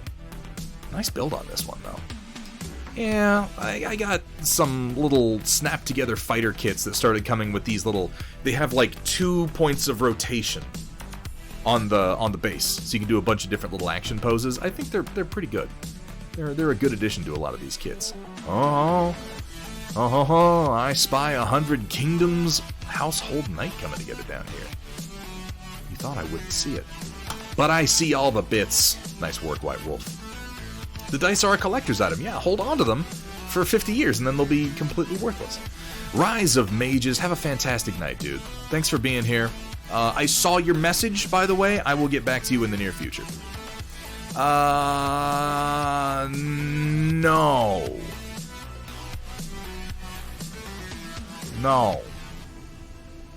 No, Coral. No, Coral, as a matter of fact. We can go ahead and refund those points. I do intend to give you something good to spend them on over the fall. So I don't actually have to. Believe it or not, if you dig into the legal language of being a Twitch streamer, I don't have to do shit. Little known fact. Why would you know? Because you only want to look at the s'more stout to inflict suffering on other people. And Coral, that's just, That's just not the spirit of Thunderhead Studio. At least not the spirit of the chat. It might be my spirit, but not of the... I have no more to... this is the last of my beer. Oh, the peasants have been revolting the whole time, Amateur Pain Hour. Oh, for the love of God, I'm gonna grab a beer.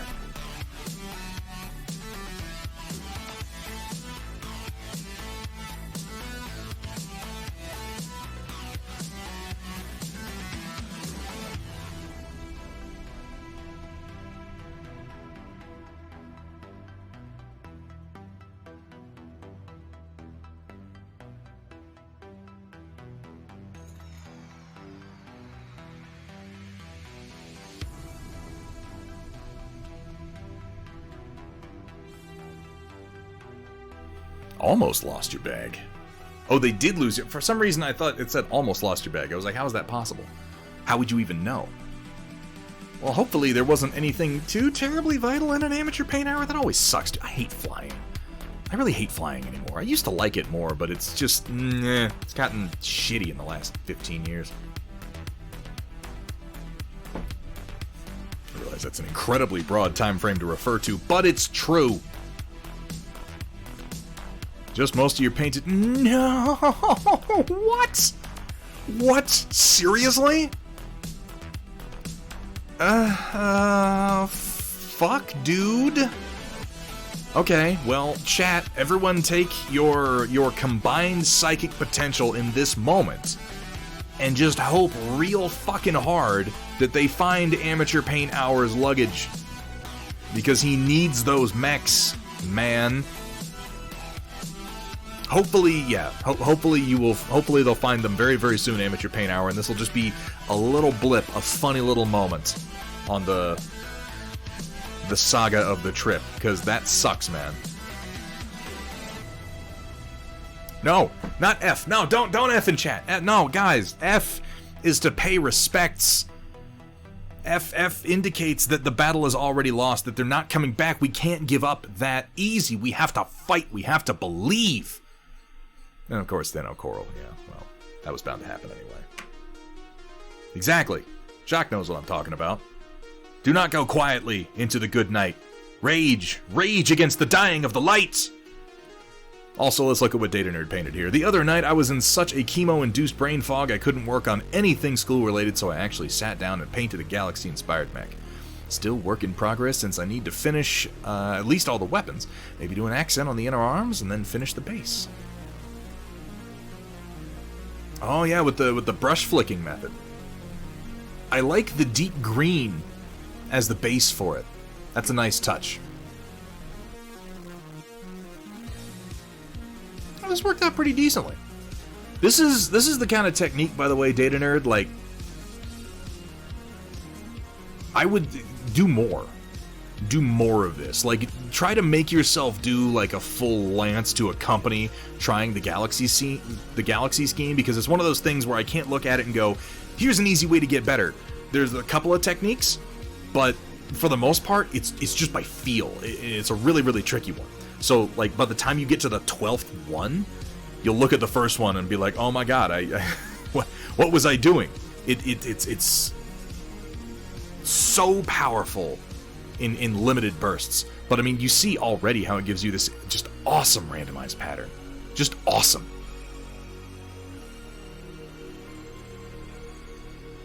So you're going to do a little bit of trim on the arms, finish the weapons, do a little bit of work on the basing. Well, the good news is, Data Nerd, you know somebody who makes a lot of pretty damned amazing basing materials.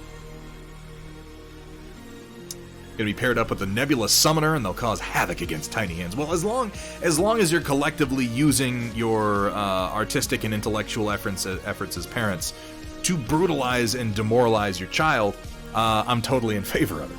I mean, obviously. Come on. Phaedros, like everybody does this. Technically, the cockpit for the Thunderbolt, and I'm sure Kursala mentioned this, is down here, but this is sort of the accepted standard at this point. Is painting this as the cockpit. Like, I tried to paint this one, and I couldn't. I managed it on one, and if I'm being honest, I think it looks like shit. It's a frustrating thing that the designers did. Data Nerd, this looks fucking great. I love the concept. I particularly like the green with the galaxy effect. Something you can do that's kind of a cool effect is come in on some of the larger ones and just very carefully turn them into a little cross. You know, like the glare from I'm thinking like cartoon starscapes when a star sparkles and, you know, you get the little, there's a word for that. When the canopy is a fucking panel line. Yeah, Sumitha, I think that's being generous. Lovely work, Data Nerd. Yeah, the little extra sparkle every now and then. You know, like I said, like when they draw stars in the cartoons, there's always that one. I know that there's a word for what that is, and I can't think of what it is. Here from Drakari, update on my Dark Elf on Dark Dragon Prince paint progress. That's a lot of P words in a row. First time painting over a Zenithal without GW contrast paints. This is harder, and I'm making the thinnest layers I've ever done. Apologize to anyone that gets dizzy from the cam work. Drakari, I'm going to say lens flare. That's probably the right word for it, Kursala. I'm going to say 2 words to you, Drakari. Oil, paint. Because using this technique, glazing over a Zenithal in the style of a contrast paint, oils are basically made for it. You find the ones that have a really, really dense pigmentation that aren't too opaque, which takes a little bit of experimentation. But you find those and you glaze those over like a value sketch, amazingly vibrant. Diffraction spike, that's probably the technical phrase for it, White Wolf, though I think lens flare would communicate it better to the layman. This might go a little bit off the screen. As long as it goes through the center. Oh! Oh! Why in God's name would we go over the top? This is the last thing I expected. I like the bandages on the arm. That's a nice touch. Oh, God, it's no better the second time. Holy crap. Oh, I'm going to lose my lunch. Well, the paint job's coming along nicely. I'll give you that. Don't do that to my brain again, please, Drakari.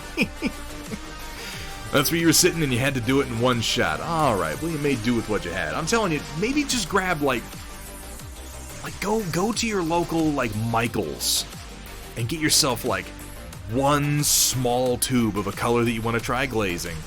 And get yourself just a little thing of odorless terpenoid or white spirit paint thinner. And just try an oil glaze over some mini that you don't care about and see if you don't love the results.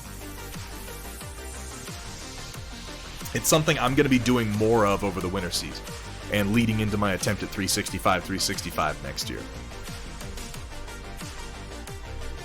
Build my Master Grade Gundam Wing Zero Endless Waltz version Ka is done. Woo! Better photos will be taken later, probably after 6 bajillion water slides are applied. That is a lot of water slides. But for now, here's how it stands. It's going to go with a more dynamic pose of, oh hey, drawing a beam saber from the shield, but that's a feature from the real grade, not the Master Grade. Whoops. Oh well, this will suffice for now until I can come up with one that's got more life to it. Does it have I'm picturing in my head if you had a curved piece of plastic with that sort of plasma texturing to it, if they had one, because when a Gundam draws its blade, it always just whoosh, and it pulls it out real hard, and you get this curved animation to the blade before it solidifies into a straight. They do it when it swings too. It's like the blade curves back. Is there any chance they make a little piece of plastic that has that curved shape to it? Because that would actually be really cool. I don't look at these kits very often, so I don't know everything that's on offer. They are curved. Nice. That's what I saw in my head when you said drawing from the shield. I always picture because he goes like this really quickly, and the blade arcs across the screen. Very, very good work on that build there, White Wolf, and thank you for sharing the incredibly long titled Gundam kit with us. Shock21, since Thunderhead was kind enough to send me a preview of the Onager parts, I thought I'd share some pics of it fully assembled. Really like the design. I'm looking forward to seeing it ready for production. Yeah, I think we're only going to be making the one change to it, but oh, it's nice of you. Why did I knew this was going to happen. When I included the rude hand, I should have known this was going to happen. I like the head tilt, though. Yeah, and I appreciate the notes, by the way, Shock. There are one or two things I need to change here, and I do believe I'm going to take the LRM from the left arm and just attach it in the same way that this one is attached. It'll make it not a perfect proxy, but who cares? It's going to look better, and it's going to pose a whole lot easier. As you noted, I wound up having to have several like weird parts and more complex mechanisms on the left arm that I'm really comfortable with in order to keep the left arm like posable with full range of motion and still let the LRM fit. It's an awkward fit, but I still like that better than putting it in the forearm, you know what I mean?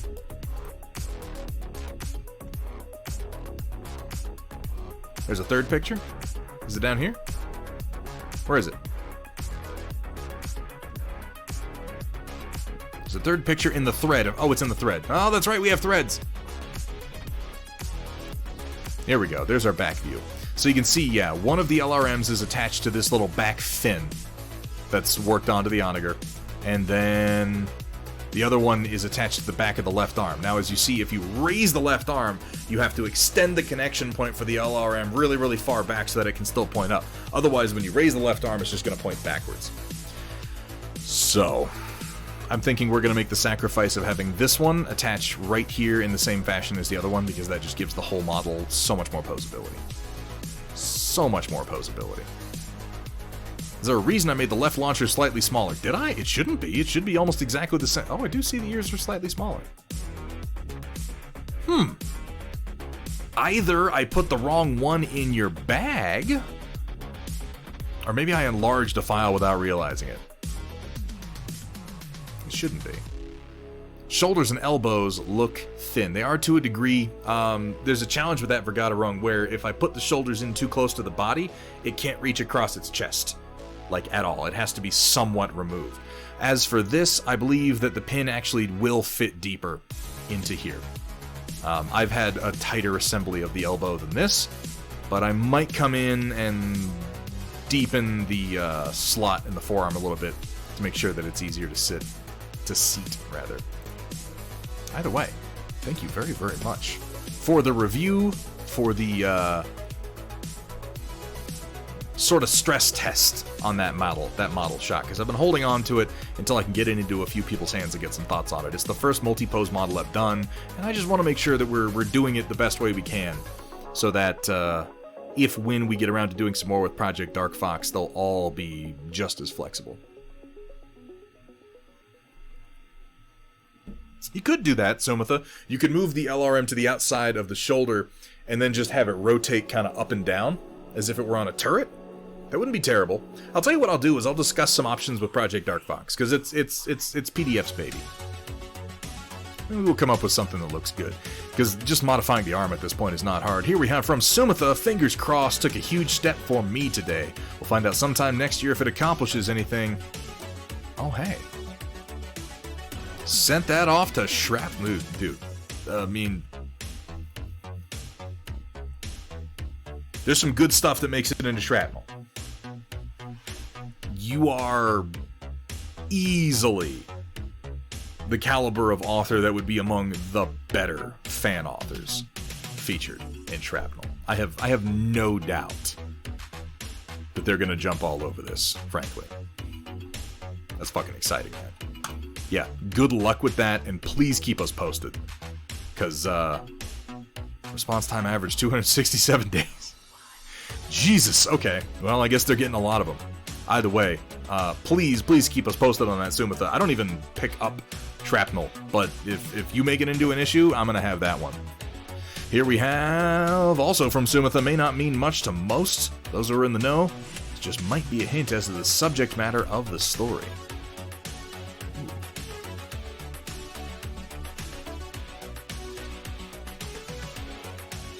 I like the design of this ship. Sort of hunched forward shoulders on it here. That's a nice touch.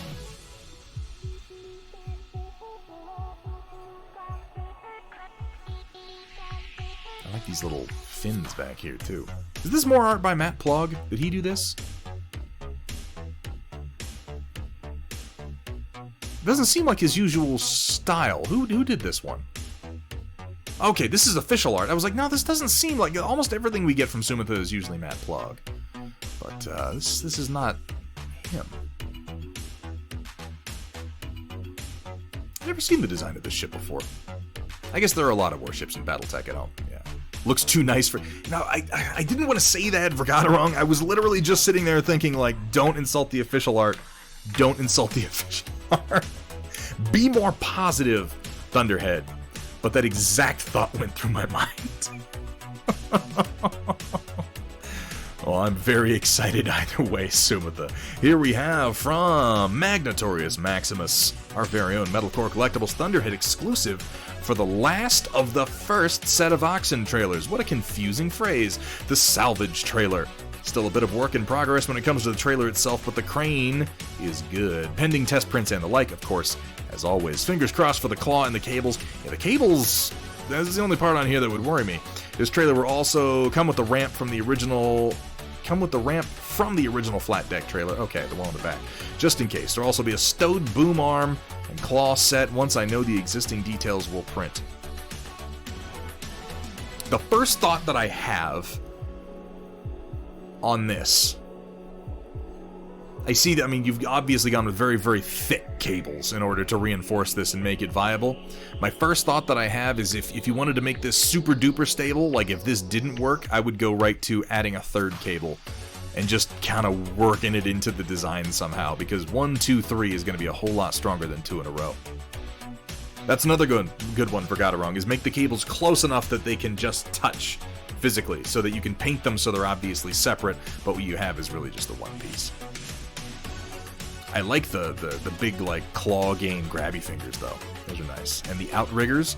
I know these are called outriggers. I had to research this because they're all over my fucking drop-based Delta set. I had no idea what they were called before. Very nice. Let's get another angle on it.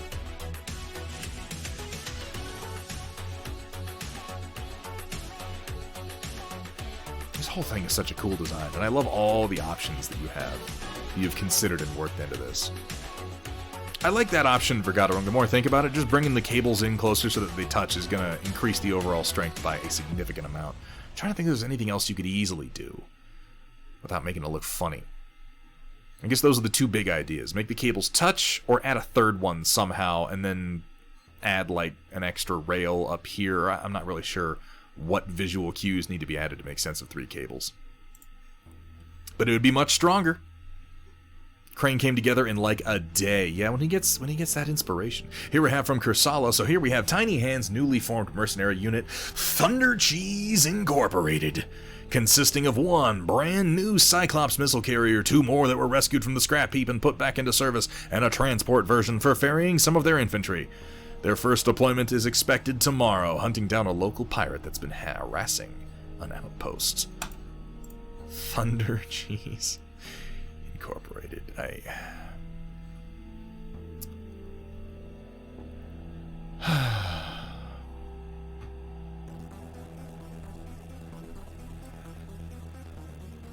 You know, every now and then you just need a good, genuine smile. And this is... Well done, Tiny Hands. Well, it's yellow and blue in the flock as well. I love it. I love it. It's fucking crazy, and I love it.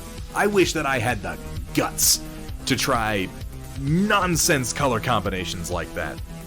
Because you do enough of them, and eventually you're going to land on something that looks really, really great. So we have the big cheese of blue cheese. Yeah, I like that. The big cheese and the lance is blue cheese. Hey, we made it almost all the way to the end of the storm report before I started talking about food and got hungry. How about that? Here we have from Unexpected.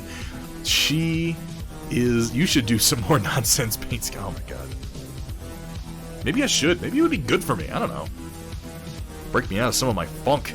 She is complete. 75mm Thanatos by Michael Contraros. This is a really nice paint job, and in oils, if I'm not mistaken. At least for the most part. Maybe not for the headpiece? I'm not sure. Really, really like the work on the feathers. Bringing the texture out very, very sharply. We've seen this back piece before. I was impressed by this alone, but then when you mix it with the rest of the paint job, the skin tones, it's very, very softly cool white gray. Lovely work on the eyes, too.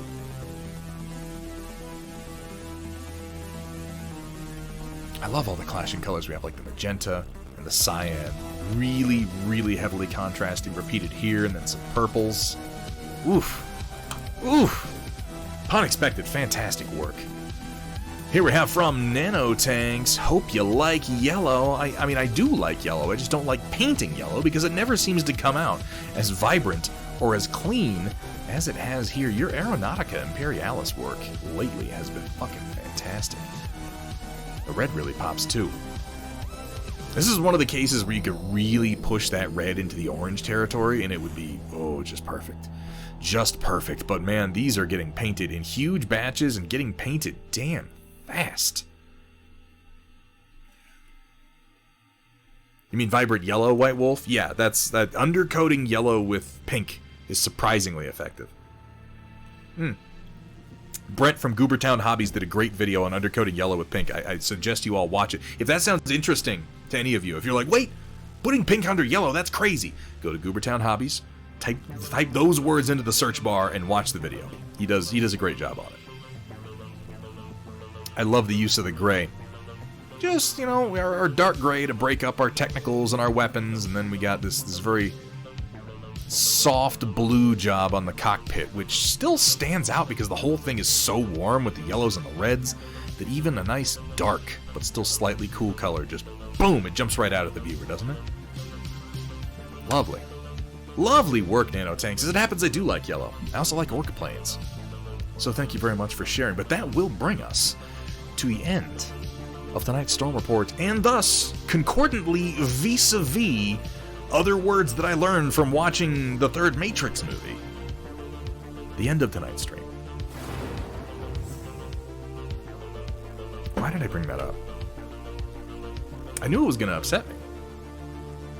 I knew, as I'm saying it, I'm like, why am I even thinking about this?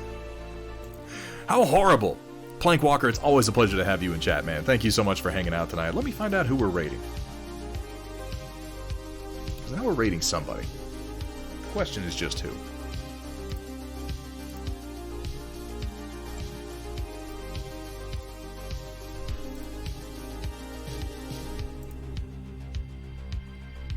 I was already thinking of the Matrix when you said that.